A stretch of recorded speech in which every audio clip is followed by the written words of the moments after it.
today. From Lambeau Field in Green Bay, Wisconsin, it's Week 14 of the NFL on EA Sports.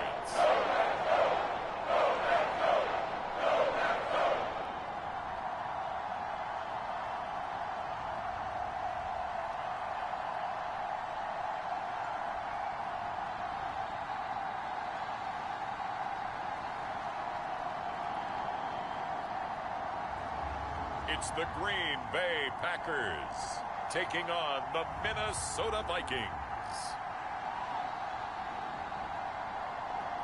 Historic Lambeau Field. Fittingly, it butts up against Lombardi Avenue here in the heart of Green Bay, Wisconsin. Today, it's a Week 14 matchup that should be a good one between the Minnesota Vikings and the Green Bay Packers.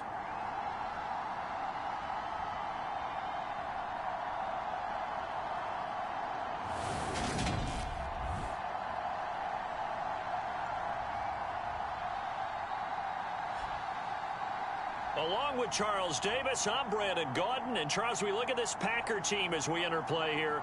They come in playing some decent football, 5-3 in their last 8 games. Meanwhile, for our visitors, the Vikings, they've handled all comers through the first 3 months, a perfect 12-0.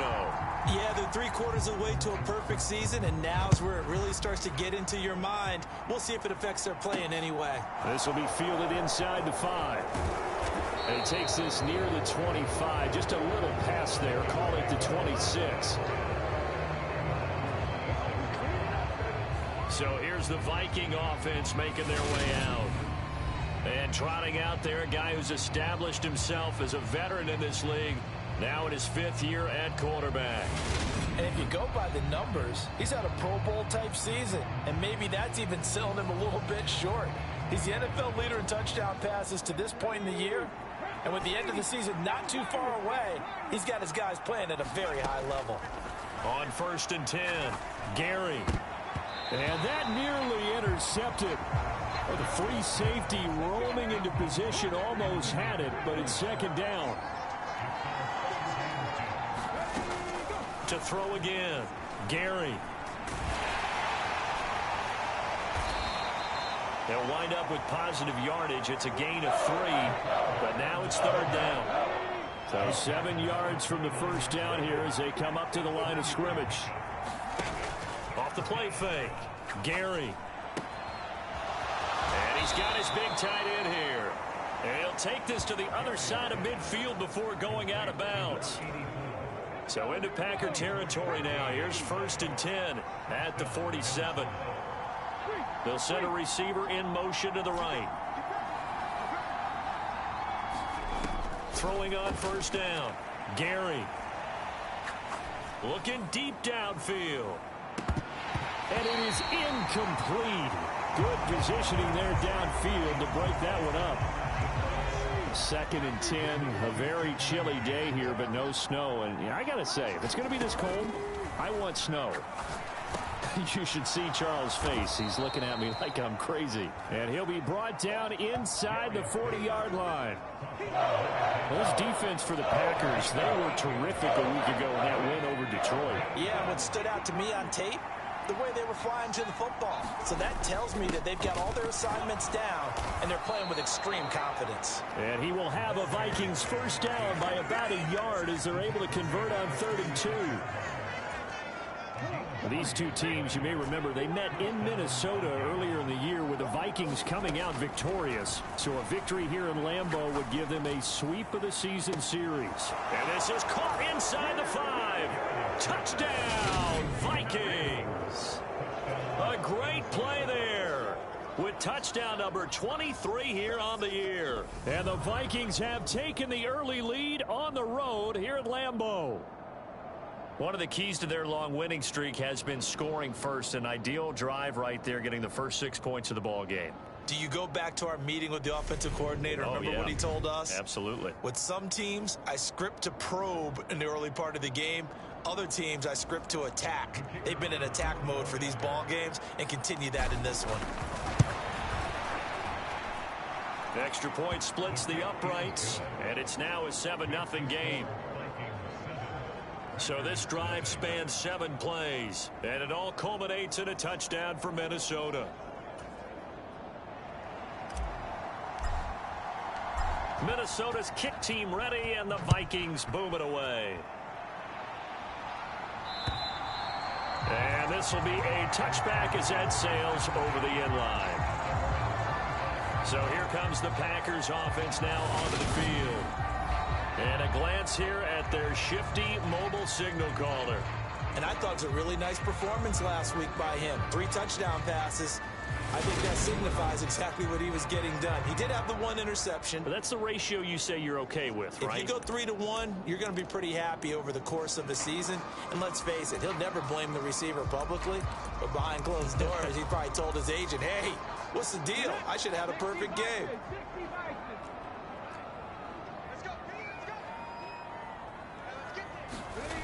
Now a play fake here on first down. And nowhere to fit that football in. It's knocked away and incomplete. I love those corners who can not only cover, but don't mind getting a little physical as well. How about the coverage on that play, knocking that pass away? And 2nd and 10, he'll look to throw again. Complete to Myers, the tight end. And he gets this one just shy of the 40. They'll mark him down at the 39.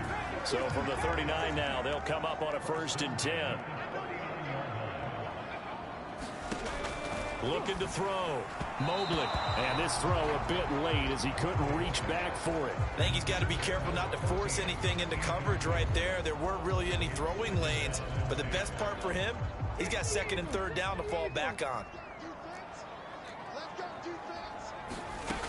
They'll stick with the passing game as he looks to throw. And he can't find anywhere to go with it. And he goes down. They get to him for a loss of 4, and it brings up 3rd down on the sack. Going to need a crafty play call here. 14 yards is what they need to try to convert this thing. Now on 3rd and long, they'll look to throw. The throw on target to his receiver, McKenzie. Call it a pickup of 3, and also now likely a punt on their opening drive. Well, we hear so often how tackling has become almost a lost art in the NFL game. But it's so important to tackle well on these receivers, especially in a play like this one. 3rd down, they gave him the underneath stuff. You got to go up and make the tackle right away. Taking it about the 16. A great return there of 22 yards. And it will be Vikings ball, 1st and 10.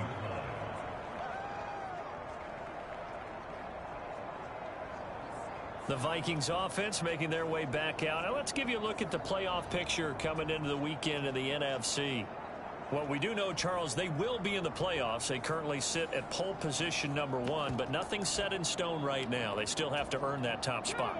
And it makes me reflect back to preseason when you and I do our tours of camps. The prevailing message in each and every one of them was what? Win the division. Win the division. Win the division. You know you're in the playoffs. It means something. It means a home game. It means a number of other things, but winning the division is paramount. You're right. They won't step off the gas here. These are his numbers from last week's contest. 7 carries, 91 yards. And a rushing title is definitely within sight, so the excitement on the offensive side of the football, I mean, they're bouncing off the walls wanting to get out there. But they also understand that they're going to face some really stacked defenses down the stretch because they don't want it to happen at their expense. And he's got the 1st down yardage before being taken down at midfield. They're able to convert with a gain of 4.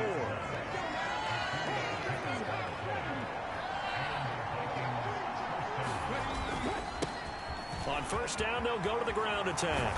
And he'll be dropped just shy of the 35 at the 34. A pickup of 17 on a play that originated at the 17.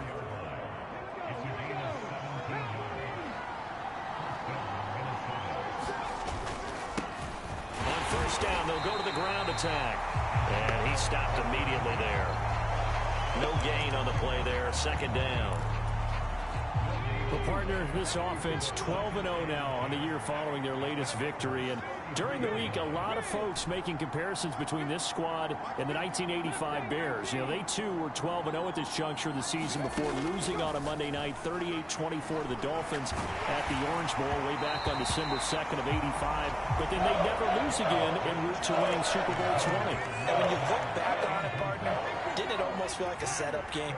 Because they were playing the Dolphins, and the Dolphins were protecting their franchise's undefeated season of 1972, that team. And you know what that team does. They love to celebrate the fact that they still are the only one to get through an entire NFL season that way. That was Dan Marino's third year, playing under the great Don Shula, and they were motivated to keep that franchise's record intact. Well, they've got man coverage on the outside, and my scouting report on these DBs tells me that they love to take matters in their own hands. They want man coverage, not zone. And there was good coverage there that forced the incompletion.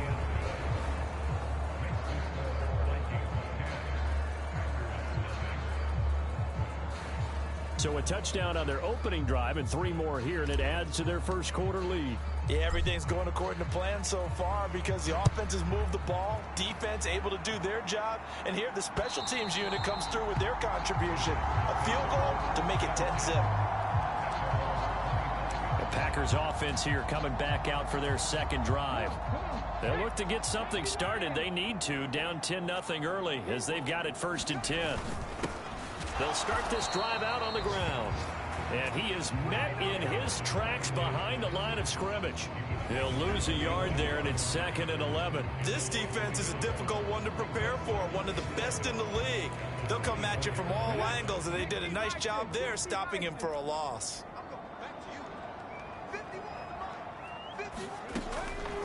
Here comes the blitz as they look to throw. So the completion results there in 9 yards. And that's going to bring up 3rd and 2. They'll come to the line, needing only 2 yards to gain the first here. On 3rd down, Dodson. And he'll be taken down, but he does have first down yardage.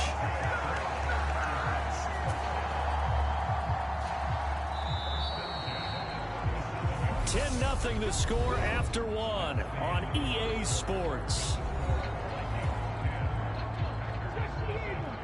Line of scrimmage, the 37 on 1st and 10.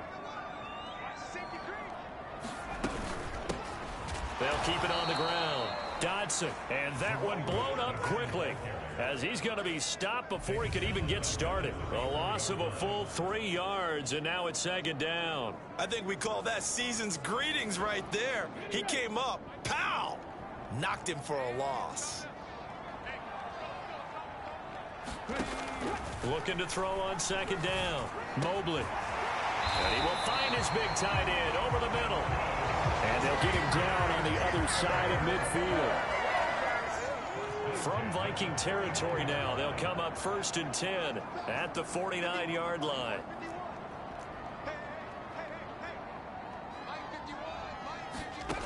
Operating from the gun.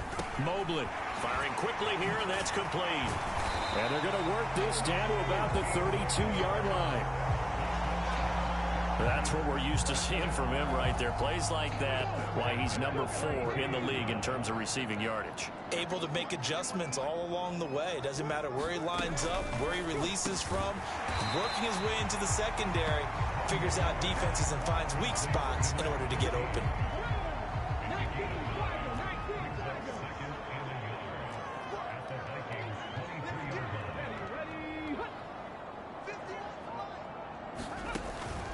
They'll look to throw again. He finds his man complete. It's McKenzie. And they're going to get this down inside the 15. Here's a 1st and 10 at the 14-yard line. Up the middle they go. Dodson. And effective running here. He'll take it down inside the 10. He'll get a nice chunk there on the 1st down run, and it's 2nd and 4. They've created a nice sustained drive off of plays like that. A nice strong run there that keeps them advancing the ball. To throw on 2nd down, Mobley. And he'll get nothing out of that one. All in all, no gain on the play, and it'll bring up 3rd. An extra defender in the secondary for the Vikings here on third down. Operating from the gun, Mobley. And it's a Packers touchdown. A great effort there with touchdown number 8 on the year. And the Packers have cut it back within a score.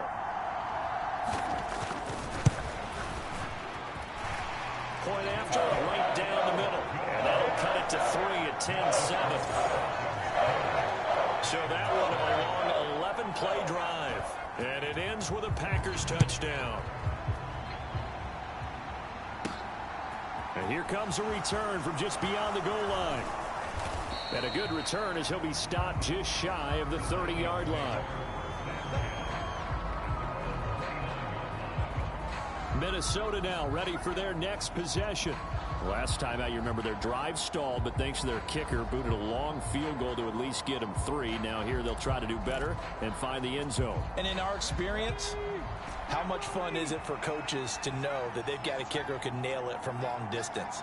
Now, the hard part is, as an offensive play caller, you don't want that in your head too much where you're relying on it, and he goes out and gets the job done for them. But I'm quite sure he would be content to just kick extra points from here on out. Yeah, absolutely no question. I think his teammates would be okay with him just kicking the extra points as well. There he goes, left side. Touchdown, Vikings. A big play there. 2 catches, 2 touchdowns here so far. And the Vikings are able to strike quickly to add on to their lead. Boy, Charles, this offense is just so explosive. They lead the league in scoring, and another example of just how good they are right there on that play. Yeah, we often overstate about how explosive teams are, but this team is truly a threat to score on every snap, especially on the first few plays of any series. And a big streak like that only adds to their reputation as the league's best offense. Extra point right down the middle, and his guys will take a 10-point lead.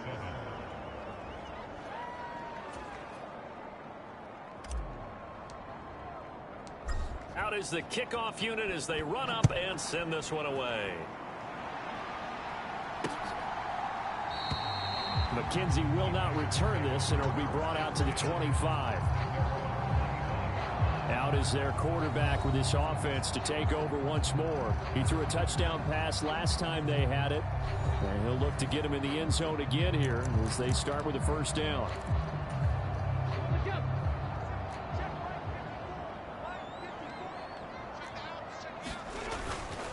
They'll start this drive out on the ground. That's to about the 28. Second down coming up. Not a huge carry there on first down, but not all of them will be. But still, all in all, a positive play for the offense. It's all about picking up at least a few to set up what you're going to do here on second down. Here's 2nd and 7 now from the 28. Back to throw. Mobley. And a quick throw here that's complete. And down right around the 32-yard line, 4 yards on the pickup. The Packers on third down. They've been okay, 2 for 3 thus far. This time it's 3rd and 3. Now a handoff up the middle. Dodson. And he is going to have a Packers first down, I do believe. Yes, he's got it by about a yard there on 3rd and 3. So from the 36 now, 1st and 10. Looking to throw. Mobley. And he'll take this beyond the line of scrimmage as he slides to a hole. He'll get 5 out of the scramble. It's 2nd down. Looking to throw on 2nd down. Mobley. And he fires one that's intercepted. And some room to roam now. And he will take this one home. It's a touchdown.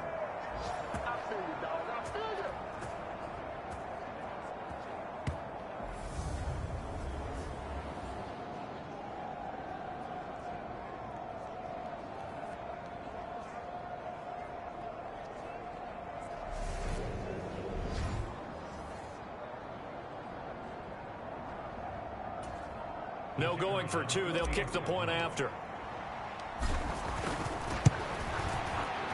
And that'll make this a 3-score game as the lead moves to 17. A heck of a play there defensively, getting the interception. navigating his way into the end zone for the touchdown.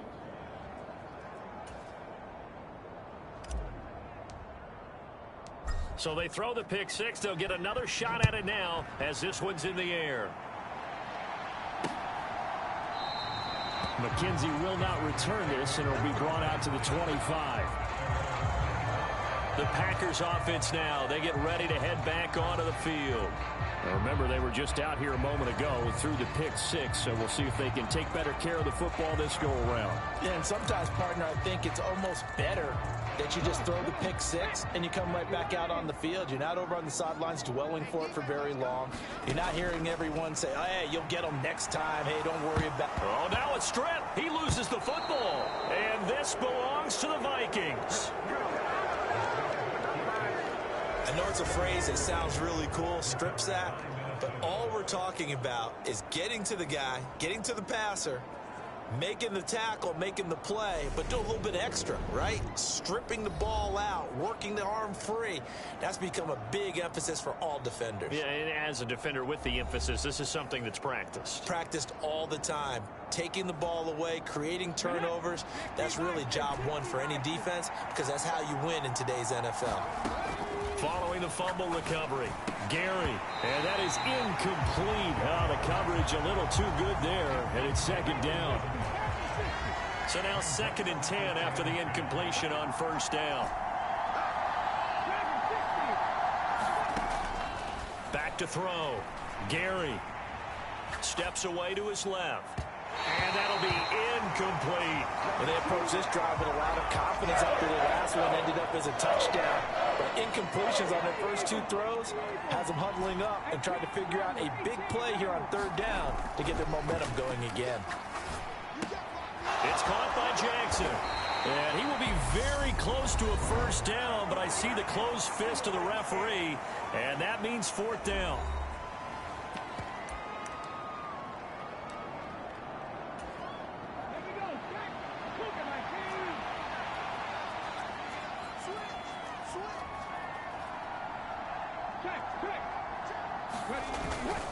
They'll try and run for it. And he gets the first down yardage he needs before he's brought down at the 6. They only got a couple, but a couple's all that they needed as they convert on 4th. A chance to really cap off a big first half here as they come up on 1st and goal.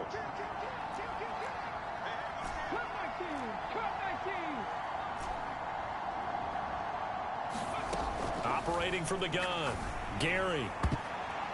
Looking end zone, but it's incomplete. The way he's been slinging in the first half, you expect everything he throws to go for a touchdown, but I guess he's going to have to wait to try and pick up that third, isn't he? Yeah, I thought he had him for a second, but you're right, not to be.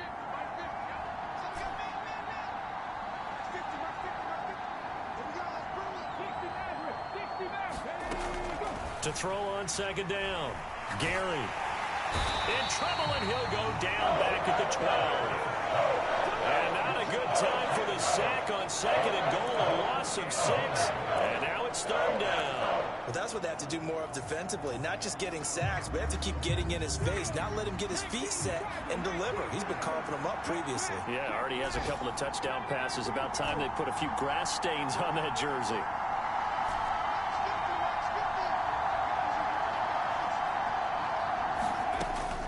To throw on 3rd and goal. And it's caught. Touchdown, Vikings. A great play there as the first half is winding down. And the Vikings will extend their lead here just before halftime. They have really had their way so far in the first half, but they wanted to continue to build on their lead. They know that no lead is safe in this league, so they decided to try their best to get one more as they headed into the half, and they got it done. Extra point attempt here still to come. And the lead is now 24. So that winds up a 7-play drive all told. And it's polished off by a Viking score. So not much time to speak of remaining in this first half as the kick's away. And not wanting to risk anything here late in the half, he'll just take a knee and they'll bring the football out to the 25. The Packer offense heading back for one final first half drive. And with time quickly fading here in the second quarter, not sure how aggressively, offensively they want to play this. I think we'll find out just how much they trust their guys in this situation if they decide to take a shot.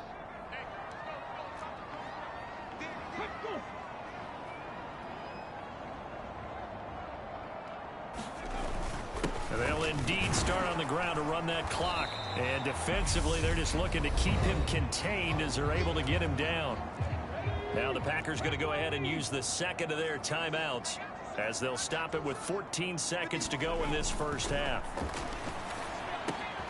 Throw left side complete. That's Myers. Now a signal and a timeout call as it comes with 9 seconds to go in this first half of play.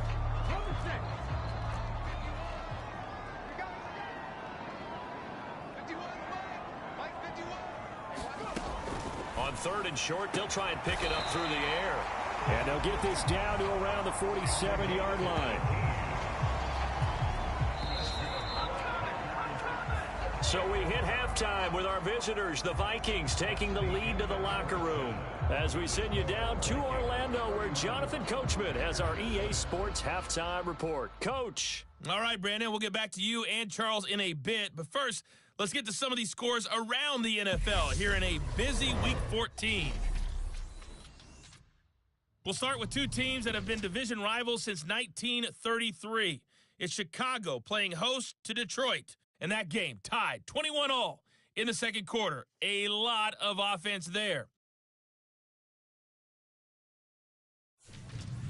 From there, we head south to Texas to check on the Cowboys at home at AT&T Stadium. And at this point, they trail the visiting Atlanta Falcons. The Falcons seem to be on their way to what would be a good victory. Finally, let's take the trip across the Atlantic, see what's happening over in London. And they have the lead in that one over the visiting LA Chargers. The Black Knights locked in a tight one, but this is a game you feel they've got to have. Meanwhile, in our game, it's been a back-and-forth first half. Who can put it together in the second half? For the answer, we turn it back over to our broadcast team of Brandon Godden and Charles Davis.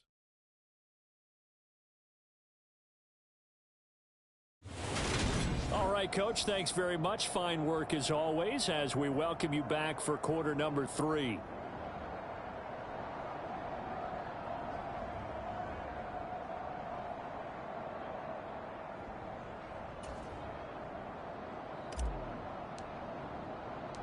The Packers set to get the football first, and they are trailing on the scoreboard as we resume action, ready for the third quarter.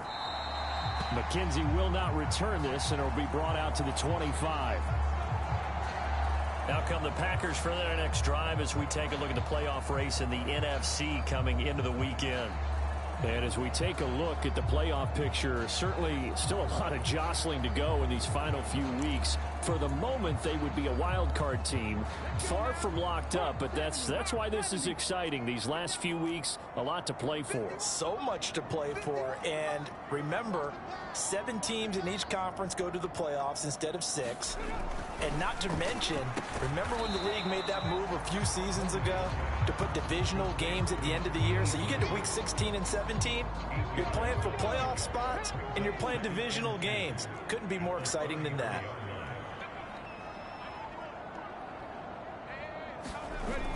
Looking to throw on second down. Mobley under a heavy rush, and down he goes. They get to him for a loss of 4, and it brings up third down on the sack. Well, they sent him on the blitz from that linebacker spot, and boy, he got there quickly. He certainly did, and obviously he could have used a block from his running back, but I think you nailed it right there. The defender got into the backfield so fast, it's hard for anyone to react.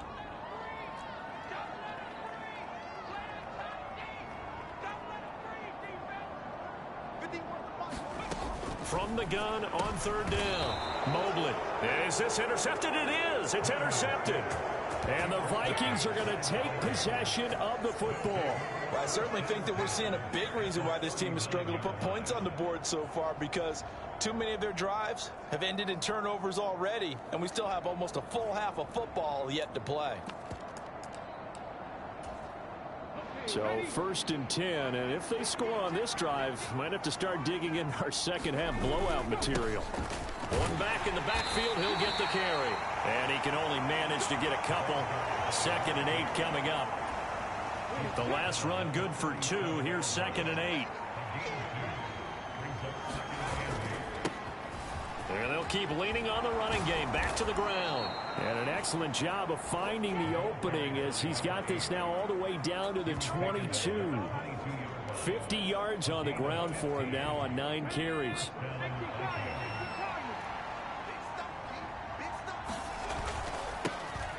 On 1st down, they'll go to the ground attack. And he can only manage to get a couple. 2nd and 8 coming up. 8 yards to go on 2nd down. One back in the backfield, he'll get the carry. And he'll take this inside the 20 and down to the 18. Another 2-yard gain there, but they'll need to do better this time. It's 3rd and 6. They are in need of 6 yards here if they hope to move the chains. On 3rd down, they're going to run for it here. And this won't do it. He needed 6. He only got halfway there. On 4th down, Gary. He'll hit Jackson complete. And he couldn't quite get there. Tackled down at the 1. Some collective exhales over there on the sideline. A big pickup through the air on 4th down to bring up 1st and goal. Looking to throw. Gary. He's got his man. It's taken in for a Viking touchdown. A great effort there. His 2nd touchdown of the game and his 9th on the year. And the Vikings have opened the lead up to 30. Boy, he has been fun to watch throwing the football in this one. It's certainly not fun for that defense, though, Charles. Now up to 4 touchdown passes in this ball game. Yeah, we're supposed to be neutral, but I'm feeling their pain right now because he has absolutely carved up this secondary. A clinic on how to attack a defense and take them out of the game.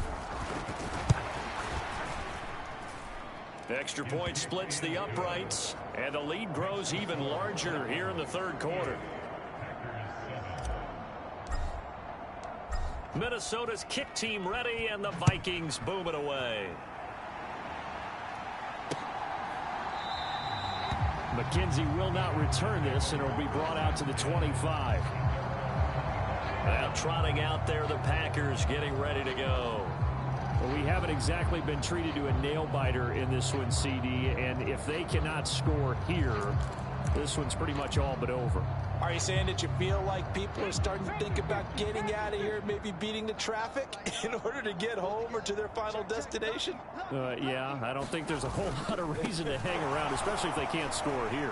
Yeah, you're right about that because it has been pretty clear who the better team has been in this one.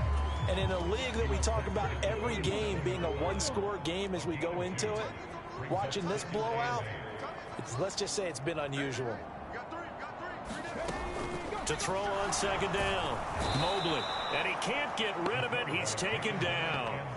That time, multiple defenders getting pressure, and it's a loss of 6. And that sack certainly just strengthening his candidacy for Defensive Player of the Year. You think he's got that one in the bag yet? I'm not willing to vote quite yet just because I want to wait till the season's over, but he is really tracking towards it. Just look at all the great plays we've seen from him throughout the season. Strength plays that you referenced there, as well as agility. And he's going to be intercepted for the 3rd time thus far. And he will take this one home. It's a touchdown. And Charles, for this offense, those interception woes they kind of had in the first half have now followed them into the second half. And for this defense, they take advantage, turn that into a pick 6. And that defense is in a spot now where they're thinking about ways to close this game out. And as confidently as they've been playing, I expect them to do exactly that. Point after, right down the middle. And the lead grows even larger here in the 3rd quarter. So the defense creating some points, not only getting the interception, but then returning it to the end zone for the pick 6.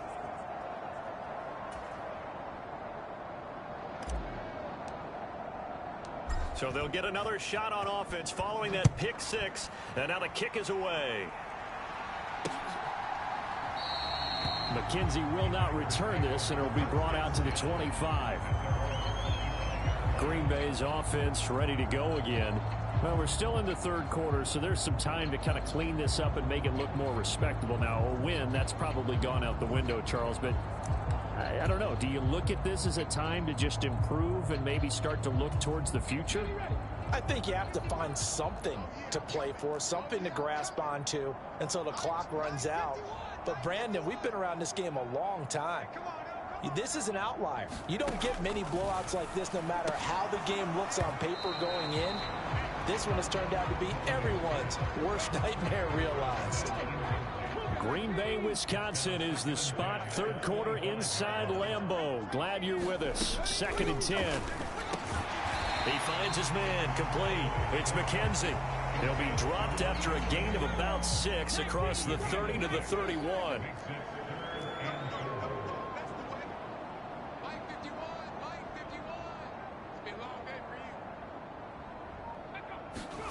Out of the gun now on 3rd down.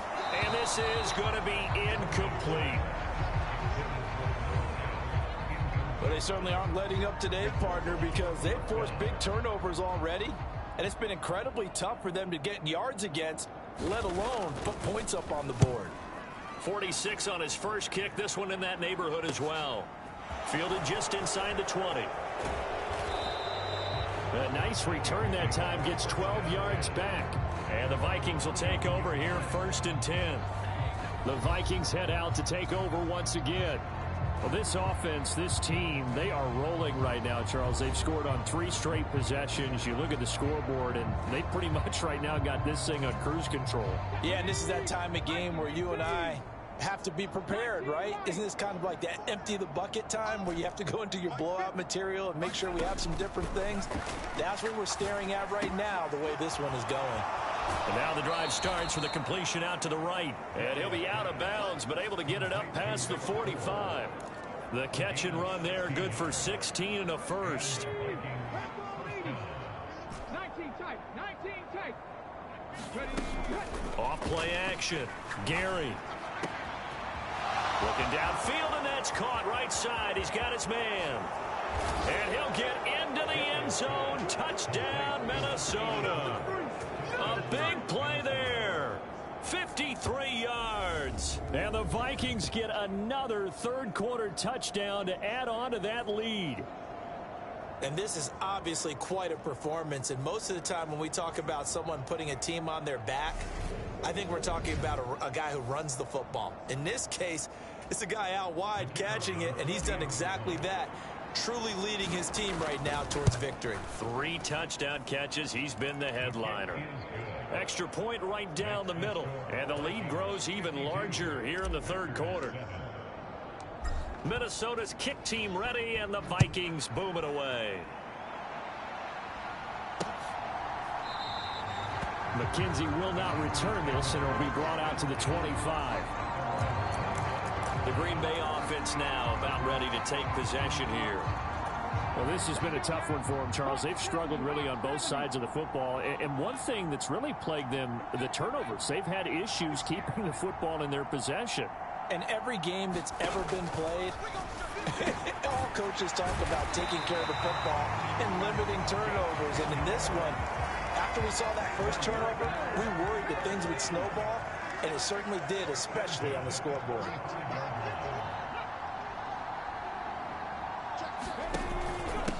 They'll run on first down. Dodson. And this has been a familiar sight all afternoon as they stop him behind the line. 2 yards the loss, 2nd and 12. And as they come to the line, they will not be able to get off another play as time has run out on this third quarter. We'll return with more after this break. You're watching the NFL on EA Sports.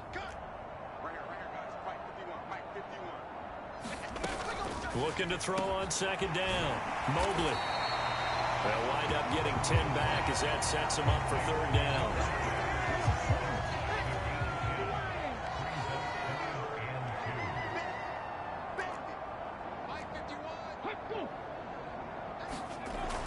Back to throw. Mobley. Going right side here, and that's complete. And this is going to turn into another first down as the tackle is made at the Vikings 33. But forget the run on 3rd and 1. They shock the D and rip off a pretty big play. On first down, Mobley forced out to his left. And they'll work this down inside the 30. Well, it certainly appears to me that the defensive guys are starting to look a little bit tired while he still has some fresh legs. Not the biggest gain we've seen on a scramble, but still some positive yardage on a play that initially looked like a sure win for the defense. The throw right sideline here is complete. They'll wind up getting just a yard. And now 3rd down and 6 to go.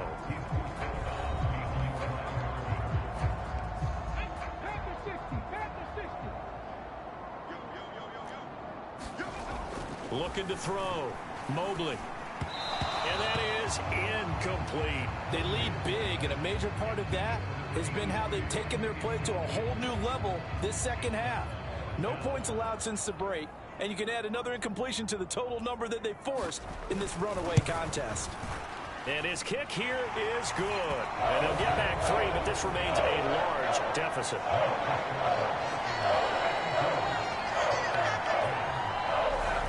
In the grand scheme of things, those 3 points likely not going to matter much, but I guess they get a little closer, a little more respectability. Yeah, you're exactly right. They've been outplayed all game long, but like my mom used to tell me all the time before I went out, dress up a little bit, son. Make yourself respectable. And that's what they're doing here. They're just dressing up the final score.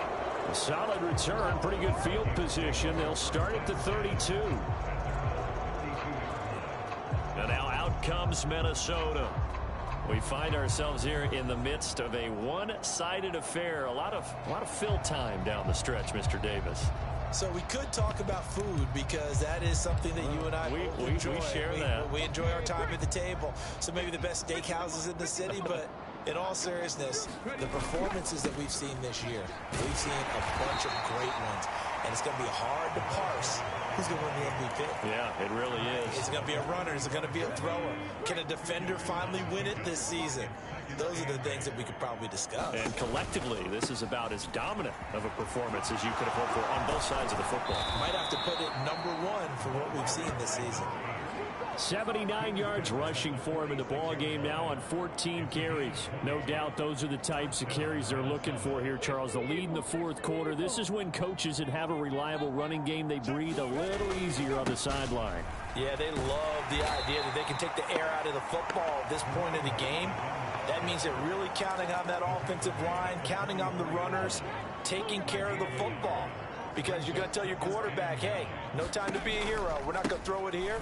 Just eat up that clock. And if you have the ball, they can't score. A good space to operate there as he takes this down inside the 35-yard line.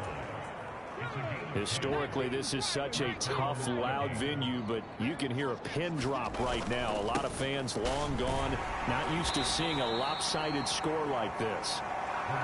5 yards is the tally on first down. That brings up 2nd and 5.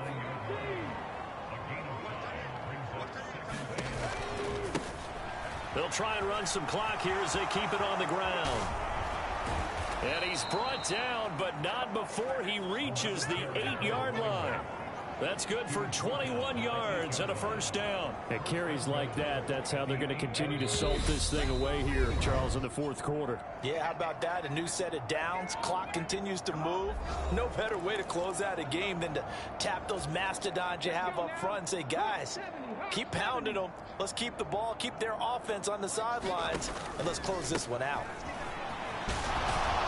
And they are going to score again. Yet another touchdown as they just add to their totals.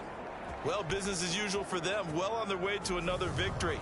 Riding a serious wave of momentum from what we've seen. And so far, they haven't met their match. So if you're going to play this team in the future, your mission is clear.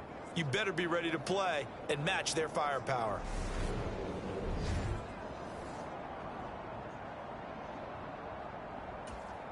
Now they'll line up to kick the extra point.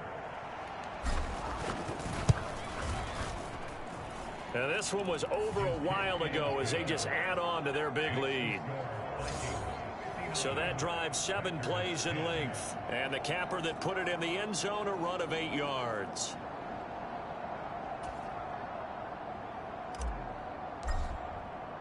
Minnesota's kick team ready, and the Vikings boom it away. And this will not be returnable. It's out of the back of the end zone for a touchback. The Green Bay offense ready to take over.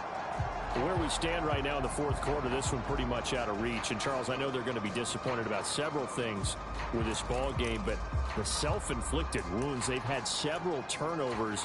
You would have to think that's going to be something they're going to discuss heavily in the film session in the coming days. You're absolutely right about that, partner, because they're going to have to sit in that film room and watch every error that they made and figure out how to not do it in the future. And mentally, I think a lot of the guys are already starting to think about, okay, how do we put this behind us and get better for the next time out? This, they'll use as motivation for the rest of the time that they play to hopefully never be in this type of situation again. And he's going to get a good gain of 9 here up to the 34. So they just need 1 yard here to pick up the first down.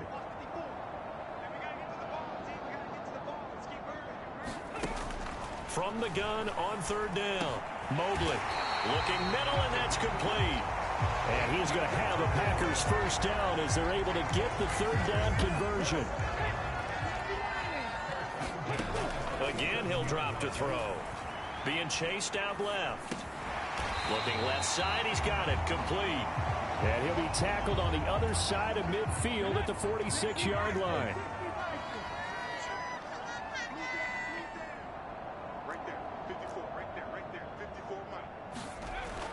Back to throw again. Quick hitter here, it's complete. And this is going to turn into another first down as the tackle is made at the Vikings 33. Dancing to his left. And he'll be marked down at the 26 with a gain of 7. Nice work to get 7 out of that, and it's second down. And as this defense walks off the field, they can do so with their heads held high. What a performance. Well, by the offense, too. I mean, really, Charles, just complete domination on both sides of the football here in this one. Certainly was, and I think both sides compete against each other all the time. You go at each other in practice, obviously your training camps, your off-season. But on game day, you both want to show your best. And I think that's what we saw from both the offense and the defense, a complete team victory. So for Minnesota, the streak lives as they move to 13-0 now on the year. And they'll return home next week to take on the LA Rams. Meanwhile, for the Packers, you wonder what this will do to their playoff prospects as they fall to 8-5. And they'll try to get back to their winning ways next week as they head to KC to take on the Chiefs. Thanks for tuning in, everybody. Alongside Charles Davis, we thank our entire crew. I'm Brandon Gaudin. This is the NFL on EA Sports.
Today, it's the National Football League.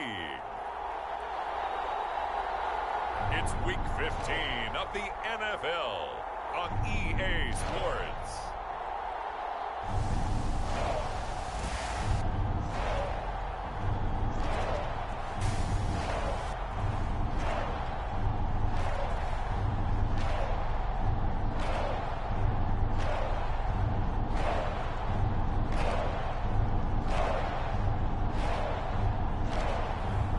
It's the Minnesota Vikings taking on the Los Angeles Rams. EA Sports coverage of the National Football League is on the air. Today, we reach Week 15, and we've got a good matchup in store between the Los Angeles Rams and the Minnesota Vikings.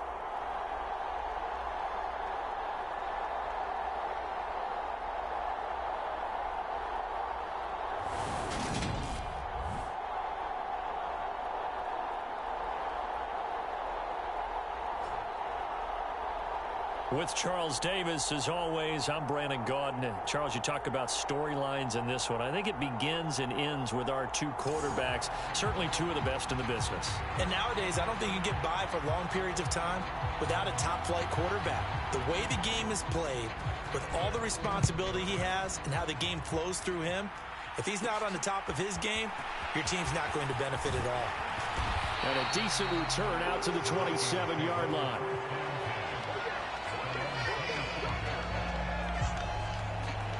So here's the Viking offense making their way out.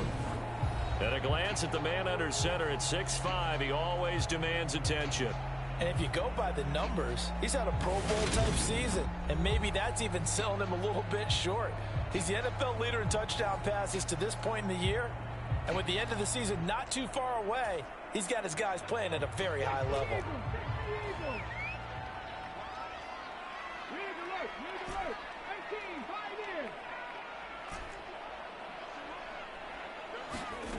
On 1st and 10, Gary. He finds his man, complete. That's Warner. Finding space at the 40. And past the 40 before he's out of bounds. 17 yards on the game's opening play and a quick first down.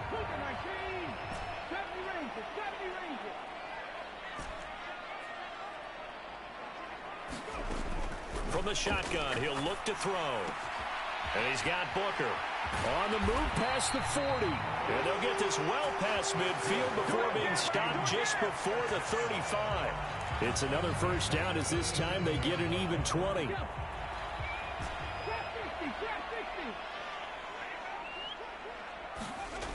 Back to throw. Gary.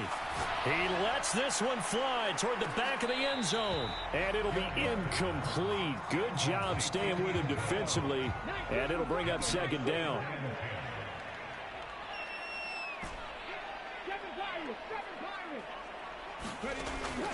He'll try again with the arm here on second down. And that is incomplete. A lot of force bearing down on him there. He could not hang on. It's third down. So back-to-back incompletions, and that has him staring at a 3rd and 10.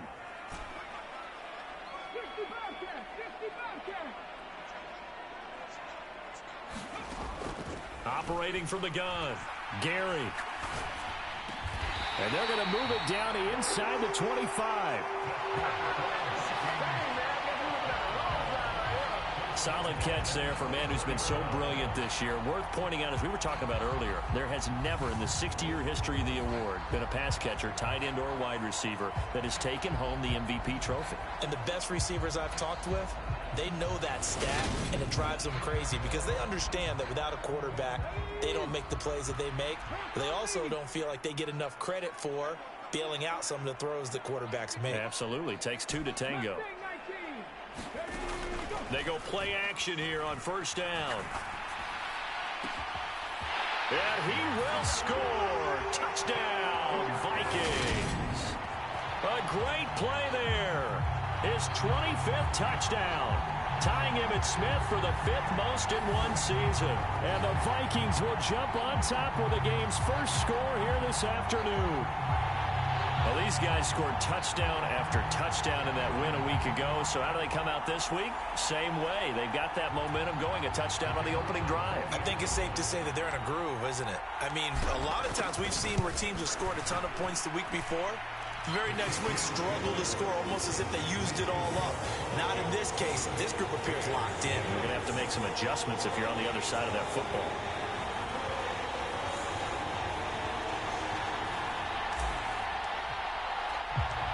Minnesota's kick team ready, and the Vikings boom it away. No run back here, down to a knee, and this drive will start at the 25. So out come the Rams now for their first possession. And they are led out there by their mobile quarterback. You talk about the pause that refreshes. I think it's come at a perfect time of the year for them, hasn't it? You know, the season is starting to wind down, got a little bit of a break. But how about the guy calling the signals? He's got to be excited about that because now he didn't just get a game plan for 1 week. He's able to work on it for 2 weeks. I can't wait to see if they have anything special in store for him today.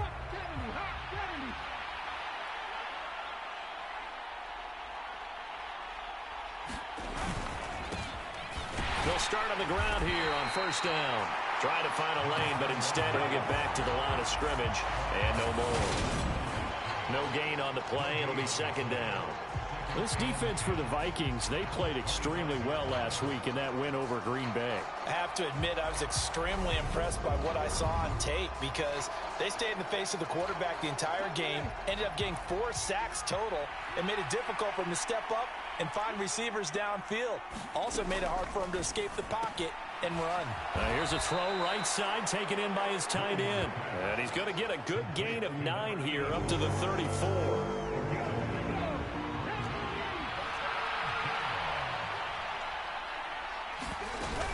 Here's Williams. Off play action. Pass caught. It's Davis on the crossing route. And he is going to have a Rams first down as they're able to convert by plenty there on 3rd and 1. Now flags will come in. I think this one's going to be on the defense for jumping.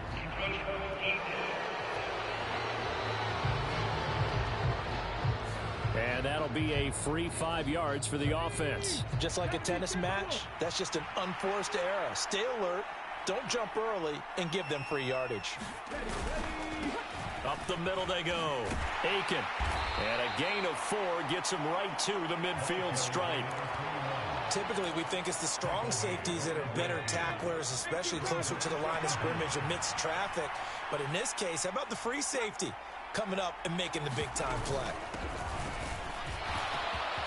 And some room to maneuver. Oh, and that one well designed as he'll take this down to the 30-yard line. So that time they get the tight end on the hold. Normally he's a pretty good run blocker, but this time he just didn't get his arms extended and let go quickly enough. The flag came out as a result. Now a toss left side into the hands of his tight end. A gain of 8 there on the play. And now it's 3rd and 3. Coming up here looking for 3 yards to pick up the first. Williams from the gun on 3rd down. And he's got his man. That's Fountain. And this is going to turn into another first down as the tackle is made at the Vikings 28. Well, they were in search of a short gain on 3rd down, and they wind up nabbing over 20 yards. Williams now on 1st and 10. Got Edwards now on the slant. And he'll be marked down right at the 15-yard line. Line of scrimmage, the 15. It's 1st and 10.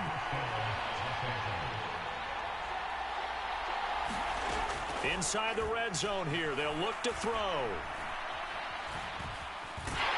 And they're going to get him. He's sacked back around the 28. The defense rising to the challenge and setting him back on the sack.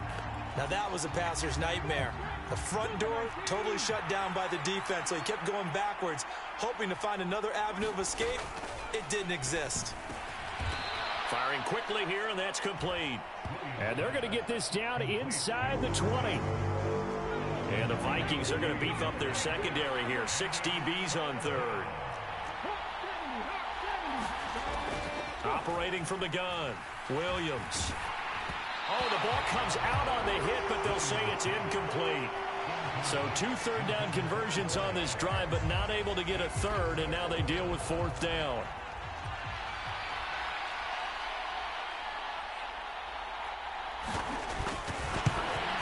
And this one is right through. And they are on the board, but still trailing. It's 7-3. So he's been automatic to this point of the season, and he connects on the field goal there. And what a luxury it is to have a kicker you can depend upon, partner, because he hasn't missed all year long. Converts on that one as well. And kudos to you. You didn't jinx him. From a couple yards deep, he'll bring it out of the end zone. And they'll get him down right around the 25, actually the 26 officially, so a net gain of 1 there.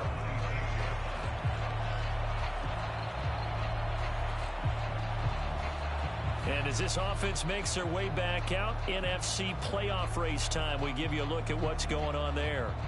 And you can see where they sit, perched right at the top. The question, Charles, with a perfect season they have going, what's on the line? How do you see them playing it out these final few weeks of the season? Well, I can see the locker room voting unanimously to play to win. That's how they're built. It doesn't matter whether you're 0 whatever or undefeated. You want to play every game to win it.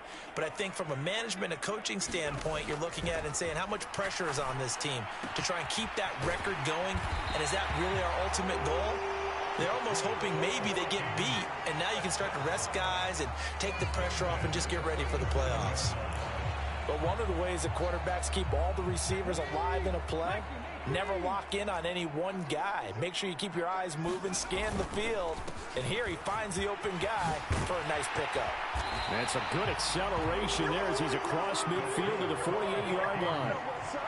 It's a gain of 16, and the Vikings have the first down as well. He was solid last week, over 100 yards in their victory on the ground. They want to get that going again. Absolutely. What they also understand is that from week to week, it's not necessarily the same, but they want it to be, right? What they saw last week on the ground, they want to see in this game as well. That's caught inside the 20. And he'll head out of bounds inside the 10. Mark him down at the 9. When they've needed a play this year, he's certainly been the guy to deliver it. As this season has gone on, he's been awfully consistent and sometimes spectacular. After 7-3 the score on EA Sports.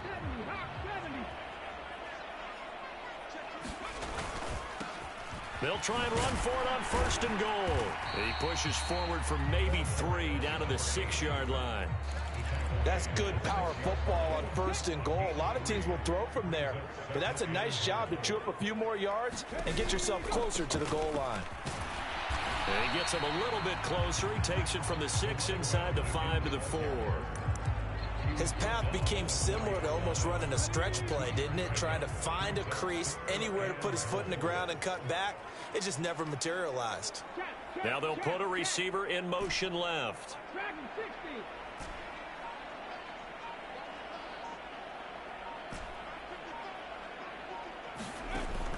From the gun on 3rd down. Gary. And it's caught in the end zone. Touchdown, Minnesota. A great effort there. His 11th touchdown of the year. And they are able to add on to their advantage. No surprise there. 3rd and goal down here. That's where they're going to look for their tight end. Yeah, you want that big guy running his routes because it doesn't matter who they cover him with. If it's another big guy, he might use his bulk against him. If it's a shorter defender, he might go over the top. Either way, you tend to find a little bit of a mismatch in that area. Extra point splits the uprights, and that pushes the lead up to 11.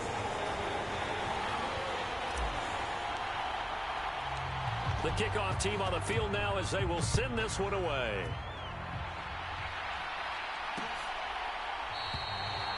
The return man down to a knee, and this will come out to the 25-yard line. So the Rams coming back onto the field, their 2nd drive of the game. And they were winners the last time they took the field, which was 2 weeks ago. They had the open week last week, so this is a squad that should be really refreshed and ready to roll. I would agree, because when you get that open week after a victory, It does wonders for everyone. Obviously, your body, get a chance to heal up, but your mind as well. You feel good about winning, so now you can get away from it for a few days, put down the playbook, turn off the film. Just be you. Enjoy that time away, and then you come back ready to go. That play going for 16 yards to start the drive. First down.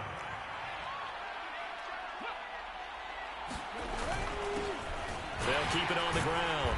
Aiken, and he's going to take this ahead for right around 3 yards, but no more than that. Second down. The last run got 3. Now here's 2nd and 7. Off the play fake. Williams. That is caught by Fountain. And this is going to turn into another first down as the tackle is made at the Vikings 39.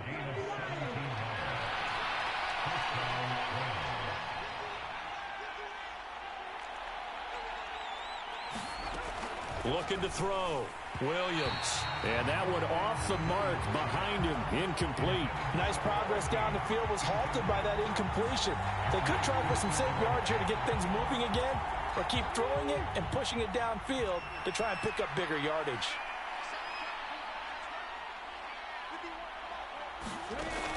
Now he'll look to throw here on 2nd and 10. Flush, and he's going to have to eat this one as down he goes. He couldn't get away. He'll wind up losing a dozen yards, a 12-yard loss, and it brings up 3rd. And this offense on 3rd down today, they've been okay. 2 for 3 thus far. This will be 3rd and a mile. From the midfield stripe, they'll look to throw. And a quick throw here, that's complete. And he'll be brought down on the other side of midfield at the 43. That pattern and scheme was well defensed on 3rd down. He tried to just sprint from one side of the field to the other, and they got it to him quickly. But no chance at yards after the catch there, and they stop him short. And this one is right down Broadway. And a second field goal here cuts their deficit to 14-6 now.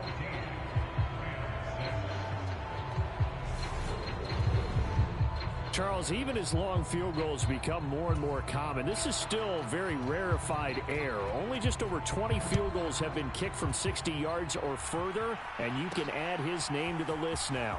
And as calm as he tried to present himself, there's no doubt there were some nerves as he lined up to attempt that kick.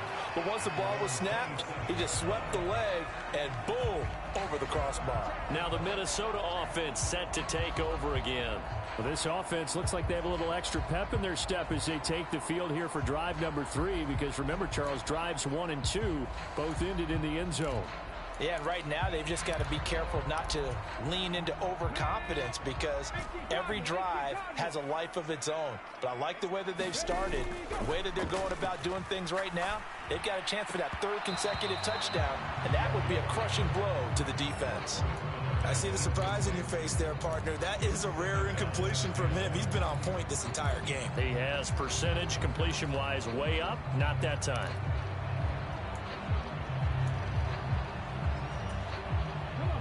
Second and 10 now from the 27.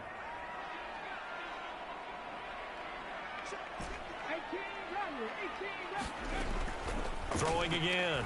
Gary. He finds his man, complete. It's Warner, finding space at the 40. And he's able to get this to the 40-yard line before he's out of bounds. A big play that time on the catch and run. 33 yards. This is what made the West Coast offense a staple around the NFL in the 80s and 90s. You don't have to push the ball deep downfield to come up with big plays, and there's an example of that right there. So the big play moves him all the way across midfield to the 40 now for 1st and 10.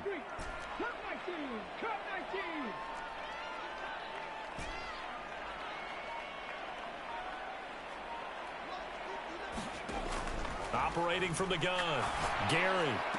Oh, hit as he throws there, incomplete.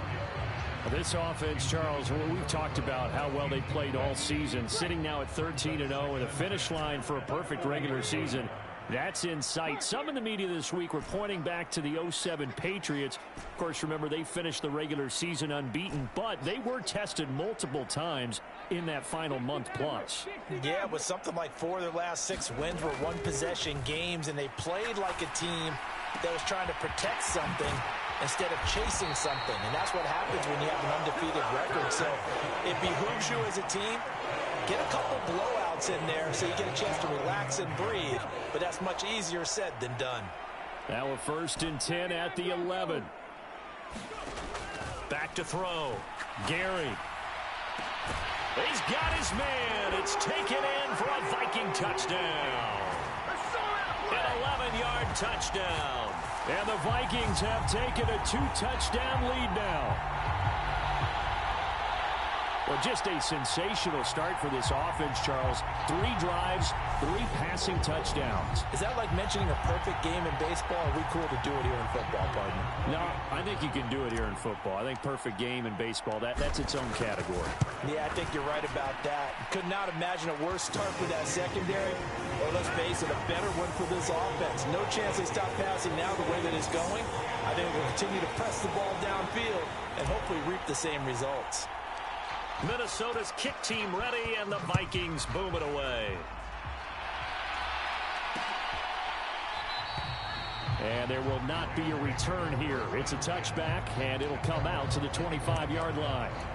Now the Rams offense, they work their way back on the field. They're kind of searching for that magic elixir. You know, they're moving the football a little bit, but not with any great consistency. I love that term you just used, elixir, right? Old school. Old school. I love that because you don't want to put too much pressure on your defense as well, all right? If you're kicking field goals, that's great, but your defense has to keep going out there and holding the other team.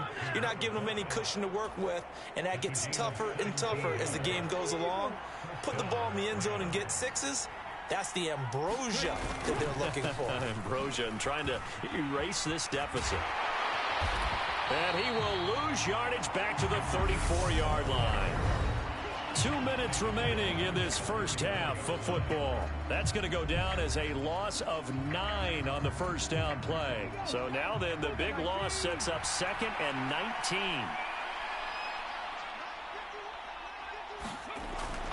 19. Looking to throw. Williams. It's caught by Davis. They'll get to the line here, but remember, it's also 3rd down. Operating from the gun. Williams. Quick hitter here. It's complete.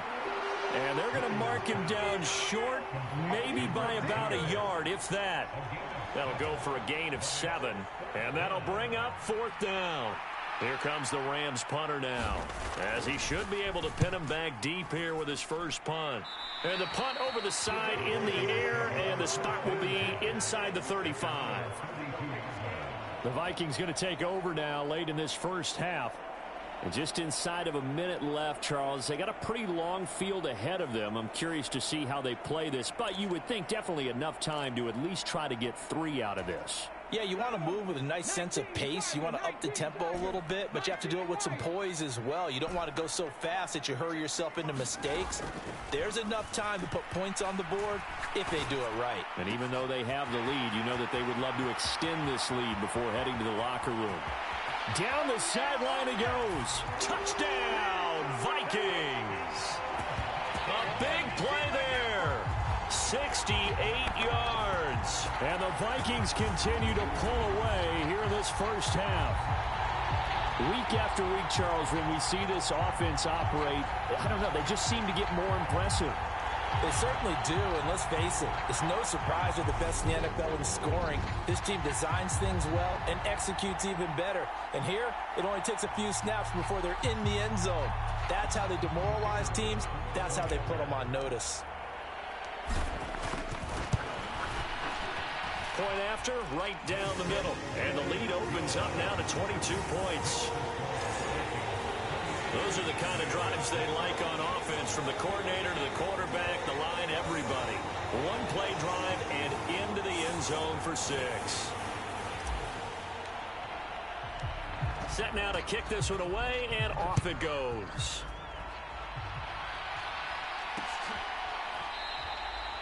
And from back there, a wise move. He'll just sit on this one, and it'll come out to the 25. Well, the Rams going to take over late in this first half. I don't think they need to be reminded of the situation here. I mean, the clock is dwindling. 3-score deficit waiting for them at halftime unless they can get something on the board here before intermission.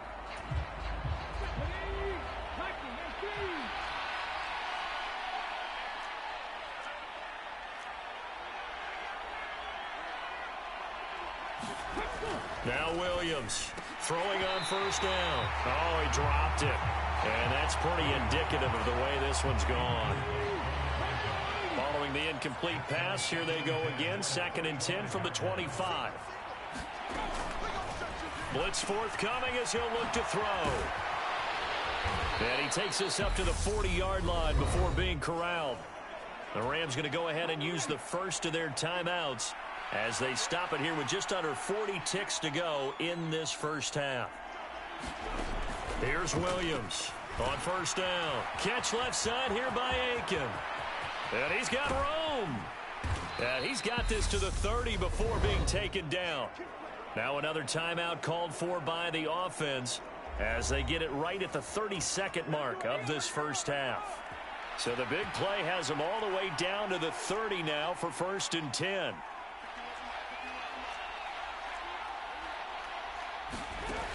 Operating from the gun, Williams flushed it, and he can't find a receiver, and he's brought down.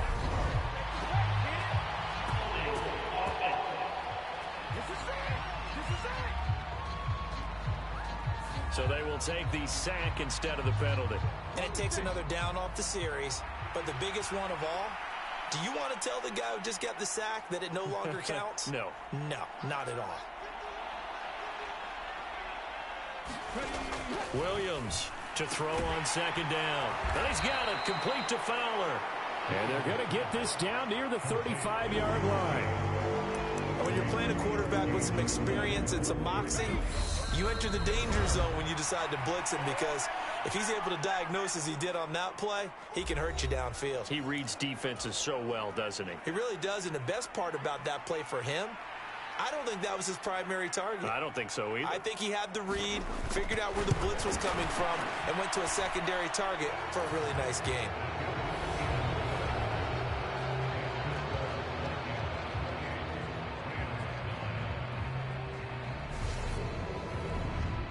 So that, Charles, a season long right there. And you know who's really excited about that? The special teams coordinator, because he's the one who has to tell the head coach in pregame, this is where we trust him from. This distance, he can hit it, and he repaid that trust by knocking that one right through. And he'll be dropped at the 21-yard line, so bringing it out of the end zone proves not a good decision, loses him about 4 yards.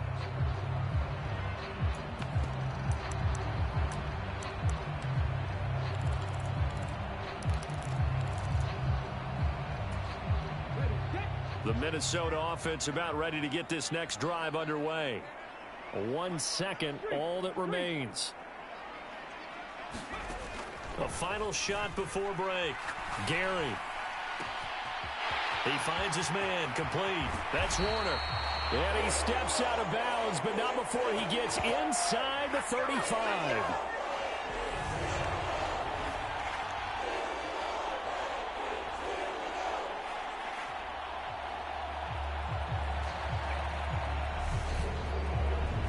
So we've reached halftime here in Minnesota with the Vikings on top. As we'll head down to Orlando, that's where we find our man Jonathan Coachman at our EA Sports Halftime Report. Coach. Okay, Brandon, time for a sprint to the finish, as it's time to get you caught up with what's happening around the NFL here in a pivotal Week 15.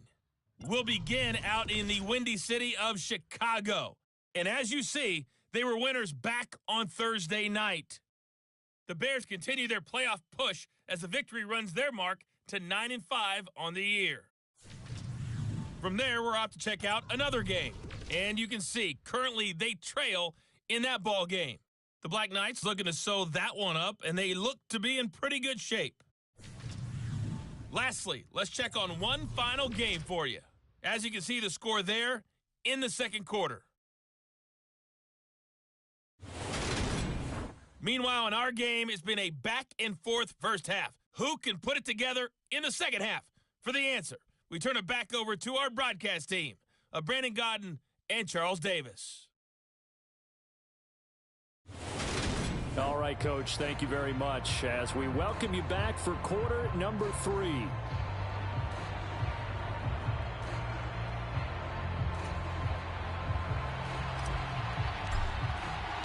The Rams set to receive the second half kickoff, and they trail here as we resume play. And that'll carry over the back line of the end zone for a touchback. The Rams offense ready to begin quarter number 3. They look up at the scoreboard facing that deficit. A 3-score game, Charles, but look, there's plenty of time to go here. The old football cliche that comes to my mind is you can't get it all back at once. They probably need something, though, out of this drive, at least 3 points. Are you trying to say that there's no 3-score drive on that play sheet for any of those coordinators? They just don't have it, right? You're trying to get it all back. You know you can't get it back in one drive, but maybe cut into it a little bit as you just suggested. Try and create a little bit of momentum, a little bit of a spark, and then maybe that'll carry over. They'll operate from the 32-yard line here, 2nd and 3. Firing quickly here, and that's complete. It's a first down, his 4th catch of the game after having 3 in the first half.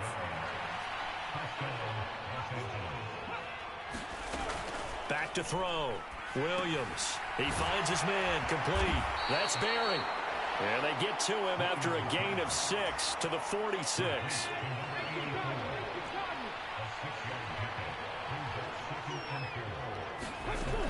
Williams now looking to throw on 2nd down. And this throw incomplete. And the defender all over him that time, and it's going to lead to 3rd down.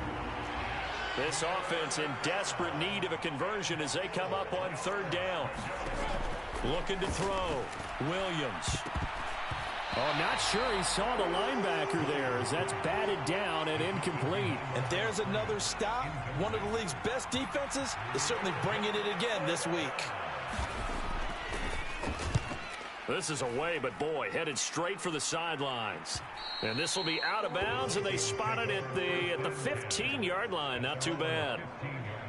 It's the Vikings' turn on offense. We get ready for their first possession of the second half.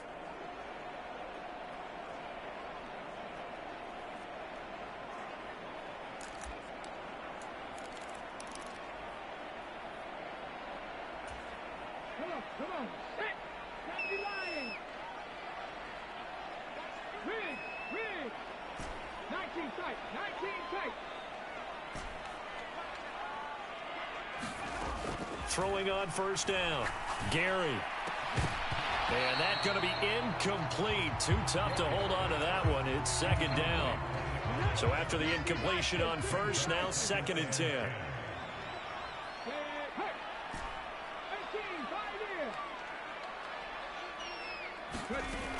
To throw again. Gary. Here's Booker on the catch. Finding room at midfield. Now he's loose down the left sideline. And he's going to be out of bounds inside the 25-yard line. A big play there on the catch and run. 62 yards. So barely time to catch our breath. Here's 1st and 10 just outside the red zone. Check smash. 70 Rangers.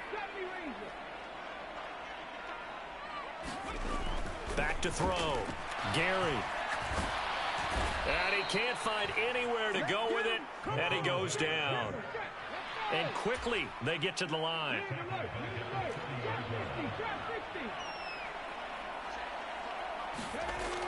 To throw on 2nd down. Gary escaping the pressure right. Throws right side, and that's complete. And all the way to the 2-yard line there before crossing over out of bounds. That's good for 28 yards.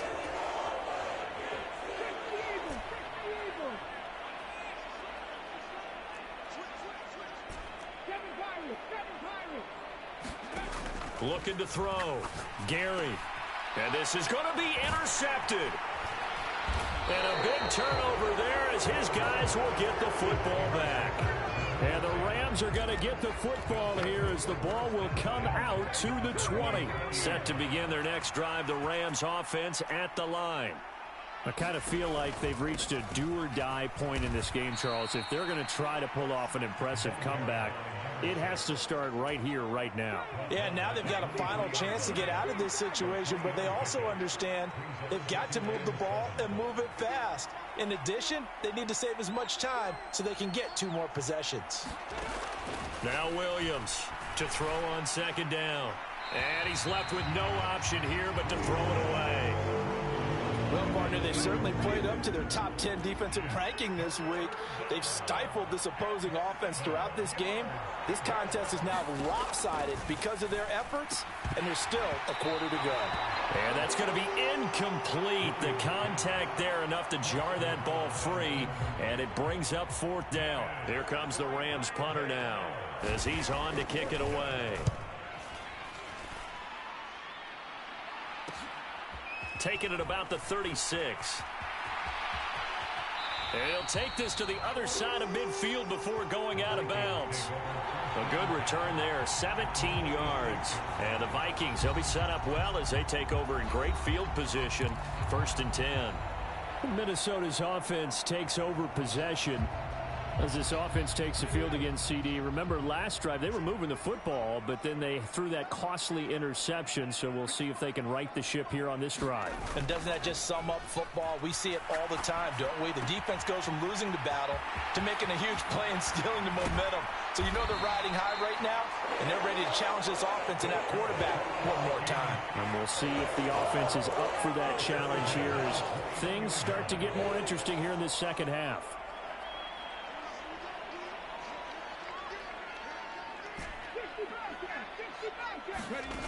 On 1st down, Gary throwing middle, and it's complete.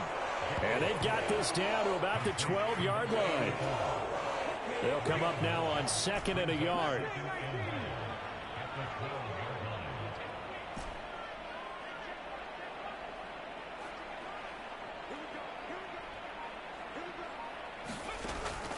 Out of the gun, they'll look to throw. And this one's incomplete. Hank's almost going to get into QB1 here when he gets to the sideline. Already thrown an interception. That one should have been picked. Look, let's just be honest about it. That'd be the second person in his ear because he's hearing it in the huddle right now. Not the start to the game he wanted. Like you said, the pick on the opening drive, second drive, not much better. That is caught inside the 5. And he'll be touched down here, but not before he does pick up the first.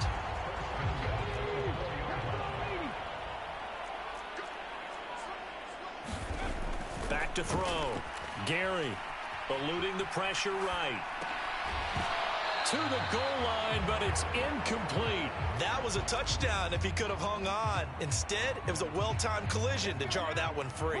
Line of scrimmage, again the 4-yard line. 2nd and goal. Warriors 17. Take back.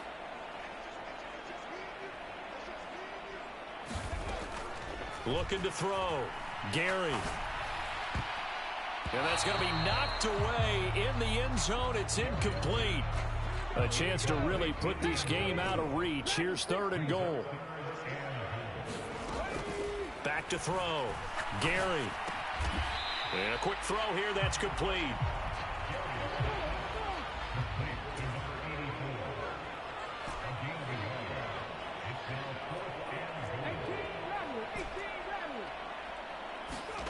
On 4th down, Gary, and it's incomplete. They cannot convert, and they turn it over. An incompletion there on 4th and goal from the 3. And this Rams defense comes up with a goal line stand. Set to begin their next drive, the Rams offense at the line. They're going to have to go at least 50, 60 yards here if they want to ensure that they don't have to punt the ball like they did last time. Yeah, so what you're saying is we're not playing to just get out of the shadow of your own goal line, right? You're playing to make sure the punter doesn't see the field again. So it's not picking up a couple of first downs. You want to pick up 5 or 6 first downs and make sure you move the ball into their territory. It gets them a little over half of what they needed. Now they're looking at a 3rd and 5. Looking to throw. Williams. This one caught by Davis. And he is going to have a Rams first down as they're able to get the third down conversion. And they're not going to get to the line to run another play. So we will switch ends as the third quarter has come to a close. This is the National Football League on EA Sports.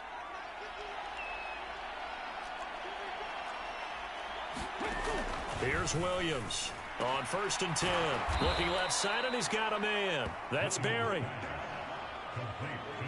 Nice rhythm throw there on 1st down. He located his tight end, made it a nice easy pitch and catch. Hoping he can break a tackle or two. Wasn't able to do that there, but still good yardage. Williams looking to throw on 2nd down. Williams loses the football.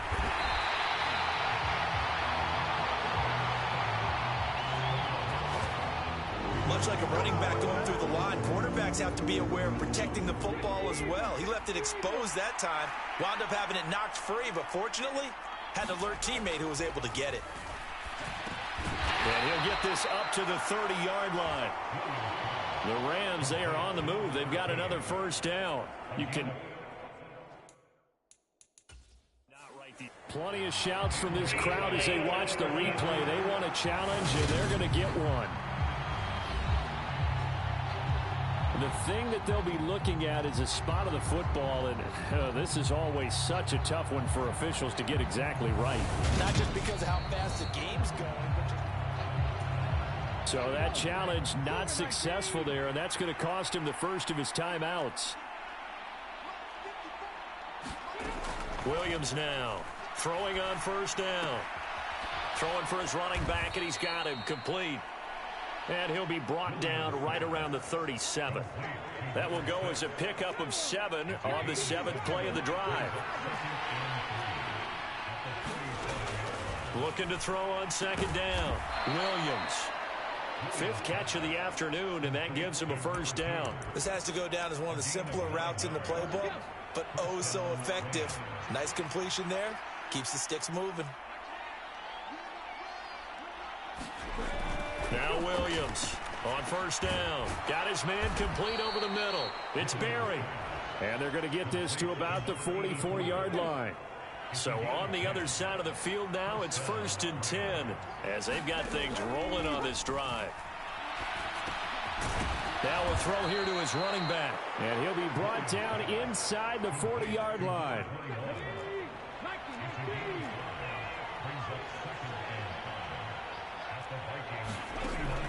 To throw on 2nd down, Williams. Throw left side complete. That's Fowler. And this is going to turn into another first down as the tackle is made at the Vikings' 13-yard line.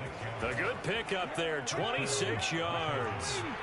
From the 13 now, they work on 1st and 10.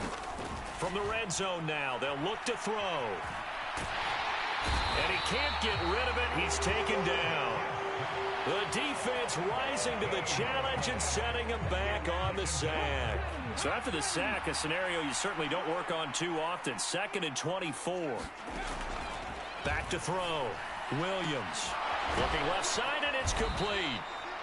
And they are able to stop him, but he does take it all the way to the 2. 25 yards that time.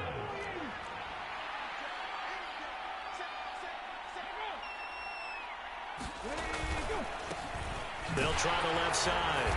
Aiken, and he's going to take this one in for a Rams touchdown. A great play there with his 6th rushing touchdown on the year. And the Rams go nearly the length of the field and finish it off with 6 points. Extra point right down the middle. And they're able to cut this deficit down to 12. 2 scores down, 3 timeouts left. Still a chance if they can somehow get this one back. And the Vikings able to recover. The hands team does its job. Well, 4th quarter, they felt like they needed the football back. Unfortunately, they couldn't get it. And I know we brought analytics into the game, and someone has said here that the data says that when a team's expecting an onside kick, 80% of the time, the team expecting it, they do actually recover the ball, which is what we saw here. I just wonder if that number is much more of a anecdotal type of a number. Kind of like when the coaches tell us, well, when you score on special teams, 93% of the time you win the game. I'm still waiting to see that number is empirical. Running game working. They'll stick with it on first down. And some strong running there as he's down just shy of the 20 on the edge of the red zone. 45 yards rushing for him now, and he's carried the ball just 5 times. So signs of life in what's been a dormant offense in this second half. Here's 1st and 10. And I think this defense knew what was coming as he is smothered behind the line. 2 minutes left to play in this football game here on EA Sports. So the Vikings in possession of the football as we get you reset. You'd have to think likely another running play coming here. 2nd and 11. They'll try and run some clock here as they keep it on the ground. And able to work his way down to the 16. So fresh out of the 2-minute warning, and here's another timeout taken with 1:55 remaining. This is a big 3rd down, and you'd have to think we'd see a timeout right away if they can't stop him here. One back in the backfield, he'll get the carry. And he'll be stopped well short. Only 2 yards there, 4th and 3. Now the Rams will signal for a timeout, their 2nd. That'll leave them with just 1 remaining in this 4th quarter of play.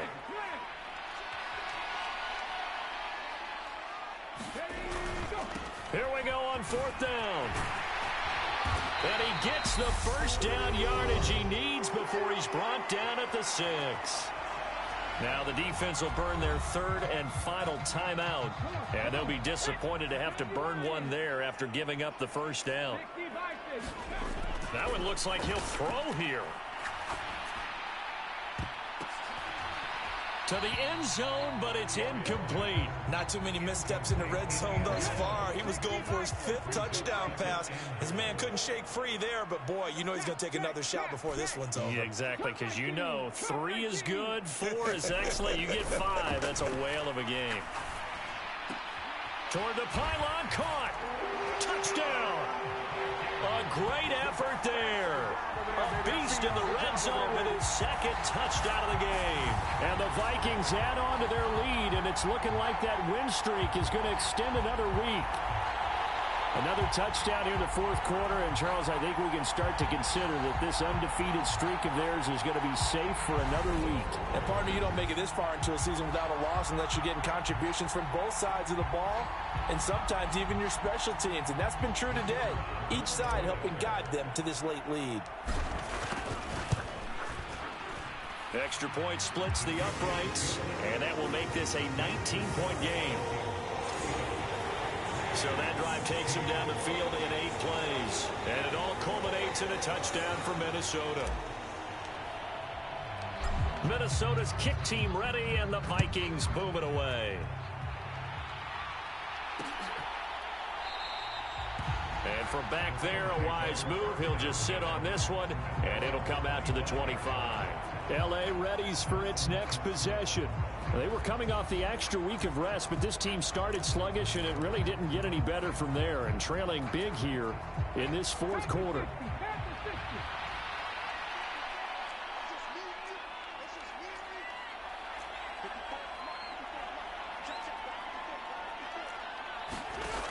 Here's Williams. Throwing to start the drive. He finds his man, complete. It's Barry. Now they got to get to the line quickly. Williams on 1st and 10. And he will find his man on the end route, complete. And he'll be marked down at about the 26-yard line. And now they're in the hurry-up. Williams now throwing on 1st down. Quick hitter here, it's complete. 5 yards remain on 2nd down. Off play action. Williams into a double team, and it's intercepted. And a big turnover there as his guys will get the football back. This spot in the 4th quarter with that deficit had to throw the football. Unfortunately, there's the risk of big turnover. And you know you're going to be throwing against nickel, dime, all sorts of exotic defenses, but you have to do it anyway. Ordinarily, you might want to run the football a little bit, try and get them out of it. But as you noted, this time of the game, this point on the clock, had to throw it.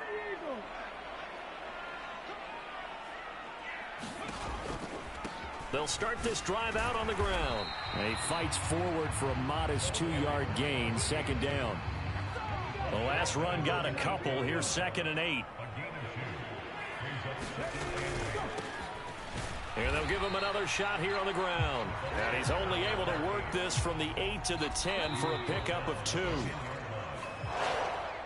So it's a win for the Vikings, and it was thanks in part to their man under center, their veteran quarterback. Yeah, that was a masterclass in quarterback play, wasn't it? 5 touchdown passes. You talk about the rapport he had with his receivers. It was like a conductor leading a symphony. So for the Vikings, they move ever closer to the perfect regular season as they run things to 14-0. And they'll hit the road next week to take on the Denver Broncos. Meanwhile, for Los Angeles, they fall to 8-6 with the loss. And they'll get a chance to redeem themselves next week at home against San Francisco. So for Charles Davis and our entire crew, I'm Brandon Gaudin. Next game, guess what? Charles and I will be here again. It's the NFL on EA Sports.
today.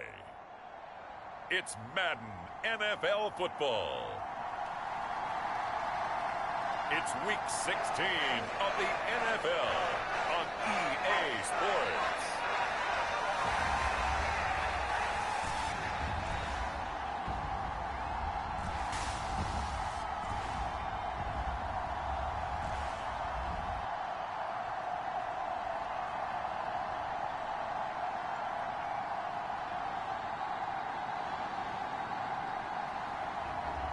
It's the Denver Broncos taking on the Minnesota Vikings. We find ourselves at the foot of the Rockies, Denver, Colorado, for this edition of the NFL on EA Sports. Today, it's the penultimate week of the regular season, week 16, and we've got a good one in store between the Minnesota Vikings and the Denver Broncos.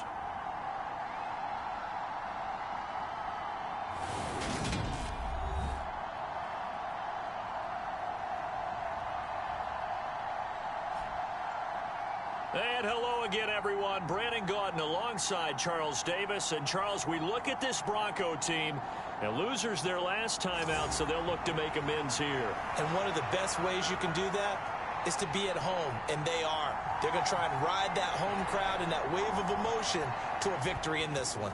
And off we go from Denver. Taken in at the 3.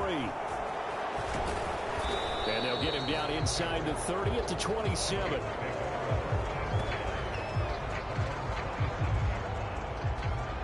So here's the Viking offense making their way out. And a look here at their signal caller, the fifth-year quarterback. And he's certainly putting together an MVP-type season, leading the league in both passing yards and touchdown passes. There have not been too many defenses that have been able to stop him or even slow him down. So he's got his sights set on another big game right here. Ready?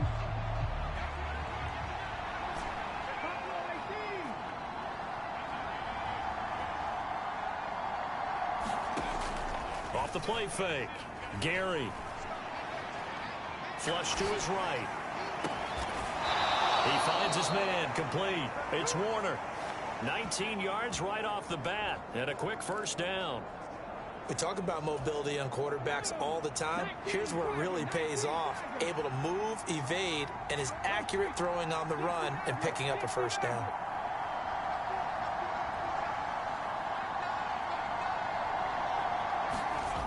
On 1st and 10, Gary. He finds his man, complete. That's Warner.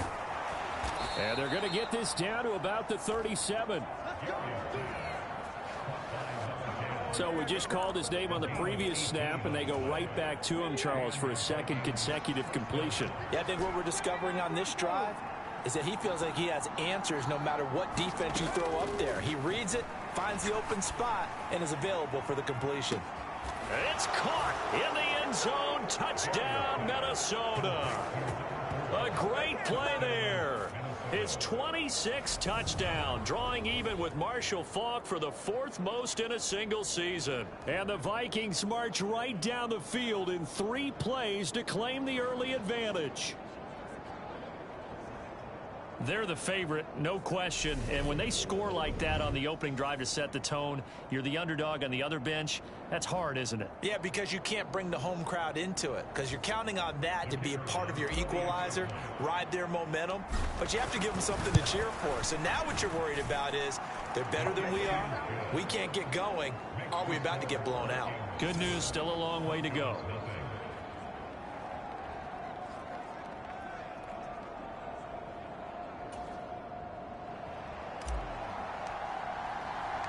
The kickoff unit is out on the field, and they will send this one away. And the mile-high air in full effect as that's out of the back of the end zone for a touchback. So now here are the Broncos for their first drive of the game. And they'll be led out by a guy who has a couple years under his belt in the NFL, their 3rd-year quarterback.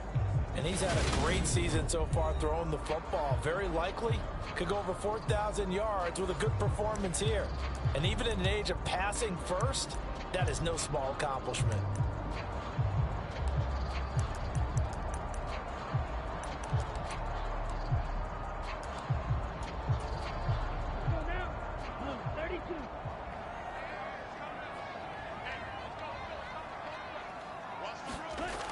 throwing on first down. Mason. It's caught. Mitchell. And he gets this up just shy of the 30 to the 29 before he's out of bounds. 2nd and 6, just inside the 30.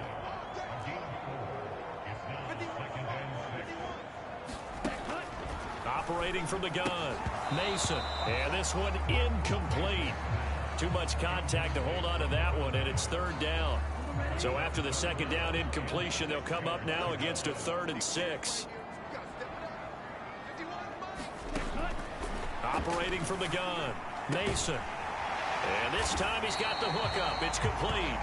And he will have the Broncos first down as they're able to get the 3rd down conversion. I know at the end of games, coaches always tell us that no one play won or lost a game.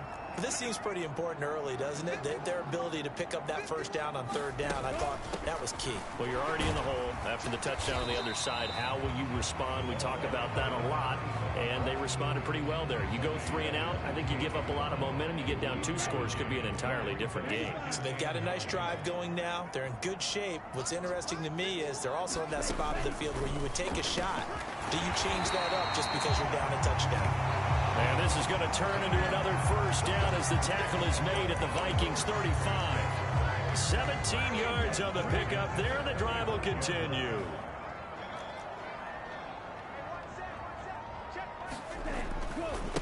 On first down, LeBlanc.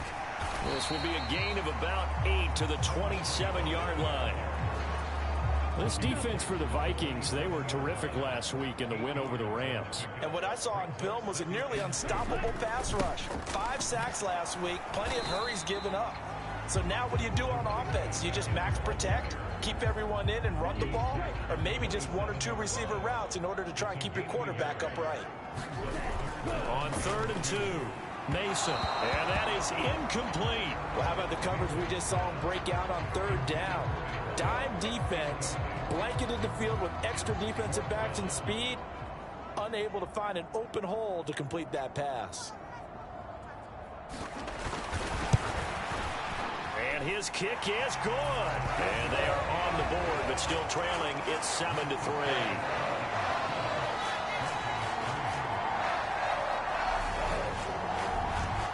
So both teams come away with points on their opening drives. Now they still trail. They answered the touchdown with a field goal, but at least able to break that goose egg here early.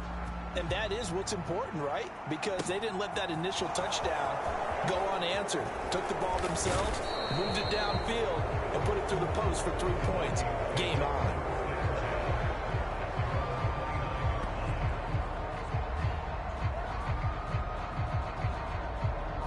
Now the Vikings offense gets set to take over here.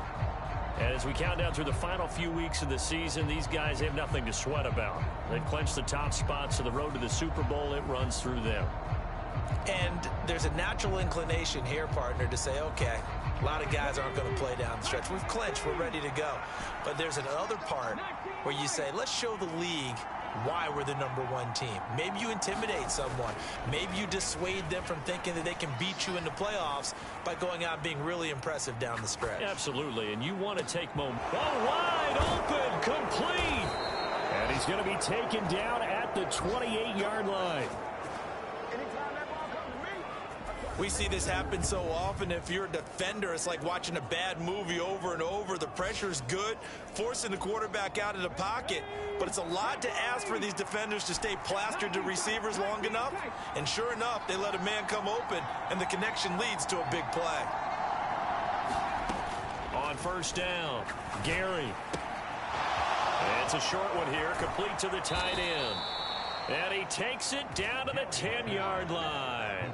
He's been a one-man wrecking crew these last couple of plays. This time 18 more and a first down. Looking to throw. Gary. Toward the end zone, but that's going to wind up incomplete. That sure looked like a nice call by the defense, and they're very cohesive in their coverage. As soon as he cut inside, they broke on the football and met him as the ball got there and forced the incompletion. Well, he tries to force it in, and it's intercepted. And the Broncos are going to have it here as they'll start at their own 24-yard line. And as we've seen, points have been precious so far, and they just threw some away on that snap. And look, let's face it, as we advance further into this game, that play will be on the minds of everyone who's watching it. They wonder if this is the turning point. Is this the spot where those points were given away? It could cost them a ball game. An excellent way to start the drive there, 18 yards. One play has them up past the 40 already, and another 1st and 10. Right back to him on 1st down. And the play goes nowhere, losing yardage back near the 40 at the 39. So the 1st down run lost a couple. Now they come up 2nd and 12. Off play action. Mason. And incomplete on the deep ball. Brandon, we saw these defenders fly into the football in their win last week, and nothing has changed. They're still moving around quickly and forcing incompletions. On 3rd down, Mason. Pressure coming from the Vikings, and they get there and bring him down. The defense rising to the challenge and setting him back on the sack. You know darn well both of these teams reviewed the film and saw that this defense had 5 sacks last week. They got to keep their QB upright. And they're going to try their best to do exactly that. But they're facing a team where getting to the quarterback is a mindset. It's a mantra for them. And they play a game within the game. And you know what it is? Let's race to the quarterback and see who gets there first. And he takes us beyond the 35 before going out of bounds. A nice return that time of about 14 yards. And out will come the offense as they take over. Here are the Vikings now to start their next drive. As the offense comes out here, Charles, remember they threw the interception last time out, but they were moving the football down the field. Looked like they were going to have a sustained drive that ended in points, but then the pick ensued. And because of that, there's no way you can call the... He's got a man complete. Touchdown, Vikings. A big play there. His 6th touchdown of the season. And the Vikings are able to strike quickly to add on to their lead. As a former DB, you might not like to see that, but from a wide receiver's perspective, those are the plays they dream of. Correct on both counts, all right? Because once he took off, I mean, let's face it, that should have been done in Big Sky Country. Aren't any speed limits out there? And off he went. Glad I wasn't the one trying to chase him. Now the try here for the point after. And this one's right through to make it a 14-3 ball game. Well, the offense wasn't out there for a long time, but they were out there for a good time. One play, and they're able to hit pay dirt. Out is the kickoff unit as they run up and send this one away.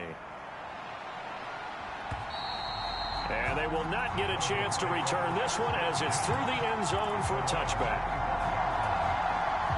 Denver offense at the line, ready to go as we grind toward the end of the season here, and they haven't had the season that they had hoped. So let me ask you to play GM. Where might they look to make some changes? I think when you look into the upcoming draft, think hard about them drafting multiple offensive linemen. They've got to get stouter up front.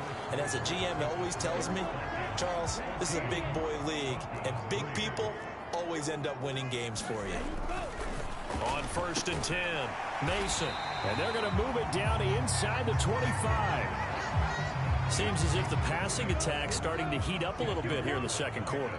You can sense and you can see the momentum because now they're reading their patterns downfield, they're understanding the coverages, and they're finding the open holes in the defense. 40 yards rushing for him now on just 6 carries to this point. So 3 plays, already 1st and goal, and they are wasting little time. They'll keep it on the ground. LeBlanc. And this time they were waiting for him as he'll be knocked out before he can get back to the line of scrimmage. Another shot from the 9 on 2nd and goal. Now a handoff up the middle. LeBlanc. And he is going to be stopped cold behind the line of scrimmage. That'll be a loss of a yard, and it leads to a 3rd down. Sometimes you just sit back and marvel at what he can do defensively. Speed, strength, quickness, he's the whole package. And that package just wrapped up the runner for a loss. The Broncos on third down. Just 1 for 3 thus far. They're looking at a 3rd and goal here. Back to throw. Mason. Staying on his feet, but he can't get away forever, and down he goes. A nightmare on 3rd and goal. He's sacked, and multiple players broke through the line to get him. That's quite a stand there defensively. A huge sack on 3rd down, and that's going to force him into a field goal attempt. And his kick is indeed good. And a second field goal here cuts their deficit to 14-6 now. So the margin shrinks a bit as back-to-back drives here for him, and with field goals. Yeah, we know no one's turning down 3, especially in the first half, but you've got to finish these drives in the end zone. That's got to be a priority. Nice to have a reliable kicker, but outside of his agent, you know you'd rather him kick 1-pointers instead of 3-pointers. Only able to get it to the 2-yard line on his return. Not going to make a lot of friends on your team when you only get it that far. And now out comes Minnesota. Well, partner, you know, coaches always say that every play is designed to score a touchdown. Sometimes that's not really true, but last drive, that was the case. 1 play to get into the end zone, and now they'll try to duplicate that success here. And it's rare for those moments to happen. Incredible when they do. And you saw the celebration. Pure, unbridled joy after that one. 3 yards on that last carry. Here's 2nd and 7.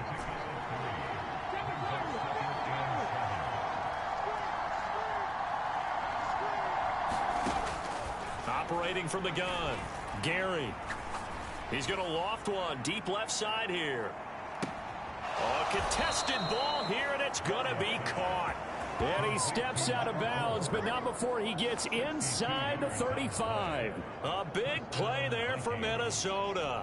62 yards. Typically with catches like that, we talk about the height of the wide receiver, but he's one of the shorter receivers in the NFL. And it doesn't seem to matter, does it? Put the tape measure away. How about some of these guys under 6 feet tall?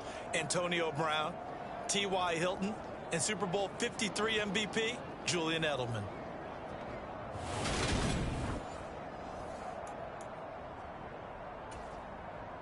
So how about this for a change in field position? From inside the 10, here's first down on the other side of the field.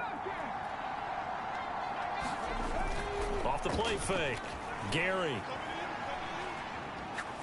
Now he's going to throw deep right side. And this is caught. For the moment, it's a touchdown, but multiple flags down, so let's sort this out.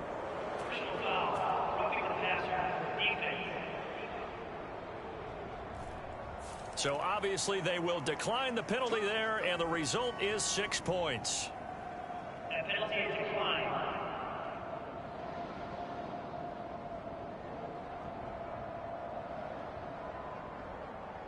He was able to move around and found some vision to throw the football. And how about how he ended it? Boy, he had some zip on that throw. Yeah, it doesn't hurt to have an arm like that. Results in the touchdown here. Great play offensively. Point after, right down the middle. And the lead is up to 15 now. The drive there only spanning 3 plays. And it's polished off by a Viking score.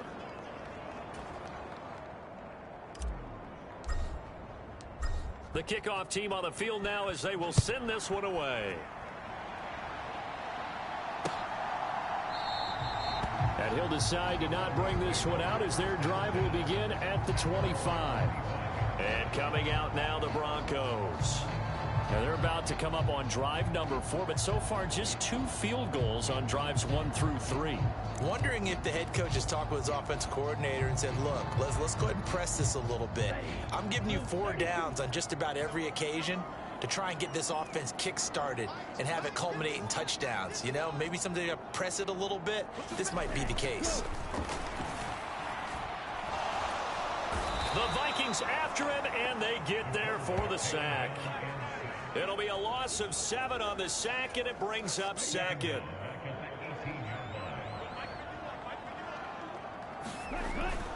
Looking to throw. Mason. Under pressure, and they got to him again. That winds up pushing him back 11 yards on the sack. And that'll bring up 3rd.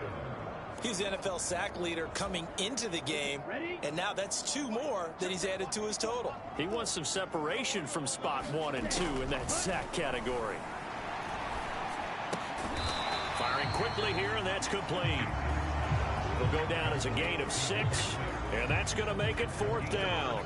I think that call was made not so much to try and get the first down, although they would have taken it if they could have gotten it, but to give their punter a little bit of space and try and help out their defense. Yeah, they got the safe completion on 3rd. He'll send this one into the mile-high air, and it's a good one. And the fair catch is made at about the 27-yard line. A big kick there. We'll call it 56 yards on the punt. And it will be 1st and 10 as they take over. Minnesota's offense takes over possession. The football changing hands here, and as this offense takes the field, Charles, they'd be fine with more of the same on this upcoming drive. Last time out, they found the end zone for 6. And they're certainly hoping for more of the same, but the game plan, I doubt it'll just be a carbon copy of the last drive, because I think this offense... Got a man, it's caught inside the 10. Touchdown, Vikings. A great effort there. With his 2nd touchdown of the game, number 7 on the year. And the Vikings are able to widen their lead here in this first half. What a first half he is compiling here. He's already over 100 yards receiving and now 2 touchdowns, CD. Brandon, you know I don't like to play the game where you start projecting when you're at a certain point. But let's face it, he's off to a tremendous start. So 200 yards, 4 touchdowns. I don't think anything's out of the question right now. He's blowing up coverages. You've got to double him every snap. Otherwise, he's going to defeat you on almost every play. Extra point right down the middle. And the lead opens up now to 22 points.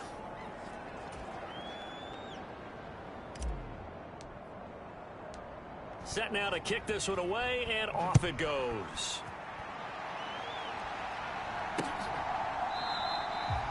And he'll just sit on this one as their drive will start at the 25. The Broncos about set to go on offense. These guys definitely hoping for a better showing than their last appearance. They couldn't really even move the football much beyond the shadows of their own goalpost, Charles. We'll see if they can get a better, more sustained drive going here.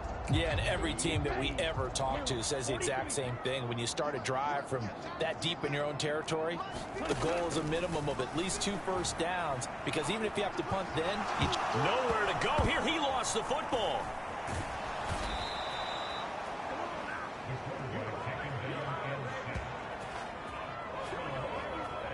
Dangerous spot for them to cough it up. Lucky to have recovered, because had the defense gotten it, they were already within a shadow of the goalpost. Yeah, and then you're yelling at your own defense. Sudden change, sudden change.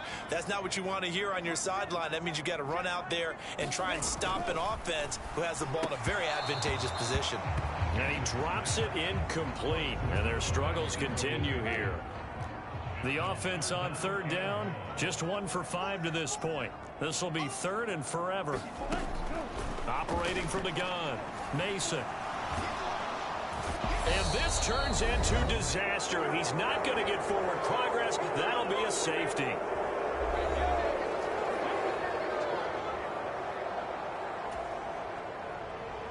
After the safety, remember, they also need to give up the football, and here's the free kick. And he fields it cleanly.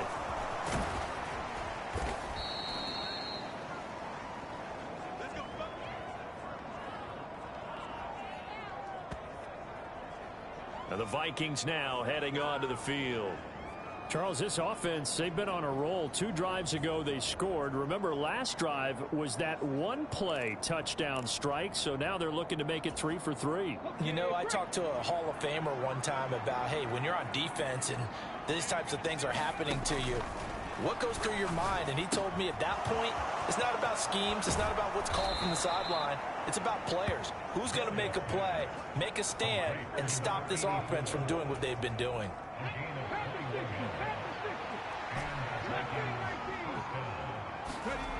Throwing on 1st down. Gary. And this will be incomplete. Physical play on the football there, and it's 2nd down.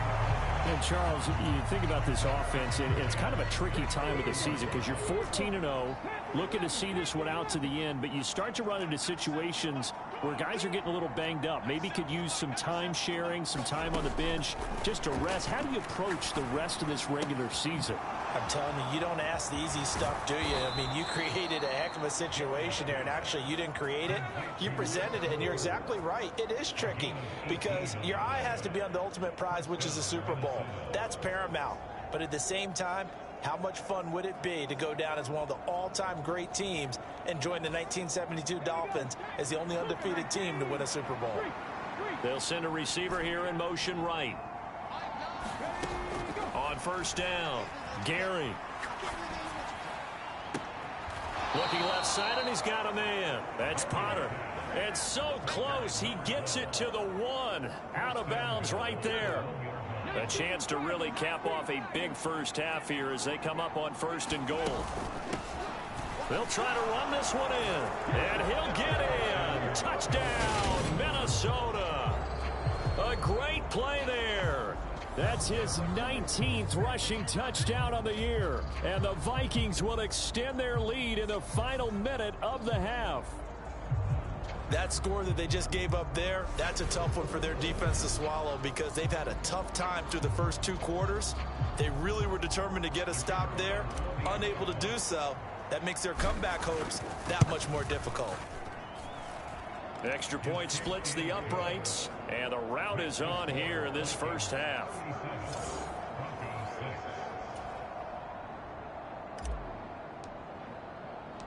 The kickoff unit is out on the field, and they will send this one away.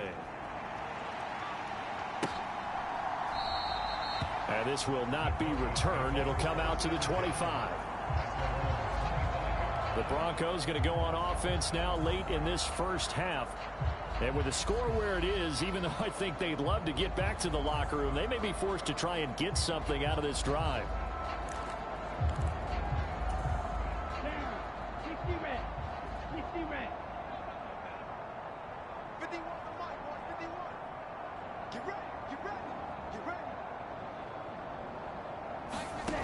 Throwing to start the drive, Mason. And he's going to have to eat this one as down he goes. It looks like a 12-yard loss there on the first down sack. This offensive line flat out cannot handle this pass rush. We've seen it demonstrated time and time again to the tune of 7 sacks in this game thus far. A final shot before break. Mason. He's got a man complete. And he'll be corralled well upfield right around the 40-yard line. So we are at halftime here on Christmas Eve. As now we send you out to Orlando and hook back up with Jonathan Coachman for our EA Sports Halftime Report. All right, Brandon, thanks very much. Welcome in everyone to this Christmas Eve edition of the EA Sports Halftime Report. So let's get to it. We'll begin out in the windy city of Chicago. And as you see, they were winners back on Thursday night. The Bears are getting hot at the right time as they move to 10-5 with 2 games remaining. Next, we'll head over to check on the Giants at home at MetLife Stadium. And they were winners in their ball game over the visiting Dallas Cowboys. The Giants could never get the ship going in the right direction this year, but they do get the win there to up their mark to 6-9. Lastly, we head to the City of Angels to check on the Rams at home in L.A. And they've got the lead in that ball game over the visiting 49ers. The Rams trying to hold on and claim victory. Meanwhile, in our game, it's been a back-and-forth first half. Who can put it together in the second half? For the answer, we turn it back over to our broadcast team of Brandon Godden and Charles Davis.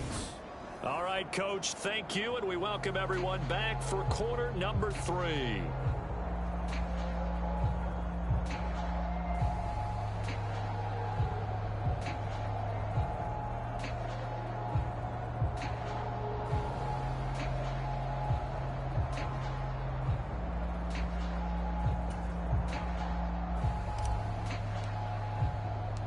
It'll be the Broncos getting the football first in this second half as they trail, and we are back underway. No run back here to begin the half, and we will start at the 25-yard line. So the Broncos come back out as we give you a look at the playoff race in the AFC. CD, they certainly know the hole that they face as they begin the second half. They have to do what precious few teams have done in NFL history, and that's try to come back from a 4-possession deficit. And, partner, you know, as that team gathers, they're saying to each other, you never say never, right? Because if you're on an NFL roster, that's how you have to think. You can always come back and win a ball game. And let's face it, we saw a certain Super Bowl, a 25-point lead late that wasn't enough to put someone away. But that being said, this task is near impossible. Let's face it. And bottom line is, it officially becomes impossible if this possession is an empty one. 4 yards the gain, and it'll bring up a 3rd down.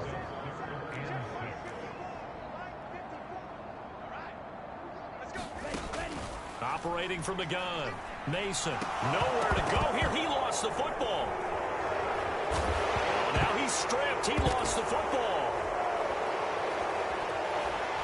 And he'll take this back down inside the 20.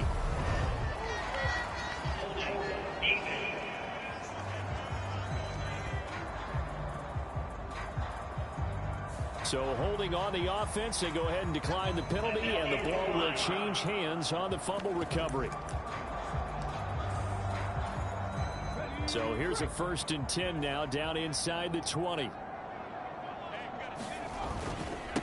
One back in the backfield, he'll get the carry. And he can't quite get there. Tackled down at the 1. 18 yards that time to push him up, 1st and goal. Another fine carry from the NFL's rushing leader, and quarterbacks typically dominating the MVP balloting, but I think you got to give this guy serious consideration, don't you? And he'll get into the end zone. Touchdown, Minnesota. A great effort there. His 2nd touchdown of the afternoon. And the Vikings take the forced fumble and convert it into 6 points. So he had the nice run to get him down there, was stopped just short of the goal line, but they go right back to him, CD, and he delivers to finish the drive off. A little extra determination there, don't you think, partner? You notice he didn't tap on his helmet and say, get me out after the run down to the end zone. He said, I almost got in. I'm going to get in on my own. I'm staying in. And he carries it across the goal line. Point after try forthcoming. And the lead grows even larger here in the 3rd quarter. Well, that drive started with not a whole lot of real estate in front of them. In plus territory, excellent field position. 2 plays later, pay dirt. Minnesota's kick team ready, and the Vikings boom it away. And this will not be returned. It's a touchback, and they'll begin at the 25. And Denver getting set to take the field.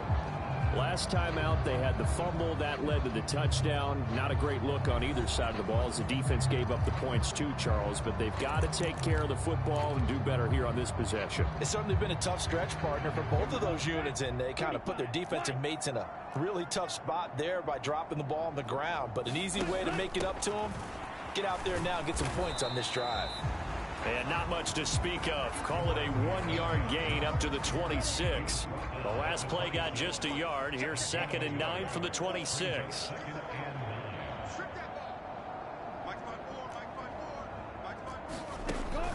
Now a shotgun snap as they'll look to throw. Throwing left side, it's complete. Down the left sideline. On the move past the 40. And he's going to be out of bounds all the way down at the 2.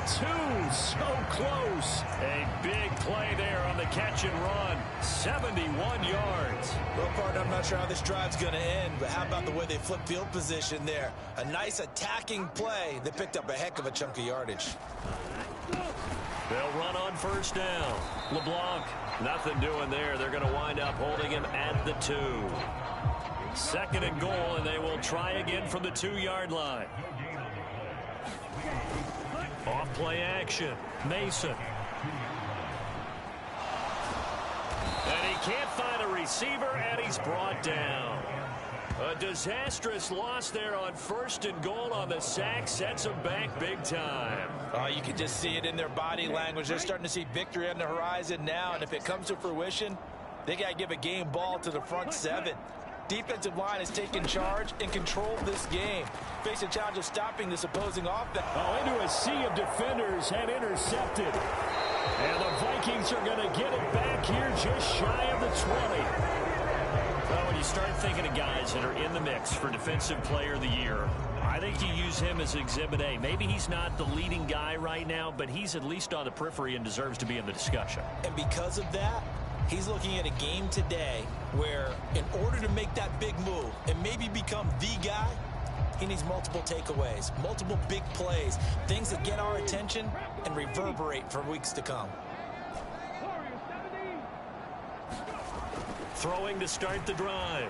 Gary, he's going to float this one deep right side. And the defense has it covered. It's intercepted. A solid stiff arm. And the Broncos are going to take possession of the football. Well, with the size of lead that this offense has, I don't think that interception is really going to affect them much. But at least for this defense, something small to hang their hat on. Yeah, and let's face it, they're not even scoreboard watching anymore, right? They're just trying their best to make a play, get themselves off the field, which they just did, and salvage a little bit of pride in this one. And they'll get this down to the 42-yard line. Nothing fancy on first down, but a very consistent type of a play. Hit that slant. A lot of people call it an extension of the running game, and it can be if that pass is completed, because you hit a guy on the run like that, you often can go for big yardage. Sets him up nicely for second down, staying ahead of schedule. 7 yards there and a first down.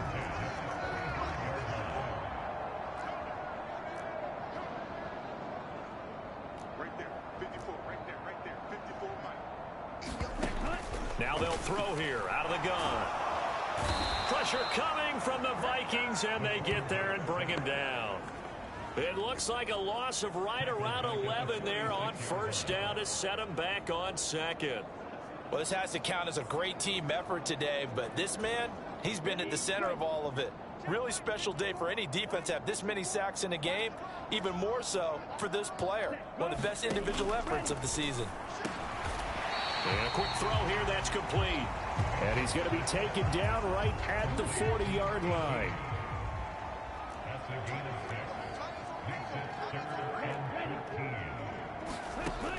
Throwing on 3rd and long. Mason. This is intercepted. And the Vikings are going to get this back to their own 34-yard line. This defense, Charles, coming up with another interception. They have really done an excellent job of locking up these receivers. Yeah, they're really on fire. They are actually doing what they talk about all the time, which is plastering to receivers when they're in their zones. They didn't give up a touchdown in the first half. Haven't done so here in this half either. Blanketed the field going all the way back to the opening drive, and they come up with a pick right there. And good running there as he'll take this all the way up to midfield. 16 yards right off the bat and a first down.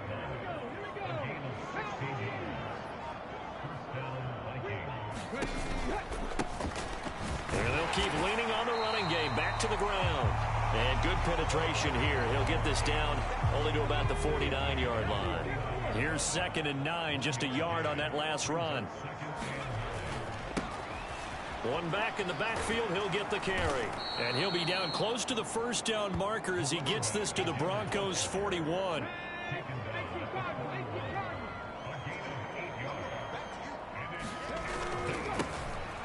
3rd down, they're going to run for it here.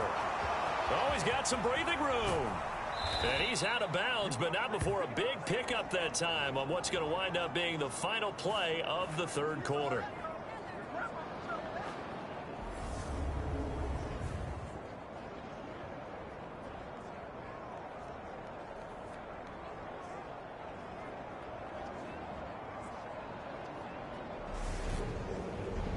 It'll be 1st and goal when we come back. We'll return with more after this. This is the NFL, and it's on EA Sports. After the big play, a chance to finish now on 1st and goal. 19 Tiger, 19 Tiger. Now they'll switch it up here and look to throw. He's got his man. It's taken in for a Viking touchdown. A 1-yard touchdown reception. And the Vikings add another 6 points to what's going to be a blowout victory. Well, when coaches come into a game preaching total team effort, CD, I think this is the type of ball game that they're dreaming of. It was pretty apparent early on that they were clicking in all 3 phases. It's been fun to watch. Yeah, sometimes in the NFL you end up with matchups like we've been watching here. And when you go back to the early drives, you can just see that one squad was on a different level in this game. Safe to say, we haven't been disappointed in watching their execution throughout this contest. And this will be a touchback as that sails over the end line. Well, we get another look now at this Broncos offense. Facing a big fourth-quarter deficit here, things not looking good. You know, this offense, though, they've been in the top half of the NFL so far this season, but in this one, well, their defense has really struggled.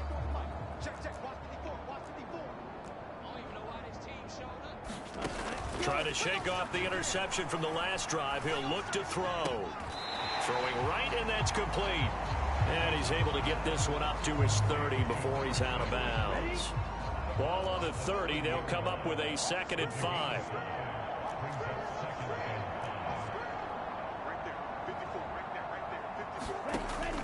Back to throw. Mason. And it's incomplete. Took a shot, couldn't connect. And that's another play that's painted the picture of this game overall. It's been a blowout. It's been continually fueled by big turnovers and stops for one side and an inability to advance the ball from the other. And he comes back with one complete. And he will have a Broncos first down as they're able to get the 3rd down conversion.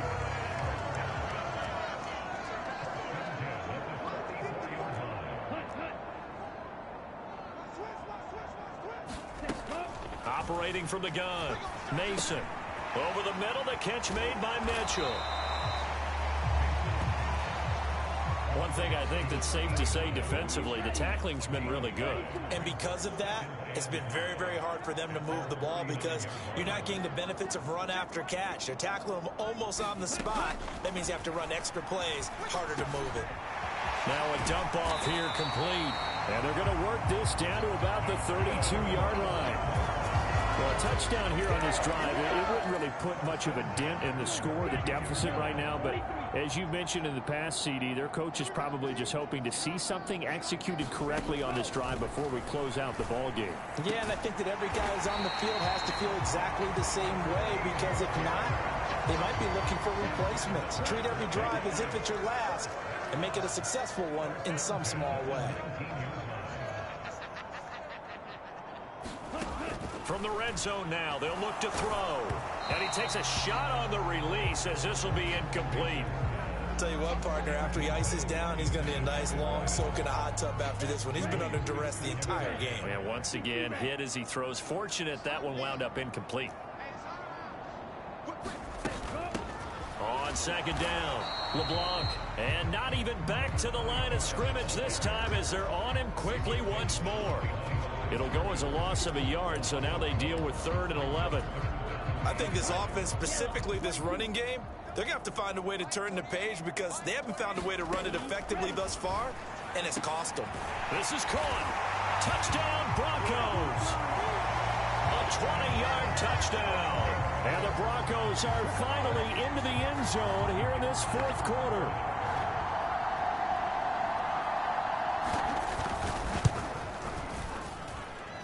Point after, right down the middle. As they make the score just a slight bit more respectable here in the final quarter of play.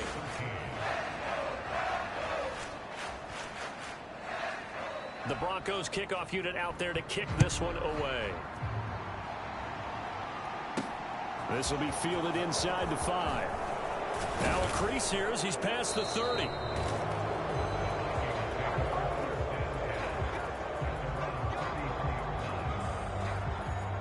And now this offense comes back out onto the field. And they just continue to roll right along, really. This has the looks of yet another victory as they hope to polish it off here in quarter number 4. So they'll come up first and 10 now from the 33. They'll start this drive out on the ground. And he'll get what he can up the middle, 3 yards. That'll bring up second down. Brandon, I've got to think this offensive line has got some smiles on its faces. And I know it sounds crazy, but they practiced for this back in training camp. They knew they'd be in situations where there'd be extra defenders in the box coming after them, trying to keep them from locking down a game. Right now, they want to show the world they're up to the challenge. 107 yards rushing now for the NFL leader coming into this ball game. They'll try and run some clock here as they keep it on the ground. And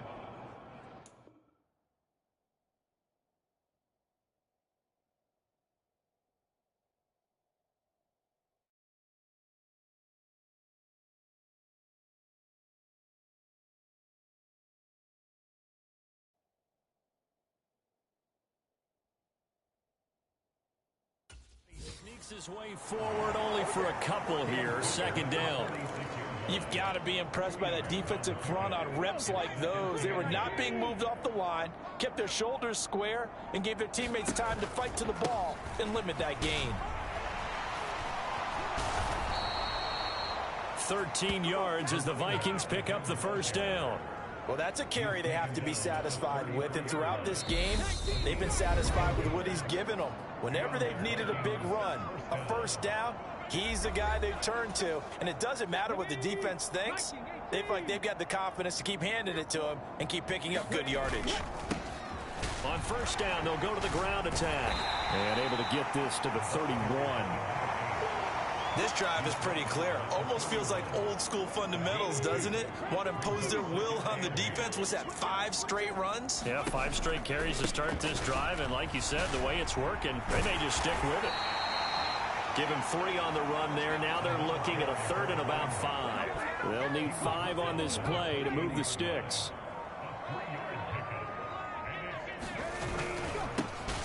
On 3rd down, they're going to run for it here.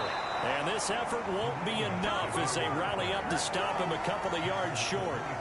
Call it a gain of 3, and it'll bring up 4th down. You know, we might start getting some props here in the booth. You know, that one that says the D and then the fence that you put up next to it? How about that? They brought out the jumbo package and still couldn't move them off the line of scrimmage enough to pick up that first down. Impressive. They were ready defensively for that jumbo set. And he is going to pick up the Vikings first down as they manage to convert, and that'll keep the drive alive. They only got a couple, but a couple's all that they needed as they convert on 4th. Charles, a lot of happy faces heading into the tunnel as this one ends, and understandably so. Not only did they get the win, but boy, their offense was on fire in this ball game. And partner, I have no idea what the top speed is on one of those high-end sports cars. What's the top gear you can get into? This offense, they certainly were there in this one, huh? Everything clicking for them in this contest, the kind of performance that they're going to cherish. So for Minnesota, they are now 2 wins away from a perfect regular season as they move to 15-0. And they'll have another road date next week with the Detroit Lions. Meanwhile, for the Broncos, they're guaranteed now a sub-500 season as they fall to 6-9. And they'll be back home next week as they're set to take on the Cincinnati Bengals. So for our entire crew, alongside Charles Davis, I'm Brandon Gaudin. Thanks for watching, everybody. We'll see you next time.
Today on EA Sports.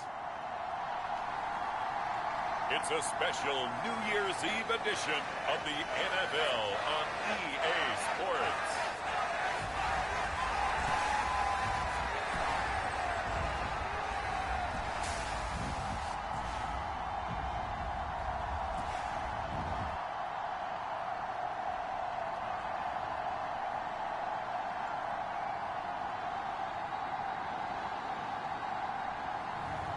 It's the Detroit Lions taking on the Minnesota Vikings.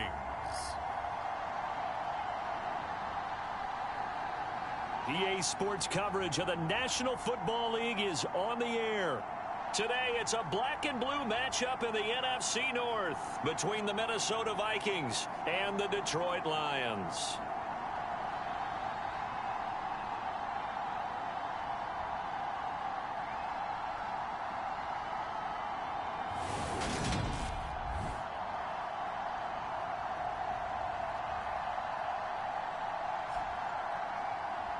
With Charles Davis, as always, I'm Brandon Gaudin. And Charles, you talk about storylines in this one. I think it begins and ends with our two quarterbacks, certainly two of the best in the business. And nowadays, I don't think you get by for long periods of time without a top-flight quarterback. The way the game is played, with all the responsibility he has and how the game flows through him, if he's not on the top of his game, your team's not going to benefit at all.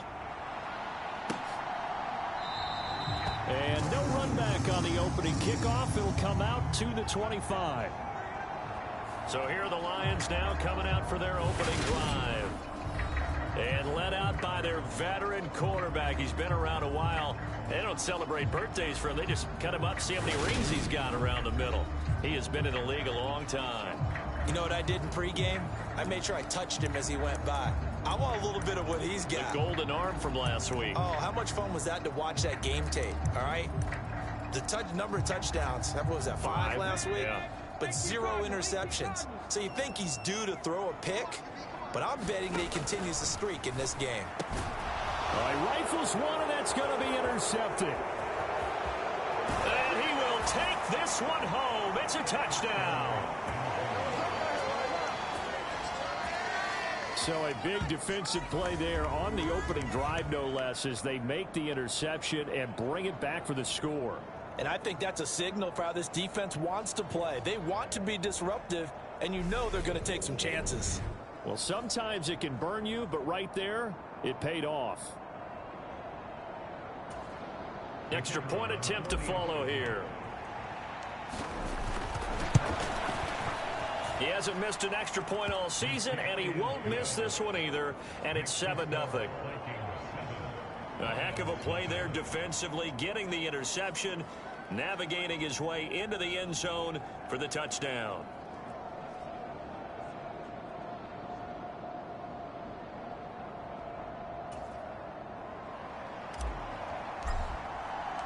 So they throw the pick six. They'll get another shot at it now as this one's in the air. Phillips, he's not going to bring this one out, so they will begin the drive at the 25. Back onto the field come the Lions for their second overall drive.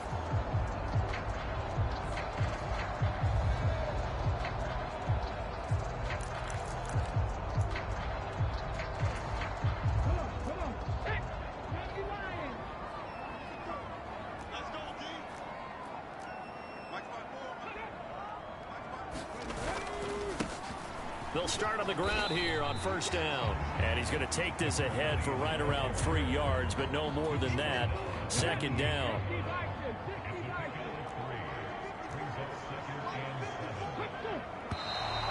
Now some movement before the snap. And we'll hear from our referee for the first time this afternoon. That flag accepted, and it backs the offense up a little bit. And that false start penalty certainly not helping their cause here. Second down and long.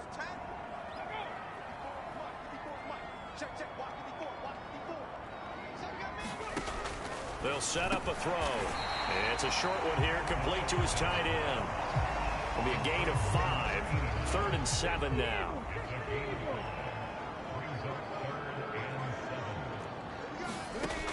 He'll look to throw. Now a leaping catch. He's got it. And he'll be taken down, but not before they work it across midfield. From Viking territory now, they'll come up 1st and 10 at the 48-yard line. Now back to throw. Into double coverage, and it's intercepted. And the Vikings are going to take possession here at their own 33. And that's what we've seen from this defense all year long, because they've been so good at finding ways to take the football away. And they just gave us another example right here. A strong defense, that's something you're going to need to rely on come playoff time. And this crew has got one. There's no doubt about that, Brandon.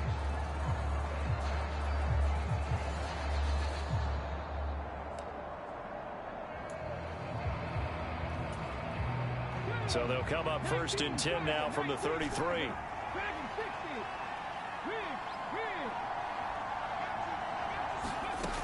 Throwing to start the drive. Gary. He finds his man. Complete. That's Warner. Finding room at midfield. And he gets this to the other side of midfield across the 45 before going out.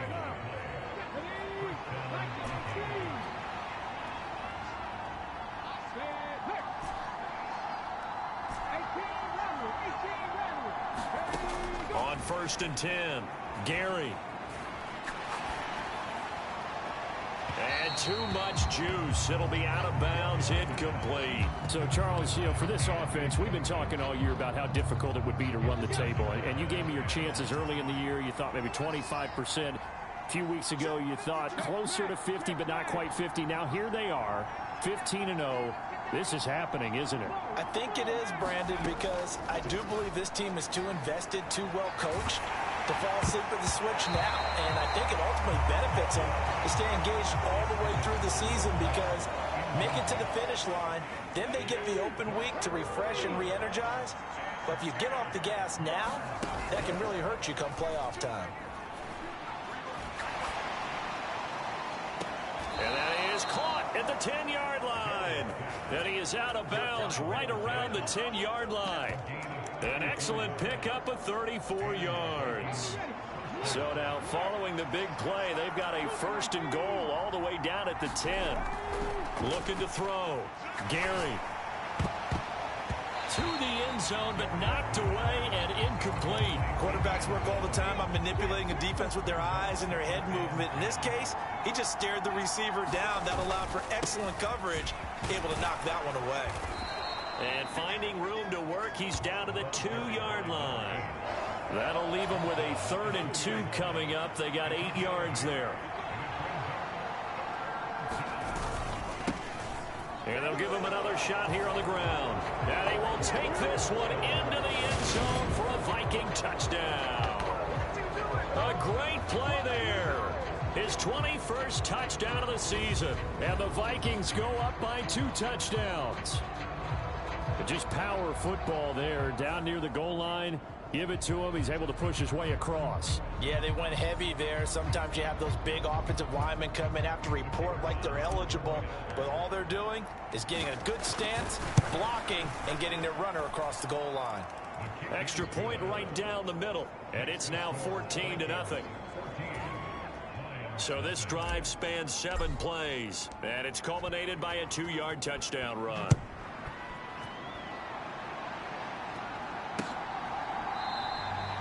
Phillips, he's not going to bring this one out, so they will begin the drive at the 25. Been a nightmare of a first quarter for him. 2 interceptions, 1 return for a touchdown. As he starts again here, 1st and 10. Let's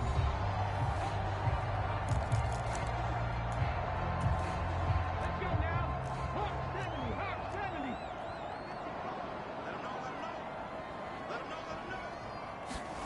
70. Trying to shake off the interception. He'll look to throw. He gets this one to Burks. And he's going to get a good gain of 9 here up to the 34. Well, it's time for them to be good teammates right here. And what I mean by that is possess the ball for a little while. Get at least 2 first downs. Give their defense a chance to settle down a little bit after they give up a touchdown. On 2nd down now, Monroe. And he's able to take this one up to the 35-yard line. Ball up to the 35 now as they come up on 1st and 10.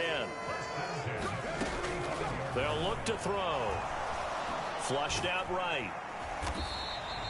He'll get just a yard on the scramble. It's 2nd down.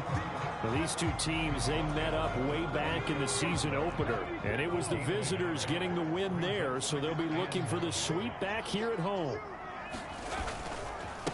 On 2nd down, Monroe. Oh, he's got a little daylight, and he's able to get this to the 40-yard line before he's out of bounds. Good yardage as he rumbles for 24 and a first.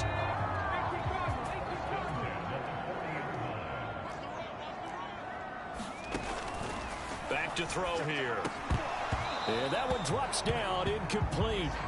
Good coverage there, forced the ball free, and it's 2nd down. 2nd and 10, a very chilly day here, but no snow. And I got to say, if it's going to be this cold, I want snow.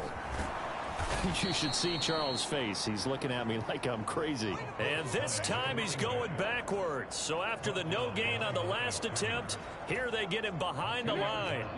7th play of this drive coming up, but a long way to go on 3rd down. Looking to throw. It's a short one here, complete to the tight end. And they'll get him down at about the 37, well short of the first. It'll go as a gain of 4. And it'll be 4th down. So now they're going to send out the field goal unit to, as they say, fire away from long distance. And his kick is right there. It's good. And they will get themselves on the board here at 14-3. So that kick gives them their first points of the game, CD, and it comes on the 3rd drive, but hopefully for them that's a spark that gets that offense going. Yeah, and I would say if you're the offensive play caller, as you look at your sheet, you're trying to find that part on there that unlocks bigger points. They've struggled with a few drives so far, finally got 3 out of it. How do you find the end zone? That's what he's searching for now. The Vikings offense making their way back out. Now let's give you a look at the playoff picture coming into the weekend in the NFC. Well, we do know, Charles, they will be in the playoffs. They currently sit at pole position number 1, but nothing's set in stone right now. They still have to earn that top spot. And it makes me reflect back to preseason when you and I do our tours of camps. The prevailing message in each and every one of them was what? Win the division. Win the division. Win the division. You know you're in the playoffs. It means something. It means a home game. It means a number of other things, but winning the division is paramount. You're right. They won't step off the gas here. 8 yards the tally on that 1st down run. Here's 2nd and 2. Operating from the gun. Gary, he's going to float this one deep right side. And this is taken in at the 5. Touchdown, Vikings. A big play there with touchdown number 8 on the year. And the Vikings are able to strike quickly to add on to their lead. Boy, still in the first quarter, and look out. I mean, they are on pace for over 80 points in this game. I don't know that they'll get there, CD, but this has been impressive to watch so far.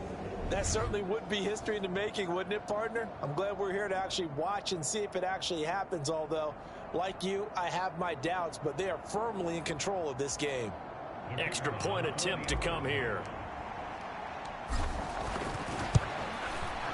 And it's 21-3. That drive started on their own 25. 2 plays, 75 yards later, into the end zone.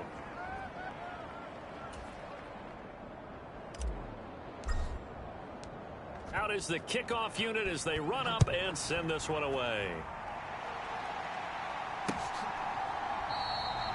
Phillips, he's not going to bring this one out, so they will begin the drive at the 25. And Detroit getting set to go now. Last time out, you remember their drive stalled, but thanks to their kicker, booted a long field goal to at least get them 3. Now here they'll try to do better and find the end zone. And in our experience, how much fun is it for coaches to know that they've got a kicker who can nail it from long distance? Now, the hard part is, as an offensive play caller, you don't want that in your head too much where you're relying on it, and he goes out and gets the job done for them. But I'm quite sure he would be content to just kick extra points from here on out. Yeah, absolutely no question. I think his teammates would be okay with him just kicking the extra points as well. Now Here's a little touch pass as they tap it quickly to their receiver. And the reinforcements come in as they're going to stop him behind the line. Deputy, 1918. 21-3 is your score after one.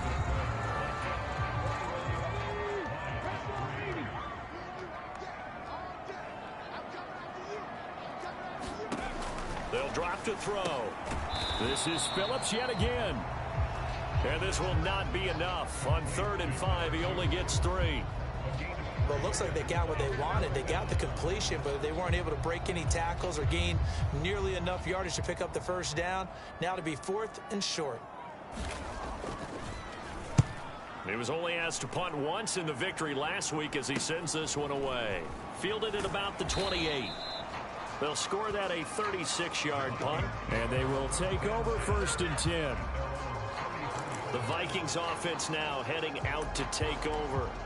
And they, if you just look at this game, Charles, on paper, they've got the edge, no doubt. They're hanging around the top of the NFC. On the other side, you got a squad that's towards the bottom of the NFC. But when we mentioned that to the coaches, they were having no part of it. Yeah, and I like how you said when we mentioned it. In fact, I mentioned it, and I upset them a little bit, didn't I? Because they wanted no part of that one, and I was reminded, like a 5-year-old, this is the NFL. Any given Sunday, anything can happen. They are guarding against the upset. And some pretty strong running there as he'll take this across the 50 and down to the 44.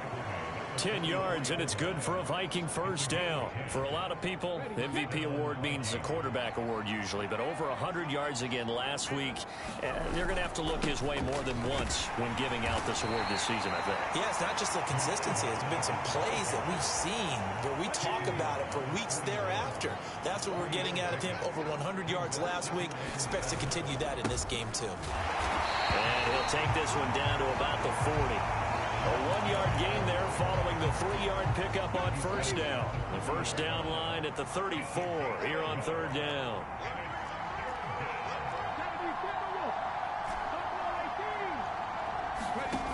Off the play fake. Gary.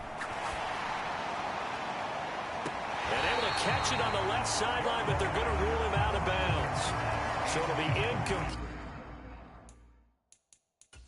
Certainly. And now the red flag out on the field. We'll have a challenge forthcoming.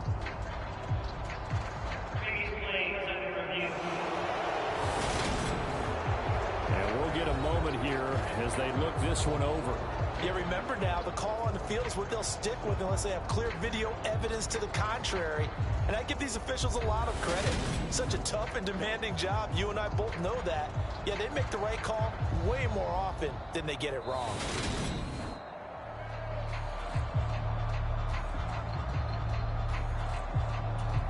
So not successful there on the challenge, and he'll have to be careful from here on out because he'll only have one challenge remaining. And this is good from 57 yards out. That was bombs away right there. And the lead up to 3 touchdowns now. It's 24-3. So everything else has gone right in this first half. Kind of follows that it would for their kicker, too, as he adds 3 more onto the lead. Yeah, and the way that this one's gone, definitely not looking like he's going to have to worry too much about pressure kicks late in the game. He can go out there free and easy, just work on his form, and he knocked that one through. The Lions offense heading out as we give you a look at the playoff race coming into the weekend in the NFC. And with the final fortnight of games upon us, teams jockeying for position. Some of these games really starting to take enormous importance as they always do this time of year. I like how you use fortnight. Hey, you're impressed, aren't you? I am impressed. That means 2 weeks, if I'm not mistaken, correct? That does. But how about exactly what you're talking about? Going down the stretch, how much importance is placed on these games? Look, everyone talks about every game's important. When you get to this time of year, maybe that importance gets quadrupled. And that's where we are right now to see who can make their last run, their last push to get into the playoffs. 2nd and 4. Over the middle, it's complete. And getting this just shy of midfield, they'll spot it at the 49.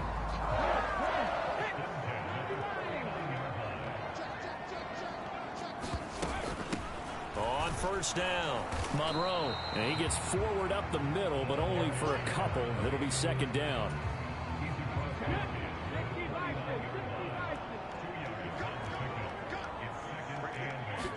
Here's 2nd and 8. And for the 3rd time here in this half, it's intercepted. And the Vikings are going to take possession of the football. A nightmare of a first half for him. That's now 3 interceptions. But Charles, with his talent, if anyone can shake this off and right the ship, it's him. I agree, because you don't get to be one of the best quarterbacks in the league without developing some major mental toughness. So I expect him to go in the locker room at halftime, hit the reset button, and come out a new guy in half number 2. 50 yards rushing for him in this one, and he is drawing ever closer to a 2,000-yard season. 6 yards on that last play. Here's 2nd and 4. And they'll keep leaning on the running game. Back to the ground. And only able to get 2 here. Stopped at the 30. This offense so far on 3rd down, they've been okay. 2 for 3 thus far. Here it's 3rd and 2. And some room to work. And he's brought down, but not before he reaches the 8-yard line. It's a gain of 22 as we tick towards 2:22 on the clock. So it's pretty simple, partner. You pick up a turnover, set you up in excellent field position. The last thing you want to do is go 3 and out in this spot. Yeah, they would have to settle for a field goal attempt, but now they keep those touchdown hopes alive. It's a gain of a yard, and it takes us to the 2-minute warning.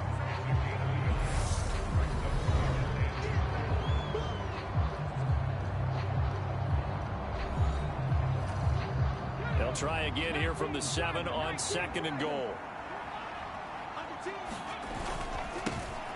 One back in the backfield, he'll get the carry. And he will score. Touchdown, Vikings.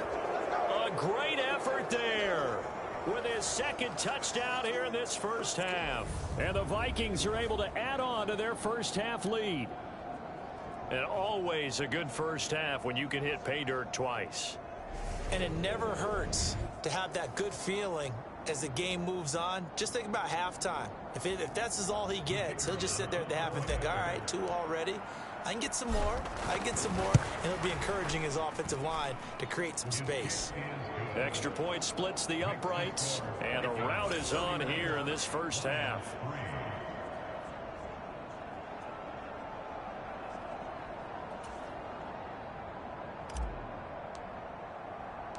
The kickoff team on the field now as they will send this one away.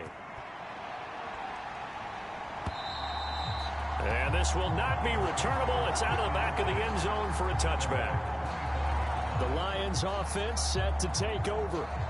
And 3 interceptions in this game. And I would have to think, I wasn't a quarterback, but number 4 is kind of, oh, you're like, oh, man, I can't throw 4. No, what's interesting is, what do the coaches decide to do now? Having thrown 3, do you alter your offensive strategy? Do you take the ball out of his hands and maybe turn to the running game? Or do you have that supreme confidence that he's going to turn things around? We'll see what they do. It'll be a loss of 7 on the sack, and it brings up 2nd. Well, for last week's performance, which was so good, he was named NFC Defensive Player of the Week. He got a lot of praise, and understandably so, from national media. Looking pretty good on that play, too. And I love what he told us this week before the game. He talked about how much time they spend working on pass rush moves, every position, because anyone can go after the quarterback in their defense, and you can see how they've all absorbed their lessons. And this a leaping effort, but it's knocked away and incomplete. An incomplete pass on that last play, and that means they'll need to come up with something here on 3rd down. Up the middle they go. Monroe, and he'll get this one across the 20, but only up to about the 21. It's a gain of just 3, and the offense likely going to yield to the punting unit here on 4th down. Here comes the Lions punter now, as he'll kick it away for the 2nd time.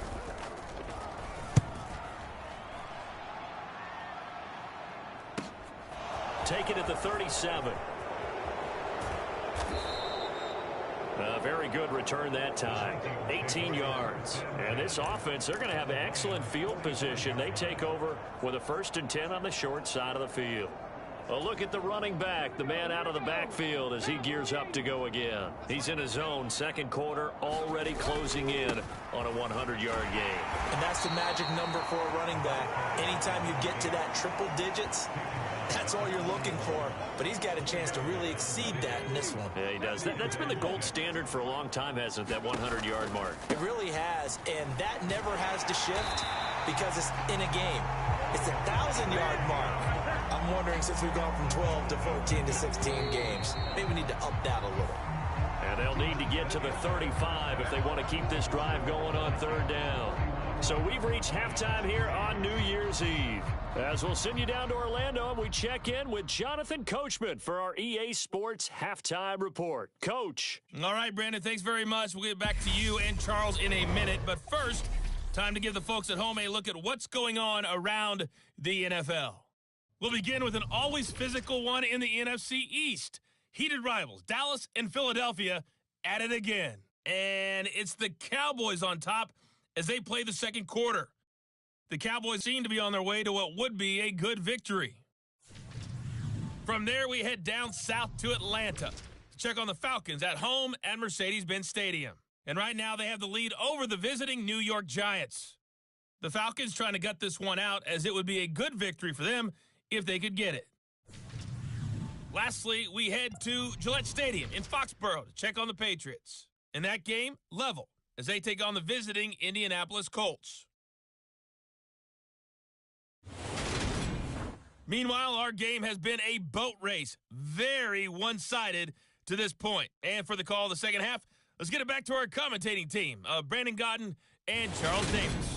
Okay, Coach, thanks as always to you and the gang in Orlando as we welcome everyone back in for quarter number 3.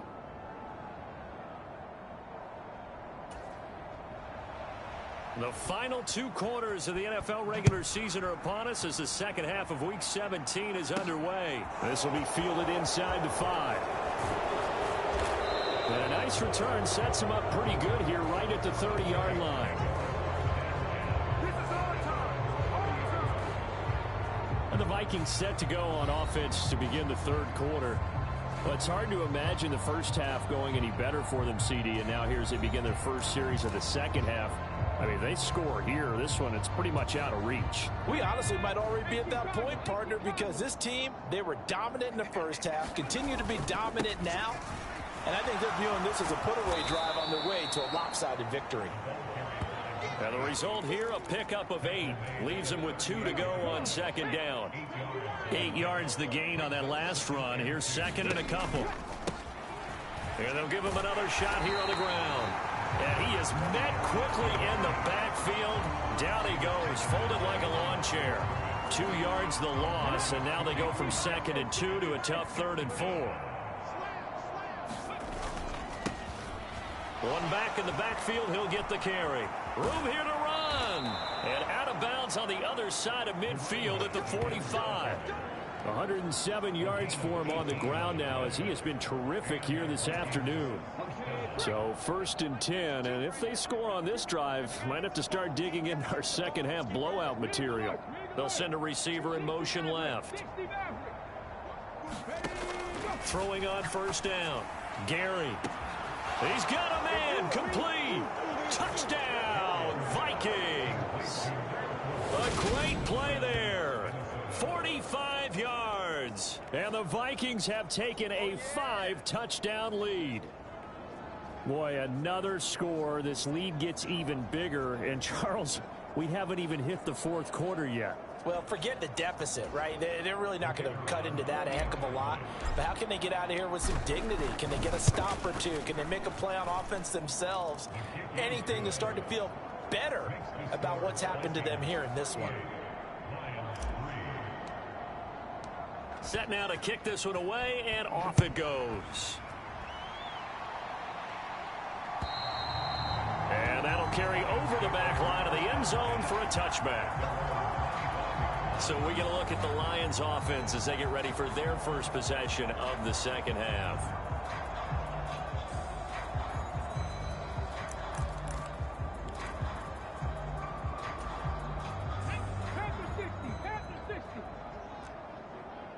Blue there, blue there. Switch.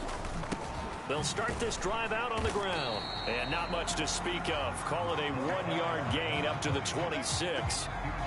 Yeah, things were pretty stacked up there in the middle of the line. A lot of bodies, not much space. I think ultimately he was fortunate to get anything out of that run. 2nd and 9 now. And he drops it incomplete. And their struggles continue here. He's had trouble finding open receivers all game, CD, and that's because really there hasn't been many. This defense has been all over them. Yeah, they're one of the better defenses in the league, and every time I talk to someone around the NFL, they all say the exact same thing. They're so fundamentally sound, it's hard to execute against them. A big play there for Detroit. 42 yards. So the big play changes the complexion of things. Here's 1st and 10 just outside the 30. He finds his man, complete. It's Phillips. This duo locked in, 14 yards there, and a 1st down. There's a nice pickup right there, and after watching that play, I'm thinking about all the lost opportunities that they've had so far in this game. But right now, just focus on continuing to move the ball the way they did on the last play. That pass taken in by Burks. And they're going to get this down inside the 15. 2nd and 6. No, scratch that. 2nd and 7. They'll look to throw again. Buying time to his left. And that is caught. Touchdown, Detroit.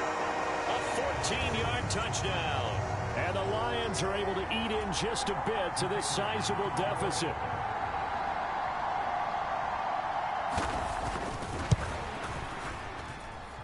Point after, right down the middle. And that'll cut the lead down a bit to 28. A drive that time of 6 plays. And the end result, a Detroit touchdown. Here are the Lions now as they line up and kick this one away. From a yard or 2 deep, here comes a return. And he'll be stopped right around where he would have been had he gone down to a knee, maybe a yard shy of there at the 24. There again is the running back as he trots onto the field. He's already hit pay dirt twice. He's up over 100 yards. He is feeling good. And he's just zipping along today. Everything coming together for him. It's that type of a day that you see a back just kind of have a grin on his face every time his number is called. Because he doesn't feel like there are going to be any lost yardage plays. Nothing but big-time positive runs. Making the sideline grin as well. Throwing to start the drive. Gary, he's going to loft one deep left side here. He's got a man, complete. Touchdown, Vikings. A big play there. 76 yards. And the Vikings just continue to roll. Well, you know he can be explosive, and he's ultra explosive there on the fly route. And you know how many times we've talked to coaches and we've had quoted back to us, well, you know something? When you execute really well, it doesn't matter if they know it's coming or not. But sometimes athleticism beats you as well. He just took off and went. That's almost like one of your Turkey Bowl games, isn't it? Just go long, Backyard. man. I'll hit you. And it worked really well for them. Now the try here for the extra point. And the lead grows even larger here in the 3rd quarter. They certainly made quick work of that, ultra quick work. One of the fastest drives you'll ever see, just one play resulting in the touchdown. The kickoff unit is out on the field, and they will send this one away. And they will not get a chance to return this one as it's through the end zone for a touchback. So out now come the Lions. Well, we're still in the 3rd quarter, so there's some time to kind of clean this up and make it look more respectable. Now, a win, that's probably gone out the window, Charles, but I don't know. Do you look at this as a time to just improve and maybe start to look towards the future? I think you have to find something to play for, something to grasp onto until the clock runs out. But, Brandon, we've been around this game a long time. This is an outlier. You don't get many blowouts like this no matter how the game looks on paper going in. This one has turned out to be everyone's worst nightmare realized. On 2nd down now, Monroe. And he will lose yardage here back at the 23-yard line. 2 yards the loss, and now 3rd and 12. Yes, indeed. That play there, that reminds me of some of the guys that I played with. They have that suddenness, able to get into the backfield almost about the time the ball snapped and make a play. How about that tackle for a loss? Absolutely. He did a lot of that last week when he was named the NFC Defensive Player of the Week. One of the guys on the team was saying, yeah, we called him the disruptor, and that's carrying forward again. Makes sense, doesn't it? Steps away to his left. Nothing open downfield, so he'll throw it away. Well, defensively, they haven't let him just sit in the pocket and get comfortable, and that's opposite a lot of game plans in today's NFL. Ordinarily, you're trying to keep the quarterback hemmed in. In this case, they brought the heat, and if he flushes out, they're fine with that, and they force another incompletion. A very nice punt that time, but they get 11 back on the return. And it will be Vikings ball, 1st and 10. And now out comes Minnesota. Well, they got to be thrilled with how they've operated so far in this one. They've got the nice lead, and now a chance to score here on 3 straight possessions. Yeah, and the way that they are rolling, I just don't know how they get slowed down, because they certainly are operating at peak efficiency right now. They might want to think about giving some of their backups a little bit of work, though. Let some other guys get on the field and do their thing and save some of this for the next time out. Throwing to start the drive. Gary forced out to his left. He's got a man. Complete. Touchdown. A great effort there. 53 yards. And the Vikings get another third-quarter touchdown to add on to that lead.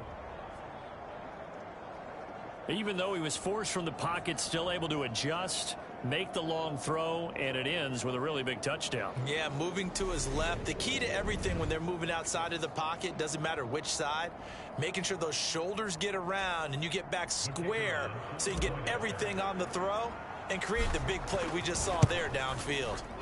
Extra point right down the middle, and the lead grows even larger here in the third quarter.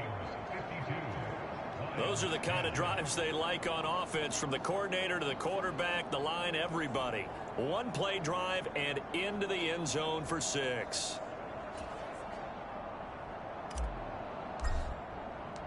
Out is the kickoff unit as they run up and send this one away. And this will be a touchback as that sails over the end line. Here's the Lion offense now as they get ready to take over. Well, this has been a tough one for them, Charles. They've struggled really on both sides of the football. And one thing that's really plagued them, the turnovers. They've had issues keeping the football in their possession. And every game that's ever been played, all coaches talk about taking care of the football and limiting turnovers. And in this one, after we saw that first turnover, we worried that things would snowball, and it certainly did, especially on the scoreboard. Not what they had in mind there. That's going to go as a loss of 4.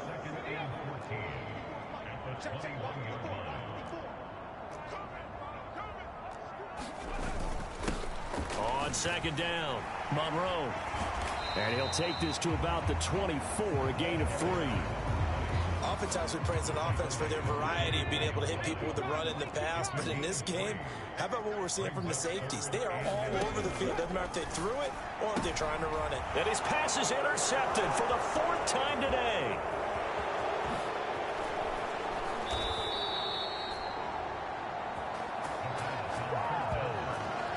He has just been a load for opposing offenses to account for. Now 8 interceptions on the year. I love that number because I always think of center field.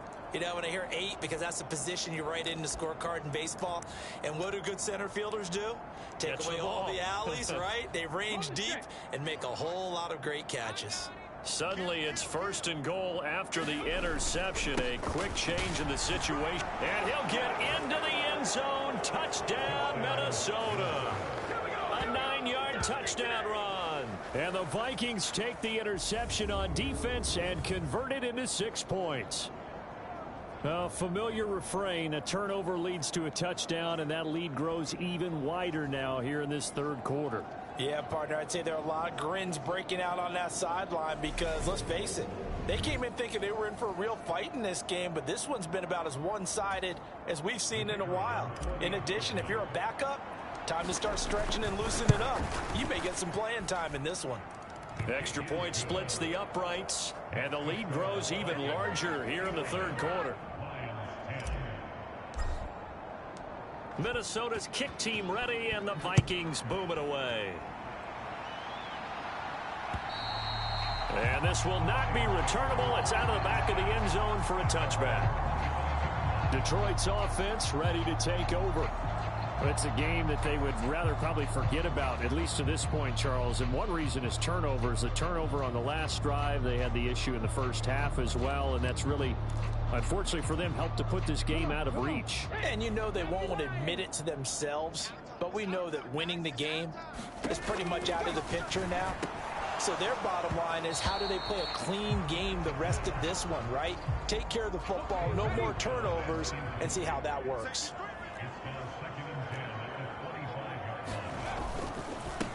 On second down now, Monroe.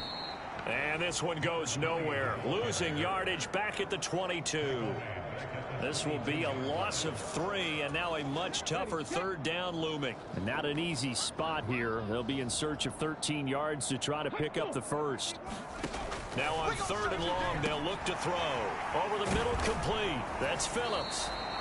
And they're going to get him down well short of the first, as he can only get this to the 30. So they'll get 8 out of that completion, and that's going to bring up a fourth down. Here comes the Lions punter now, as he'll punt it away for the 4th time today. And no return on this one. It's a fair catch is signaled for and taken. They call it 38 yards on the punt, no return. And the Vikings will take over here, 1st and 10. And out now come the Vikings. Well, this offense, this team, they are rolling right now, Charles. They've scored on 3 straight possessions. You look at the scoreboard, and they pretty much right now got this thing on cruise control. Yeah, and this is that time of game where you and I have to be prepared, right? Isn't this kind of like that empty the bucket time where you have to go into your blowout material and make sure we have some different things? That's what we're staring at right now, the way this one is going. He's going to wind up and air it out. And this is caught. Touchdown, Vikings. A great play there. 2 catches, 2 touchdowns here so far. And the Vikings will add on to their lead here in the final minute of the 3rd. In order to lead in a game, you're going to get plenty of contributors, but that's his 2nd touchdown catch of this game. He's one of the key guys in this one. And you better believe he'll be looking for the hat trick here as this one continues to go.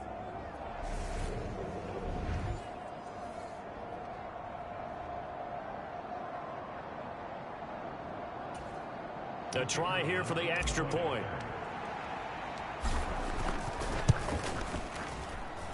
And the lead grows even larger here in the 3rd quarter. Well, the offense wasn't out there for a long time, but they were out there for a good time. One play, and they're able to hit pay dirt.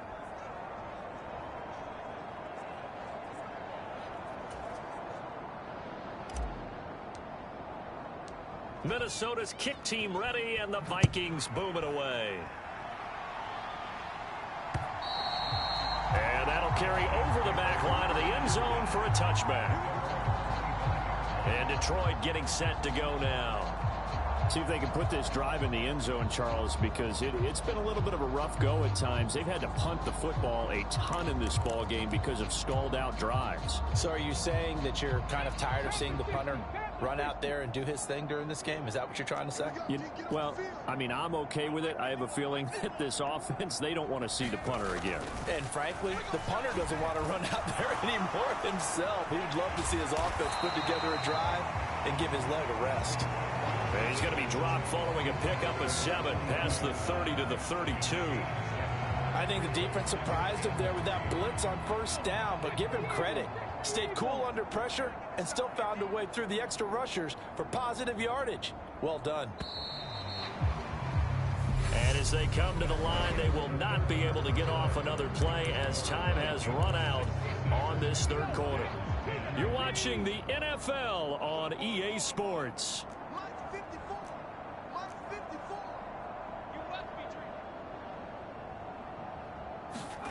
2nd and 3. And that falls to the ground, incomplete. A nice job of bodying him up defensively, and now it brings up 3rd down. The Lions on third down. They've struggled to the tune of 2 for 8 so far. Here it's 3rd and 3. Back to throw. And the throw there going to be incomplete.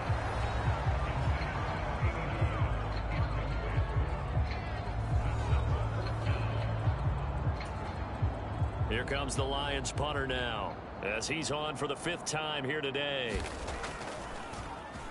And he deserves a bronze leg as he gets this one away. This is taken at the 15. Just a yard return there after a punt of 49. And the Vikings will be backed up deep to begin their drive as they take over 1st and 10. Now this offense back out and set to go for their next drive. We find ourselves here in the midst of a one-sided affair. A lot of fill time down the stretch, Mr. Davis. So we could talk about food because that is something that you and I both enjoy. We share that. We enjoy our time at the table. So maybe the best steakhouses in the city, but in all seriousness, the performances that we've seen this year, we've seen a bunch of great ones, and it's going to be hard to parse who's going to win the MVP. Yeah, it really is. Is it going to be a runner? Is it going to be a thrower? Can a defender finally win it this season? Those are the things that we could probably discuss. And collectively, this is about as dominant of a performance as you could have hoped for on both sides of the football. Might have to put in number 1 for what we've seen this season. So 1st and 10 now from the 30. Back to throw. Gary. They shakes him off. Escaping and a big loss here as he's taken down. Finally hauled down for the first time this game. Multiple defenders in there to drop him. Like the footwork back there, I thought you did a pretty good job of evading that first wave of players. Tried to buy a little extra time out of the pocket, but in the end, oh, that was a tough one. Yeah, winds up getting buried for the loss.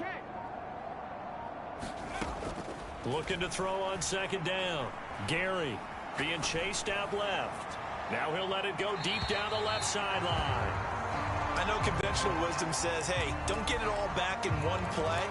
But sometimes you go ahead and try to. They tried to get it all back on that one. Weren't able to do so. An incomplete pass on that last play, and that means they'll need to come up with something here on 3rd down. They'll send a receiver in motion to the left. Throwing on 3rd and long. Gary looking right sideline. That's complete. The 20. Touchdown. A big play there. 2 catches, 2 touchdowns here so far. And the Vikings are closing in on that 16-0 record as they add on to their lead. As that lead just swells and swells. Look, this has been dominance in all 3 phases: offense, defense, and special teams. So don't we have to give a lot of credit, not just to what we've seen today, but the preparation in advance, coaching staff, commitment by the players to the game plan, and being ready to go in this one? You're exactly right. Clean sweep. And boy, they're going to celebrate this one after it's over. And on the other side, this is the game film you just flush and never go back and review. Point after, right down the middle. And this one was over a while ago as they just add on to that big lead. The kickoff team on the field now as they will send this one away.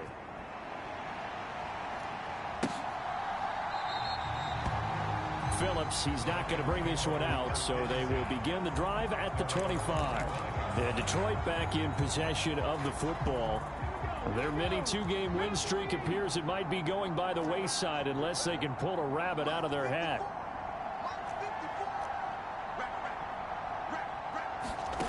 They'll come out throwing here to start the drive. Oh, he dropped it.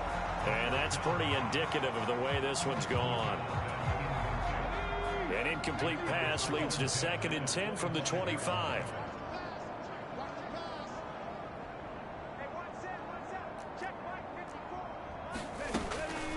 He'll drop to throw. He finds his man complete. That's Phillips. And from the 25, they work this to the 29, a gain of 4.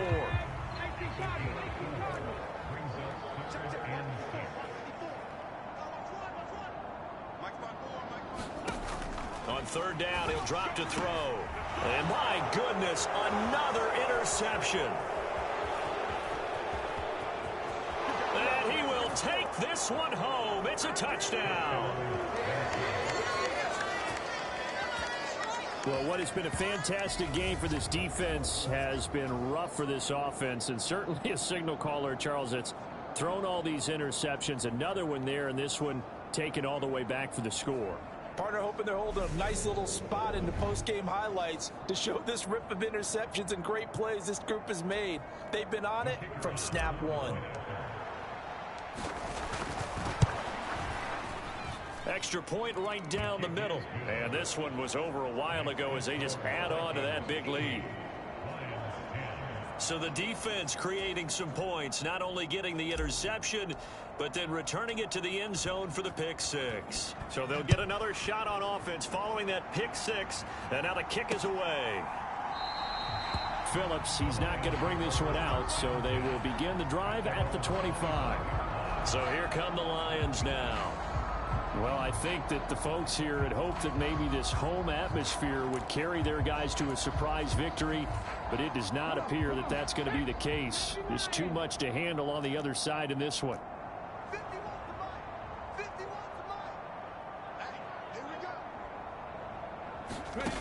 After the pick six, they go right back to the air. And they'll get it up just short of the 45 at the 44. The drive starting play, a good one. Give him 19. Took just one play to move all the way to the 44 as they try again on first down. They're going to look to throw. Looking middle, and that's complete. And they're going to get this to about the 44-yard line. So on the other side of the field now, it's 1st and 10 as they've got things rolling on this drive. The quick throw knocked away. It's incomplete. Another throw there off the mark, and obviously he's battled all of the interceptions. Things just haven't been true to form for him. I don't know. What do you think's going on out there, CD? That's a great question, and my suspicion is he's been coached really well to not show that he's having a problem. You know, they always tell you no matter what, you keep throwing the football with confidence. Well, we're not seeing a confident thrower right now. He's off balance, the passing game's off balance, and the defense is taking advantage.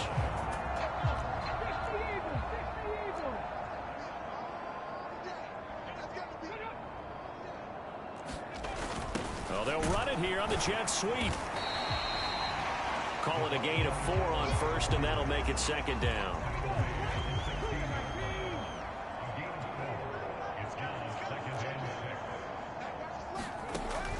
From the shotgun, he'll look to throw. He's going to be sacked back at the 23-yard line.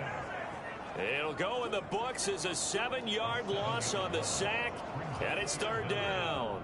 19 Tiger, 19 Tiger. They'll set up to throw. And this will be incomplete. Boy, can you believe this? That one probably should have been picked too. Instead, it's 4th down. At this point in the game, they've got to continue to try anything they can. They're still working at it, even though this one feels like a lost cause.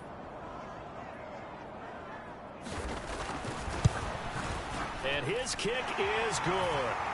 And they'll get back 3, but this remains a large deficit.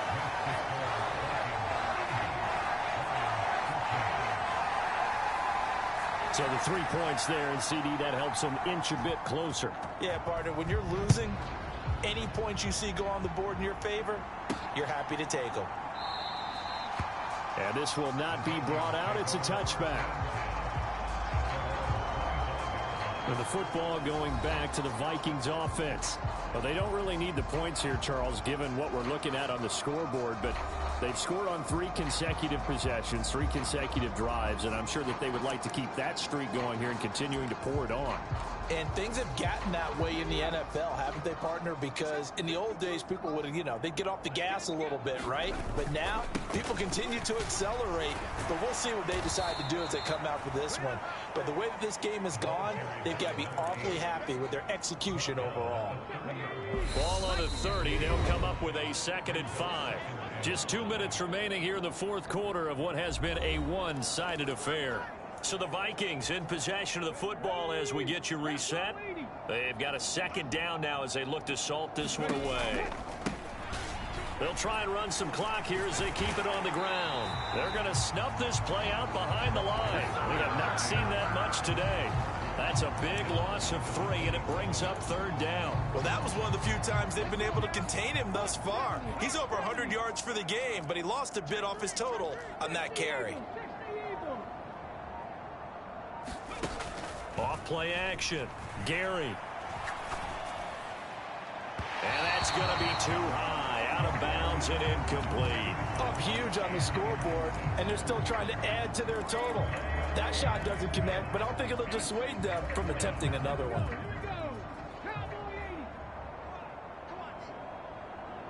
They'll bring a receiver in motion right. On 4th down, Gary.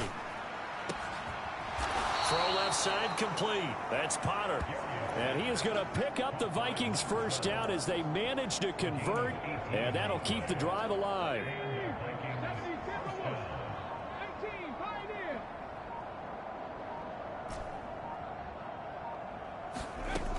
Looking to throw.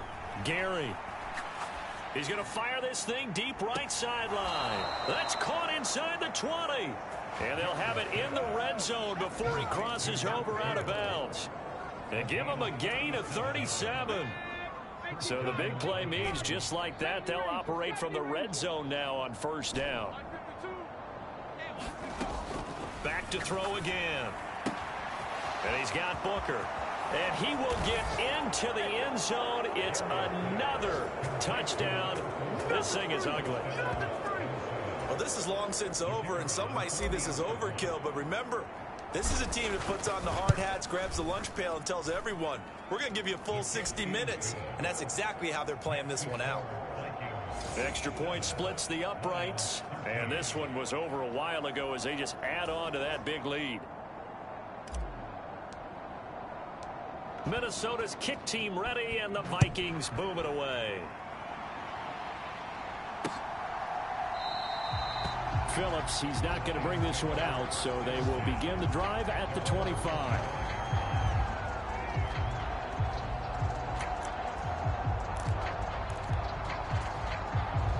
The Lions offense ready to kick off their next drive.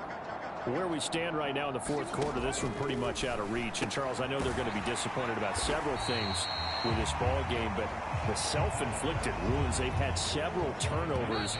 You would have to think that's going to be something they're going to discuss heavily in the film session in the coming days. You're absolutely right about that, partner, because they're going to have to sit in that film room and watch every error that they made and figure out how to not do it in the future. And mentally, I think a lot of the guys are already starting to think about, okay, how do we put this behind us and get better for the next time out? This, they'll use as motivation for the rest of the time that they play to hopefully never be in this type of situation again. That'll do it for us. For Charles Davis and all our hardworking crew, I'm Brandon Gaudin. You've been watching the NFL on EA Sports. For more, find us on Twitter at EA Madden NFL. With that, we say so long, everybody.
Today, it's the National Football League. It's Week 18 of the NFL on EA Sports.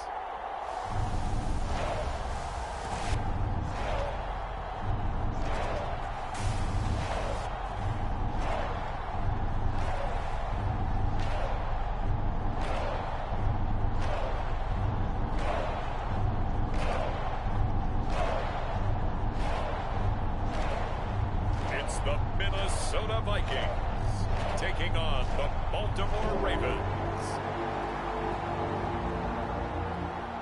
We are pleased as always to be bringing you coverage of the National Football League on EA Sports.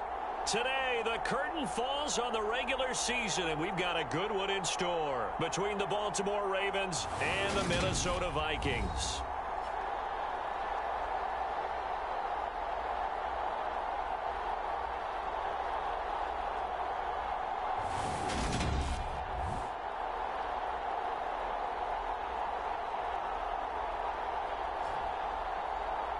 Again, everyone, Brandon Gaudin alongside Charles Davis. And Charles, you look at this Vikings ball club. It's been a good season for them so far, and they're just looking to keep that momentum going forward. They like their record. Now they want to increase it. A win here could really get the momentum going in the right direction.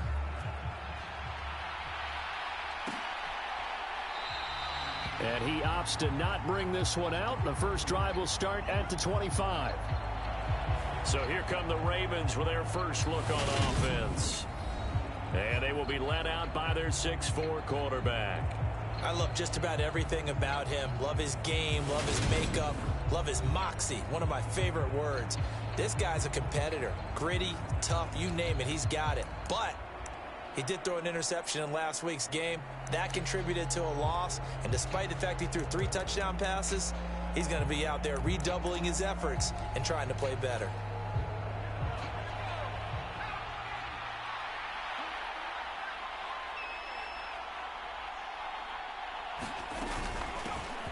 They'll start on the ground here on first down. And he'll manage to pick up about 4 at second down. This defense for the Vikings, they were terrific a week ago in that win over Detroit. No matter what coverage was called, they were right in the hip pockets of the receivers all game long. Step for step, running their routes with them. Turned out they were right there. He rifles one that's intercepted. And the Vikings are going to take possession of the football. Part of why they came to this week with a winning record is that they feed off of mistakes like this, and now it's a prime opportunity. Just moments in the game to get a short field touchdown off of their big defensive play. Now on the other side, they were already the underdog in this one. They just made their uphill battle just a little bit tougher. So excellent starting position here for the Vikings. And leading them out is their 5th-year quarterback. And he's certainly putting together an MVP-type season, leading the league in both passing yards and touchdown passes. There have not been too many defenses that have been able to stop him or even slow him down. So he's got his sights set on another big game right here. Throwing to start the drive. Gary. And a throw right sideline is complete. And he will reach the 5-yard line before going out of bounds. That one goes for 16 yards. It sets him up first and goal. How about the way they're moving the ball down the field? They had a big play a moment ago. Followed it up with another nice one here. And before you know it, they're already looking at first and goal. Back to throw. Gary eluding the pressure right. And he will score. Touchdown, Vikings. A 5-yard touchdown run. And the Vikings use the early turnover to get on the board first here in this one. He didn't originally want to run, but he didn't see anything in the passing game, so he scrambled, and wouldn't you know it, he scores a touchdown anyway. It's awfully nice to have a quarterback who can make things happen with his legs.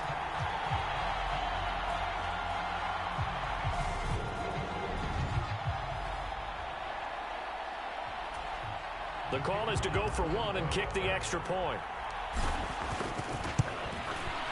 He hasn't missed an extra point all season, and he won't miss this one either, and it's 7-0. They had the short field, and they made quick work of it. Just 2 plays to get into the end zone. Minnesota's kick team ready, and the Vikings boom it away.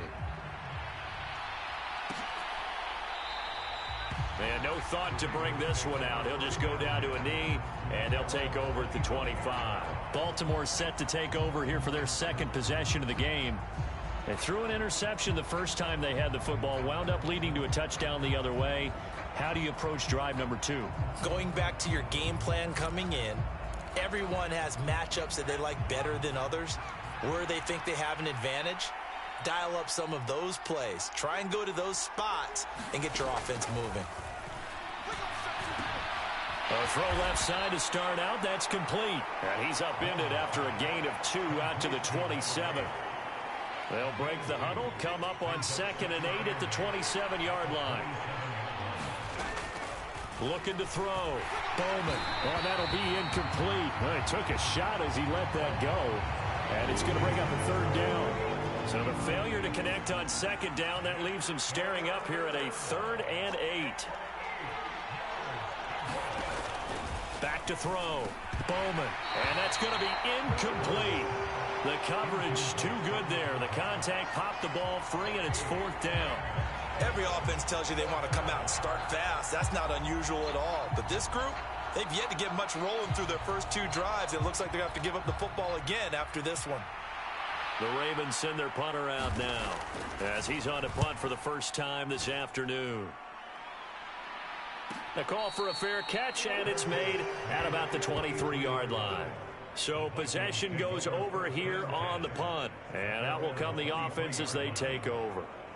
And as this offense makes their way back out, NFC playoff race time, we give you a look at what's going on there.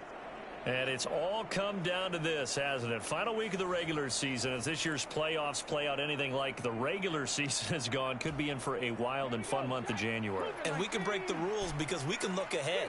All right, there's not a coach out there that's ever said to their team, all right, let's look three weeks down the road. It's always right here, right now. Forget that. Think about what the playoffs are going to look like.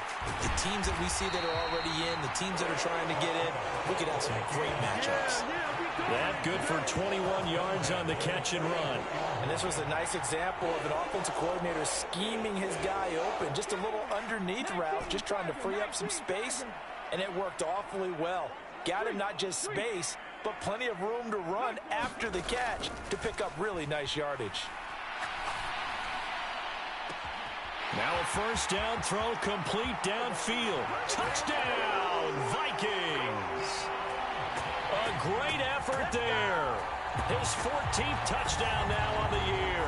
And the Vikings are able to strike quickly to add on to their lead. Another impressive drive, so they're 2 for 2, 2 touchdowns. Charles, a great start to this ball game for them. And one of the words that's really worked its way into our lexicon is stacking. They've stacked momentum each time out, and not only on offense. Between those touchdowns, defense held, forced to punt to get the ball back, and they've played awfully well in this one. Both sides playing at optimum level. Out comes the kicking team here for the extra point. And it's good, and they have jumped out here to a quick 14-0 first quarter lead. The long touchdown pass gets them 6 on a very, very tidy 2-play drive that time. Minnesota's kick team ready, and the Vikings boom it away. And he'll just take a seat, and the drive will begin at the 25-yard line. And now Baltimore gets set to take the field. So, Charles, the season winding down, the playoffs obviously not in their future. As they look ahead to the offseason, what spots do they maybe need to fill? Well, I think that they like the guy who's calling the plays and throwing the ball. I think that he's a pretty good player. Needs some help, I think, on the perimeter, though. Help him out with receivers, because I think if he gets an upgrade there, his play gets that much better, too. Looking left side, and it's complete. And they get him down, but not before he takes it across the 40-yard line. One play has him up past the 40 already, and another 1st and 10.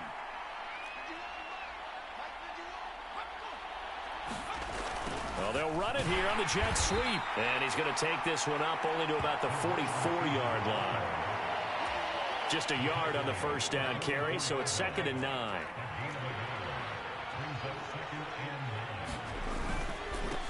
They'll try the left side. Atkins.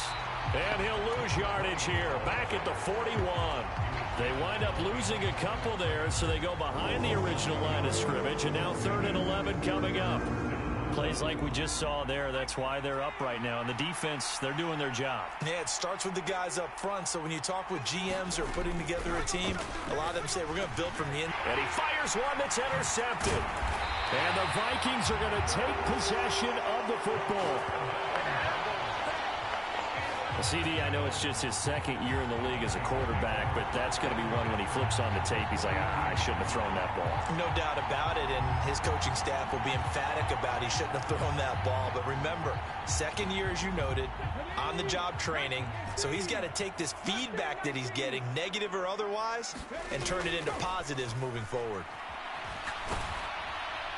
Now the first play of the drive there is incomplete. So, CD, here we are. You look at how well this offense has played all year. 16-0.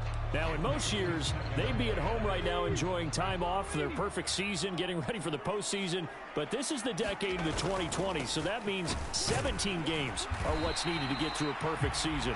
Would a win here make them an all-timer for you? It would. It absolutely would. And I realize we're not comparing apples to apples because of the length of regular seasons. But if you think back to the 1972 Dolphins, they were 14-0 in the regular season. 3 wins made them a Super Bowl champion, so they were 17-0 total. Imagine getting through 17 now and then continuing on and winning the Super Bowl. They're an all-timer team already for me. They certainly had good starting field position on that drive, but couldn't do anything with it after 3 plays. Have to admit that that's a disappointing end to excellent field position. When that drive started, they had 6 points that they were thinking about. Got a man, it's caught at the 6-yard line. Touchdown, Vikings. A great play there. 39 yards. And the Vikings' decision to go for it pays off with 6 points. But Charles, what a start here for them in this game. Still in the first quarter, a sizable lead, and pitching a shutout on the other side is their defense. The game plan is certainly in effect, isn't it? Working awfully well on the offensive side of the ball. They keep compiling points, and the defense playing with a lot of confidence and shutting them out thus far. Extra point forthcoming. It's good, and before you know it, it's 21-0. A drive there of just 4 plays, and it all culminates in a touchdown for Minnesota.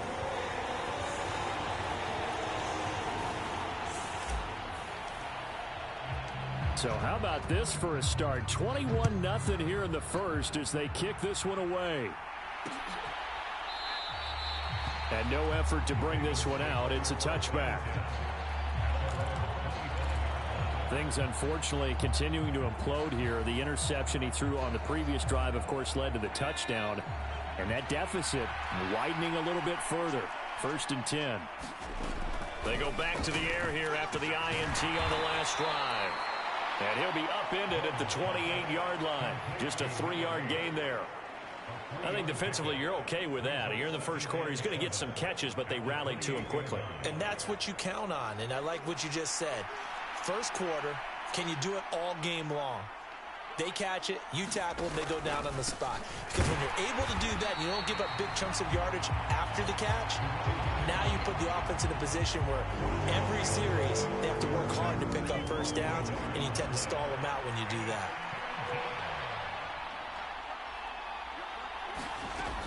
To throw on 3rd down, Bowman. And he's going to come up a bit short. He needed to get to the 35 for the first, but he only makes it to the 34. That's good. The completion there for 7 yards. And that'll bring up 4th down. The Ravens send their punter out now as he'll punt it away for the 2nd time. This is taken around the 12.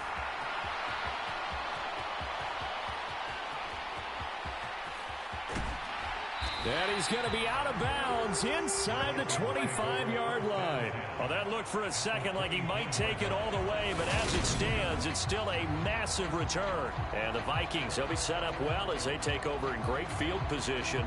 1st and 10. Minnesota's offense takes over possession. And Charles, they're really stringing these possessions and scores together early. We're still in the first quarter, but if they can score again here, look out. Yeah, and as you taught me when we're broadcasting games, one word we're supposed to avoid, and that's blowout. But that's exactly what's going on here. Down 3 possessions just the first quarter. That goes beyond any worst-case scenario we might have thought coming into this game. And another touchdown here, that should eliminate any hopes. Nowhere to go here. He lost the football. Good job, good job. Points 1, 2, and 3 in their defensive game plan was to get to the quarterback and knock the ball free. They did it there. Luckily, offense hangs on to it. Yeah, that's got to serve as a wake-up call, though, because they can't afford to let the ball go over to the defense and miss opportunities. And I'm not saying it happened here, but you know what a good rule of thumb is when a play like that occurs? You know, Touchdown, Vikings! A great effort there with touchdown number 15 on the year and 2nd of the game, as his guys have opened up a very comfortable lead. Boy, CD, what a start for them. Still in the first quarter, they're absolutely blitzing them. All the points that they put up, I'm not sure what you're saying on the other sideline right now.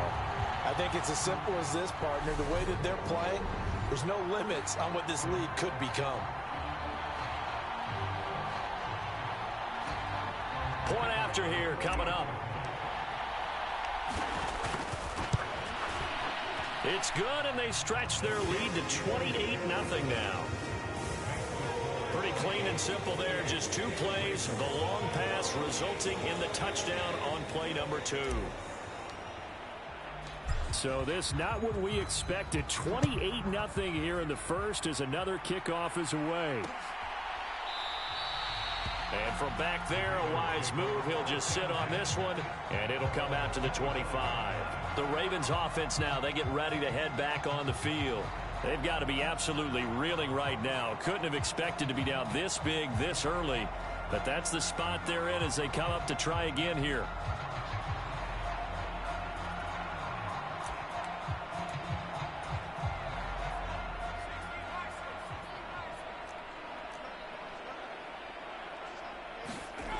On 1st down, Bowman. It's brought in by Harris. He's going to be dropped following a pickup of 7 past the 30 to the 32. They'll operate from the 32-yard line here, 2nd and 3. Looking to throw. Bowman. Quick hitter here. It's complete. An entertaining start to this one. More to come on EA Sports. Line of scrimmage, the 37 on 1st and 10. Now a handoff up the middle. Atkins. And he works his way forward to pick up 4 yards there. 2nd down. The run got 4. Now they deal with a 2nd and 6. They'll keep it on the ground. Atkins. And he'll get this out past the 45 to the 47. It's a 6-yard run. Leaves him with about a foot or so here still to go to hit the marker with 3rd down coming up.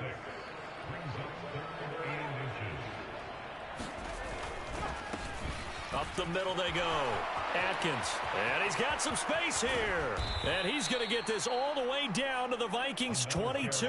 31 yards there and a 1st down. I think they like this drive a little bit better there, partner. Running game helping out, picking up some of the slack. Because remember, the last drive they went 3 and out. So the big play gets them all the way down to the outskirts of the red zone here for 1st and 10. And this is caught. Touchdown, Baltimore. It's the fullback. His first touchdown on the year. And the Ravens get a bit closer.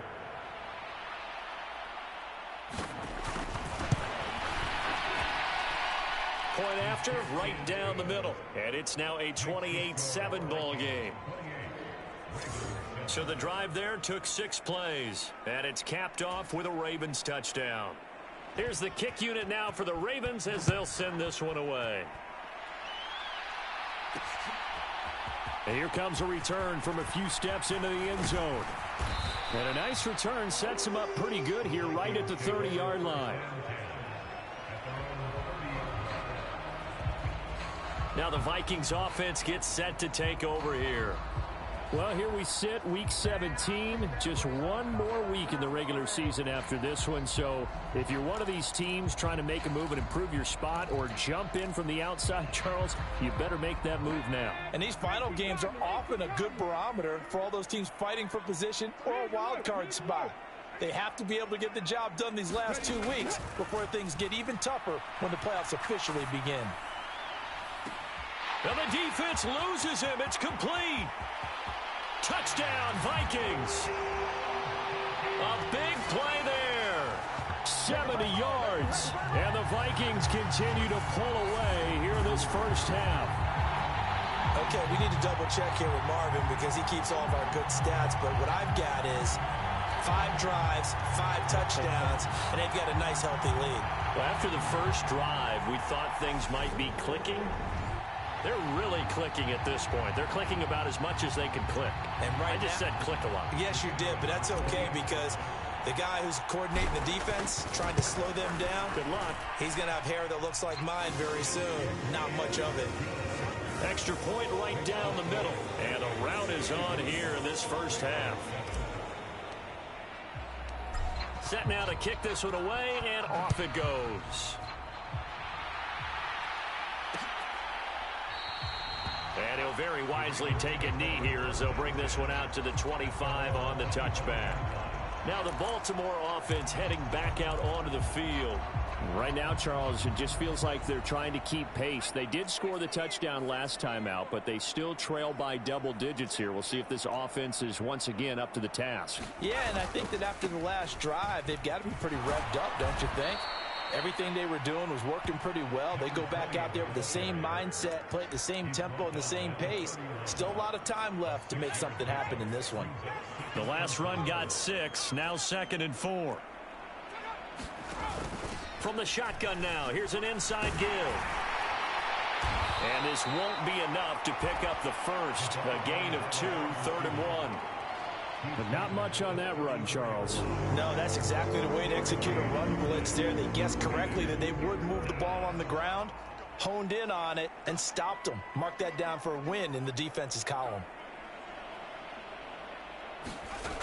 They'll look to throw for it on 3rd and 1.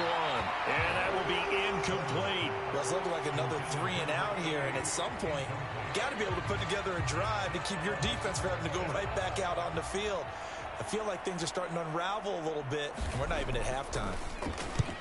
He's been a busy man here in this first half as he gets it away. He'll look to set up his blockers. A good kick that time, but also a pretty good 15-yard return. And it will be 1st and 10 as they take over. And the Vikings now heading onto the field. Well, partner, you know, coaches always say that every play is designed to score a touchdown. Sometimes that's not really true, but last drive, that was the case. One play to get into the end zone, and now they'll try to duplicate that success here. And it's rare for those moments to happen. Incredible when they do. And you saw the celebration. Pure, unbridled joy after that one. On 1st down, they look downfield, and it's complete. Touchdown! A great play there with his 2nd touchdown here in this first half. And the Vikings have taken a 5-touchdown lead in the 2nd quarter, and already his 2nd touchdown reception. Absolutely the definition of a difference maker here in this first half. Clearly one of his quarterback's favorite targets in this game, and I figure he's going to draw a little more attention and coverage moving forward. No going for 2. They'll kick the point after. And the route is on here in this first half. They certainly made quick work of that, ultra-quick work. One of the fastest drives you'll ever see, just one play resulting in the touchdown. And this will be a touchback, so they'll bring it out to the 25. The ball Baltimore's offense set for this next possession. Charles, a very uninspired effort. The last time we saw them out there was a quick 3-and-out, then they punted the football. Yeah, and you never want to get stopped so soundly during a series, but what would be even worse now is letting it happen again right here. They've got to get going. They'll start this drive out on the ground. And not much to speak of. Call it a 1-yard gain up to the 26. Ladies and gentlemen, that is a force of nature in the defensive tackle position. Yes, he's as big as they come, but still plenty agile. He's able to make a nice play there to swallow up the ball carrier. Now a man open down the middle of the field. And he gets this one just shy of the 40. They'll mark him down at the 39. So from the 39 now, they'll come up on a 1st and 10. And he'll take this up over the 40 to about the 41. 2 yards on the pickup there. It'll be 2nd and 8.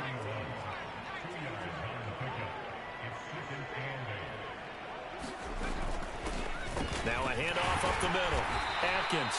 And he takes this up right near the 45-yard line. 4 yards on the pickup there as it'll leave him with a 3rd and about 4 more for a 1st. In search of 4 yards here to pick up the 1st down. On 3rd down, Atkins. And he'll be taken down, but he does have 1st down yardage. 5 yards is the pickup there as that extends this drive.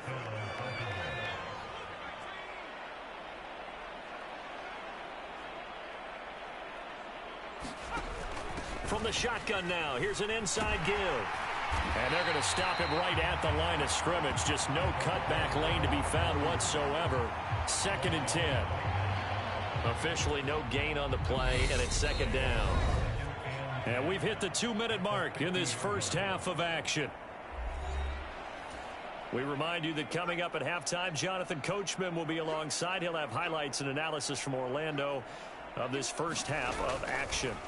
From the midfield stripe, they'll look to throw. And that one going to be off target and incomplete. They're putting together a drive here in the final minutes of the half. But the coverage has been tight all game long, and they certainly want to keep them off the scoreboard here. On 3rd down, Bowman. And that is incomplete. And based on my math, they've only converted 1 time thus far in this game, so you can see the frustration starting to come out a little bit. 3rd downs, they've been a problem for them all game. They've got to start becoming solutions. And he'll get credit for putting him inside the 20 as the fair catch is made right at about the 19-yard line. Officially, that'll be marked down as just a 28-yard punt. And they will take over 1st and 10. And now out comes Minnesota. Well, everything right now that they touch on this side of the football, it seems to turn to gold. They've scored on 3 straight possessions. That lead continues to grow. And, I mean, if they can get points here, Charles, might almost be an insurmountable comeback for the other side. I think you make a great case for that, so I'm going to flip it over to the other side. Could they make the big comeback? Certainly. Am I expecting it? Not at all. I think if we don't see a drastic change in how they're playing, this blowout's going to get bigger and bigger before the final gun. They take a shot downfield there, but it winds up falling incomplete. I like the fact that he took the shot deep downfield. Even if you don't get the catch, maybe you get a defensive penalty and pick up the yardage that way. And 2nd and 10, he'll look to throw again. He's going to take another shot here. This is caught inside the 15. Touchdown, Vikings. A great effort there. On his way to a monster game, 3 first-half touchdowns. And the Vikings have taken a 6-touchdown lead. So not only is that his 3rd touchdown catch of the game, he's done it here in the first half. I'm not sure defensively what they're going to come up with to slow him down, because already we're seeing him run past, over, through guys in order to make these catches. And being able to try and shut him down at this stage of the game, it's going to take a lot of effort. So maybe it'll open things up for some other people. Well, they better figure something out, and soon. Extra point splits the uprights, and the rout is on here in this first half.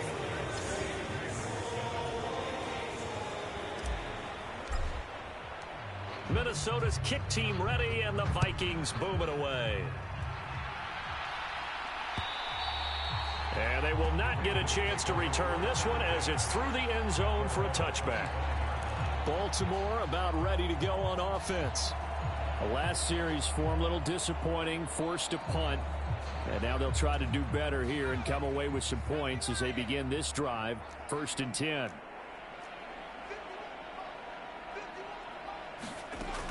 On 1st and 10, Bowman. Going down the middle, and it's complete. Now you've got to hustle your guys to the line and get them set. Throwing on 1st down, Bowman. The Vikings after him, and they get there for the sack. Now the Ravens going to use one of their timeouts as they get the stoppage with just under 50 seconds remaining in half number 1. Protection certainly going to need to be a bit better here on 2nd and 16.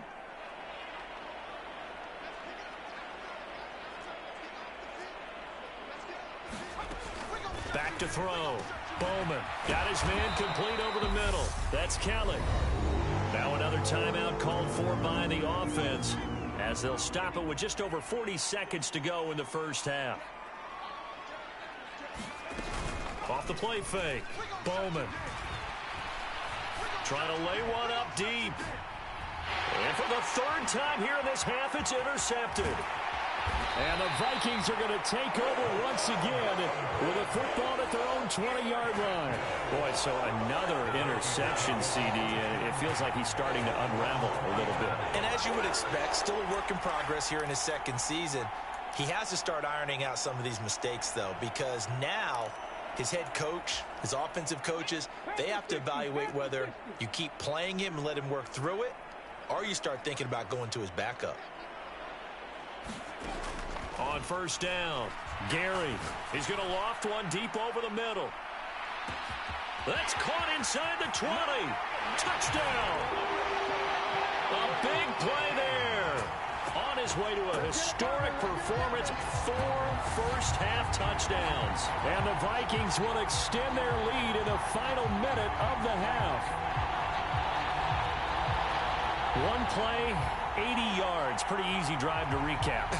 It certainly is, but not so easy to execute. Starting on your own 20, you want something to kickstart your drive and get it off to a nice start. They went for the whole thing and got it. That's a great way to send a message to the opposing team. Now the extra point try forthcoming. And the route is on here in this first half. Those are the ones the offensive coordinators dream about. One-play drives from that distance. What an effort. It results in the touchdown.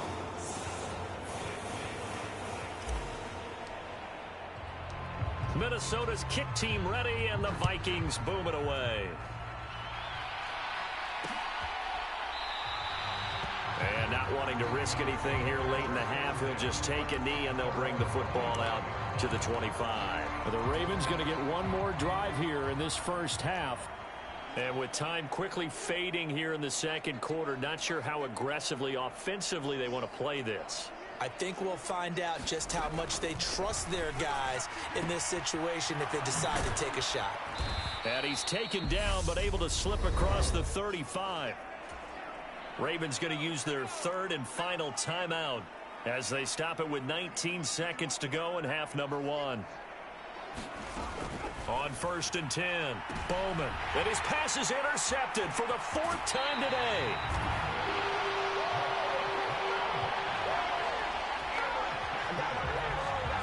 Keep in mind, he had the 3-interception game last week, so we requested to talk with him this week. He was all smiles. He's still all smile. Yeah, we didn't jinx him at all, did we? No. Because ordinarily that happens. Things fall off, but not in this case. I think a lot of it goes back to his technique. His ability to see the quarterback throw the ball while understanding where the receiver is running his route allows him to make a lot of plays on the football, and he's taking it away at a really high rate.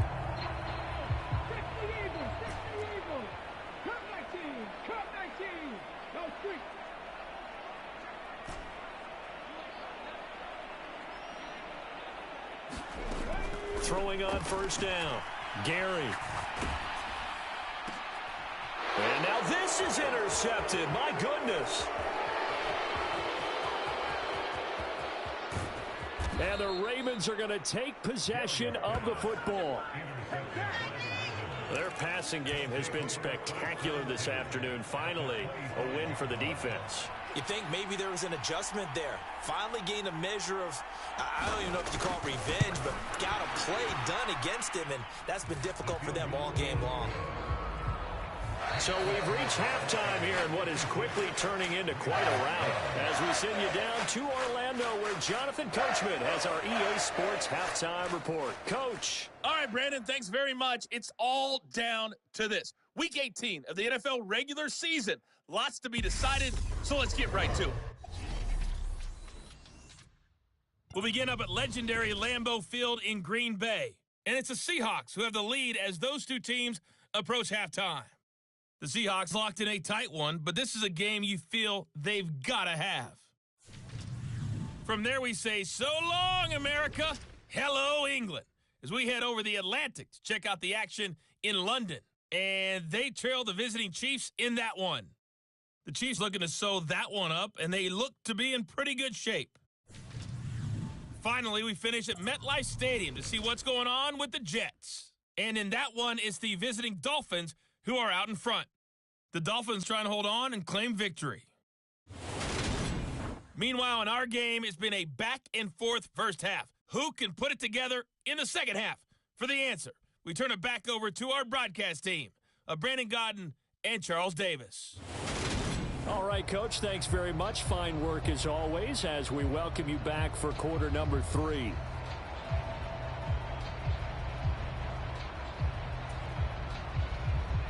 The Vikings have to like their position. They've got the lead. They get this football as well as we are back and underway for the second half. They'll elect to bring it out here from the end zone.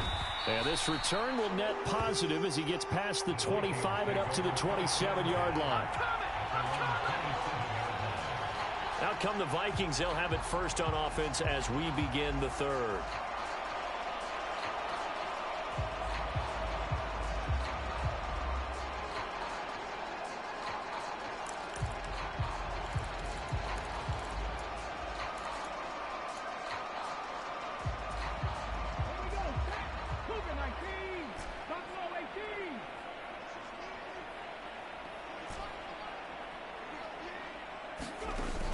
First down, Gary. He's going to air one out. And that's caught inside the 30. And he will step out of bounds here inside the 30. A big play there for Minnesota. 47 yards. So now then, the big play has him all the way inside the 30 now, 1st and 10. Dancing to his left. Looking for the end zone. And that is incomplete. Oftentimes when you're losing a game and the team's still throwing with this kind of a lead, you start playing a little more physically. And they took that opportunity right there to be extremely physical and force that incompletion.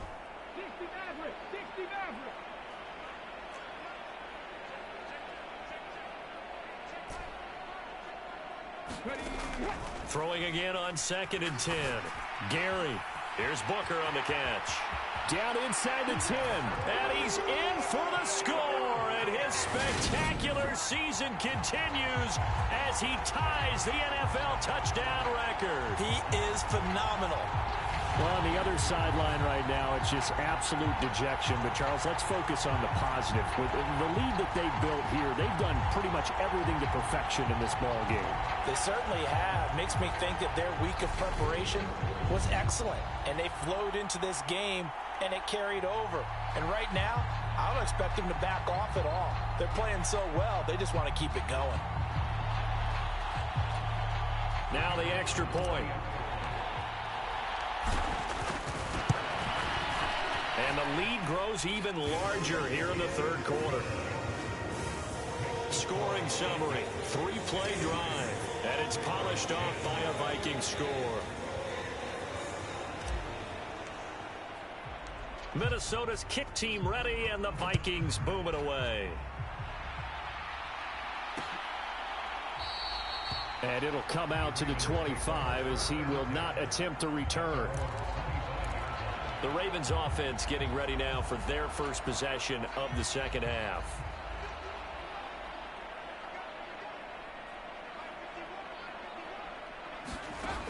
Throwing to start the drive.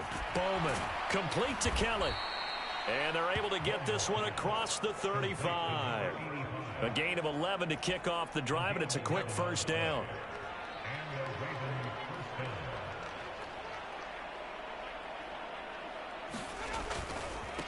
They'll try the left side. Atkins. They'll get this to about the 38. Give credit to the defense for stringing that play out, and they gave up no cutback angle. You know he was trying to dart through. No place for him to go. A nice job there, only giving up a 3-yard gain. To throw on second down. Bowman. And he's got his target, Harris. And this is going to turn into another first down as the tackle is made at the Vikings' 44-yard line.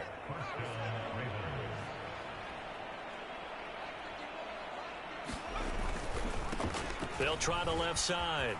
Atkins. And he'll cross over out of bounds right at the 25. 80 yards rushing on 12 carries for him now. They're making it look easy out there. Another first down. So far on this drive, let me do this little bit of math here. 4 plays, 3 first downs. That's a pretty good recipe for success. They get him to the ground right on the cusp of the red zone after a pickup of 5 or 6. The first down run got 5. Here's 2nd and 5.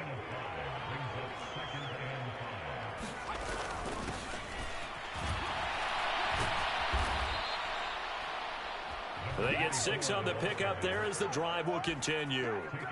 Here's a 1st and 10 at the 14-yard line.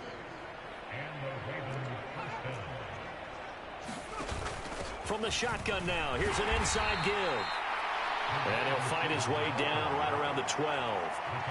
2 yards on the carry there. It'll be 2nd down.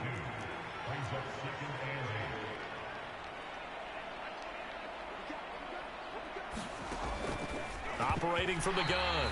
Bowman. A quick throw knocked away and incomplete. Out of the huddle now for play number 9 on this drive. This is 3rd down and 8. Looking to throw. Bowman. And this time he's got the hook up. It's complete. And they'll rally and stop him short of the first down at about the 6. Now the Ravens bring out the field goal unit here. This is an easy one, 23-yarder. And the 11-year veteran bangs it through, and they'll get back 3, but this remains a large deficit. Kind of surprised by that they kicked the field goal. I guess you get some points, but this deficit 3rd quarter, I don't know. Yeah, I don't either. Yeah, I'm with you on that one. When you're down that much, kicking a field goal, does it feel a little bit maybe waving the white flag and just want to get out of here? Yeah, I think you got to go ahead and try and get some bigger points on the board. The Vikings offense now heading out to take over. This drive here beginning probably with a pair of motivated groups. Remember, the offense scored a touchdown on their last time out. Looking to repeat that in Charles's defense. They were very frustrated after giving up 6 the last time on the field. And frankly, it's just a battle of wills in a lot of ways because you know they're both motivated. They both game plan for this drive, and they both have specific outcomes in mind. To me, it just comes down to who can execute better and which side can step up and assert its will over the other. Running game working. They'll stick with it on first down. And down to the 36-yard line here. 7 yards on the pickup there, and it'll leave them with a 2nd and 3.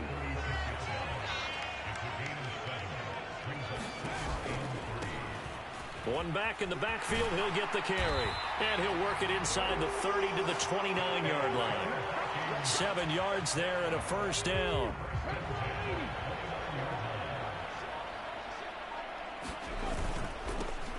One back in the backfield, he'll get the carry. And a strong run there as he'll maneuver his way down inside the 15. He'll get 15 and a Vikings first down.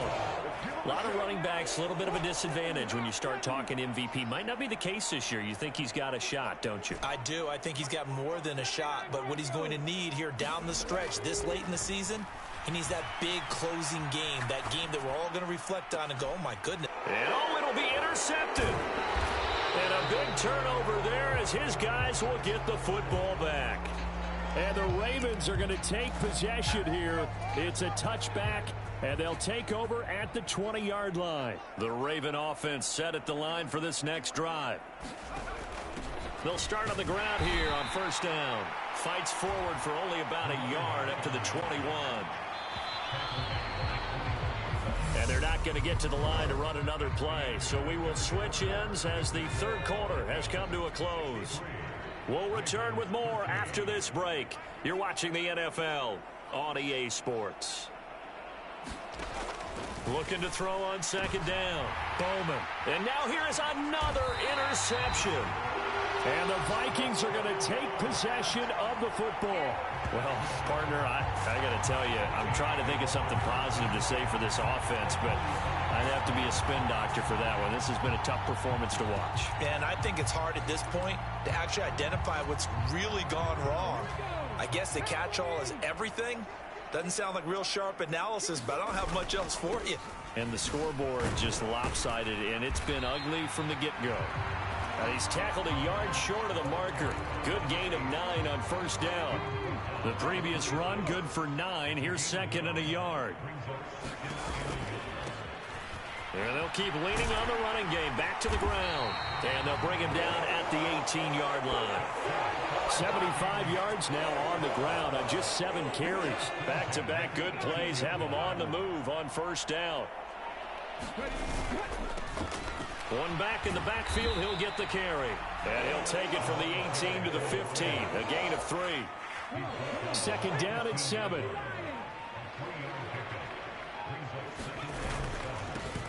One back in the backfield, he'll get the carry. And able to surge forward for about 5 yards down to the 10. He had to fight for every yard on that run. Shook himself free of a tackle and kept fighting, even with the rest of the defense closing in on it.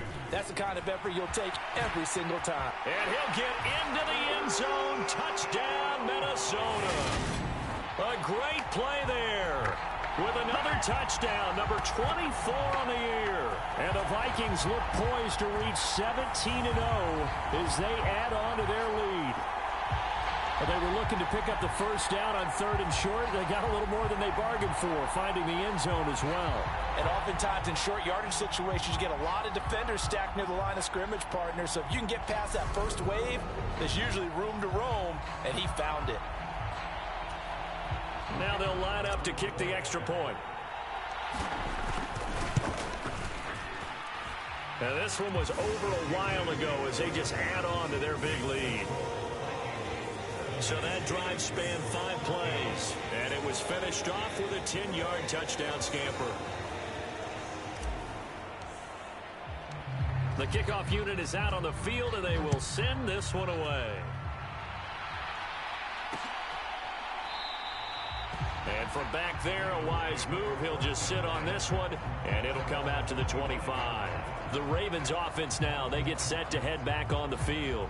And you see a lot of frustrated faces as they are inching closer to a 4th straight loss.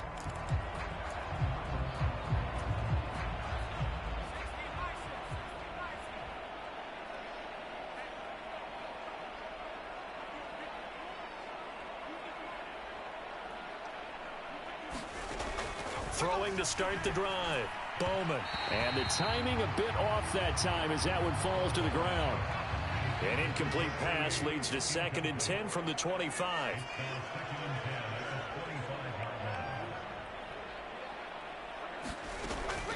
Back to throw. Bowman looking left side, and he's got a man. That's Kelly. And he's upended at the 33 following a good pickup of 8. And this offense on third down today, not so hot. 2 for 9 to this point. This time they face a 3rd and 2. Looking to throw. Bowman. Now he'll dump it underneath to his running back. Complete. And he will have a Ravens first down by about a yard as they're able to convert on 3rd and 2.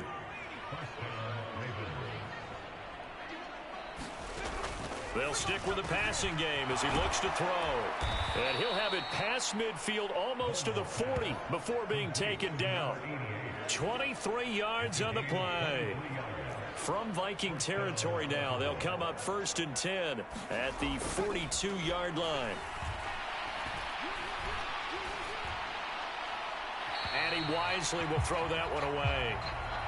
Well, we've talked about it, CD, but it bears repeating. They are struggling to throw the football. All the interceptions and more incompletions. It just doesn't look like things are in sync out there.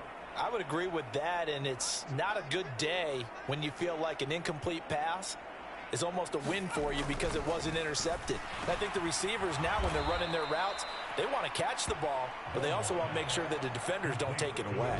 They get 6. That'll leave them with 3rd and 4.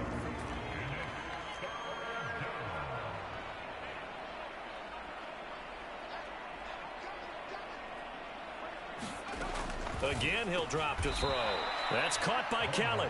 And he will have a Ravens first down by about 3 yards or so as they wind up getting 7 there on 3rd and 4.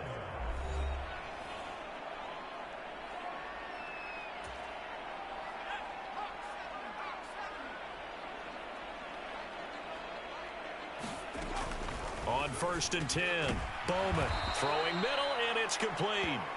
And he'll be marked down right at the 20-yard line. Still a few inches short of a first down as they come up now on 2nd down. Up the middle they go. Atkins. And not able to break away this time as they're going to stop him right around the line of scrimmage.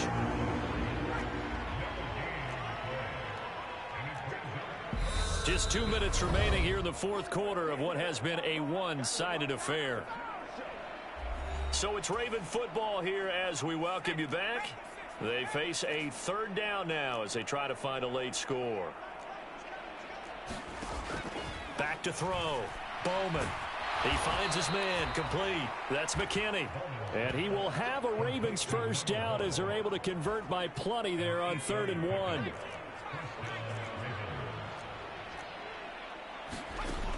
Operating from the gun. Bowman. He finds his man complete. That's Kelly. Calling a gain of 3 on the play. And it's 2nd down.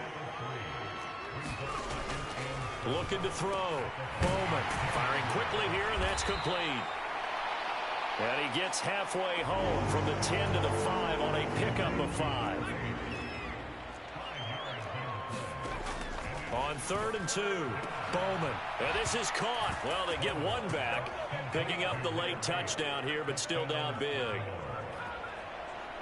A nice throw there by the 2nd-year quarterback. And I don't believe that was the kind of play he would have made as a rookie, because usually your rookie season is a continuation of your college days. A lot of one read, and if you don't have it, you just take off and go. Now he's settled in the pocket a little bit more, reading the field and getting to a 2nd and sometimes 3rd progression. That was a nice play. Out is the kickoff unit as they run up and send this one away. And we'll see a return here from the end zone. And he'll be brought down at the 28-yard line, so the decision to bring it out of the end zone gets him 3 more. Minnesota's offense takes over possession. Well, CD, you and I do a lot of games together, but it is pretty rare that we do a game of this margin. I mean, this has just been total domination from start until now, and I don't think they're going to take their foot off the gas at this point. Do you think that on the sideline, some jokester said to one of his teammates, maybe a few of them, hey, we're up 50. Why not go for 100? You think maybe that line was uttered on the sideline? And hit behind the line. He lost the football. It's loose. And it's picked up by the Ravens. And this is going to be brought back for a Baltimore touchdown. But that's got to be so disappointing for a defense. You force the fumble, think you got a chance at a turnover, and instead, not only do you give up the football, you also give up a touchdown as well. Yeah, you just think to yourself, you've done all the hard work, right? You forced the fumble, but when they didn't come up with it, I think they relaxed a little bit or maybe lost their focus as well, and it ended up turning out to be a touchdown against them. Well, on the one side, if you try to take away something positive from this game, they played to the final whistle, getting the touchdown there on the last play, but still, all for naught, really. Yeah, I'd say give them points for positivity. I like that. That part is good. But I often wonder, when the game is settled and the clock is run out, do we really need to kick the extra point? Oh, yeah. It's silly. It's silly. It doesn't make any sense to me. I know that people have explained before, well, you got to play it all the way through. Come on, this thing was done. So for the Vikings, they finish off a perfect regular season, 17-0.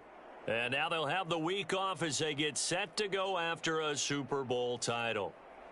Meanwhile, for Baltimore, it'll be double digits in losses as they fall to 7-10 for their final mark. And I think you have to say, ultimately, this was a team that really underachieved. That'll do it for us. I'm Brandon Gaudin alongside Charles Davis. Thanks to our entire crew as well. We'll talk to you next time. So long, everybody.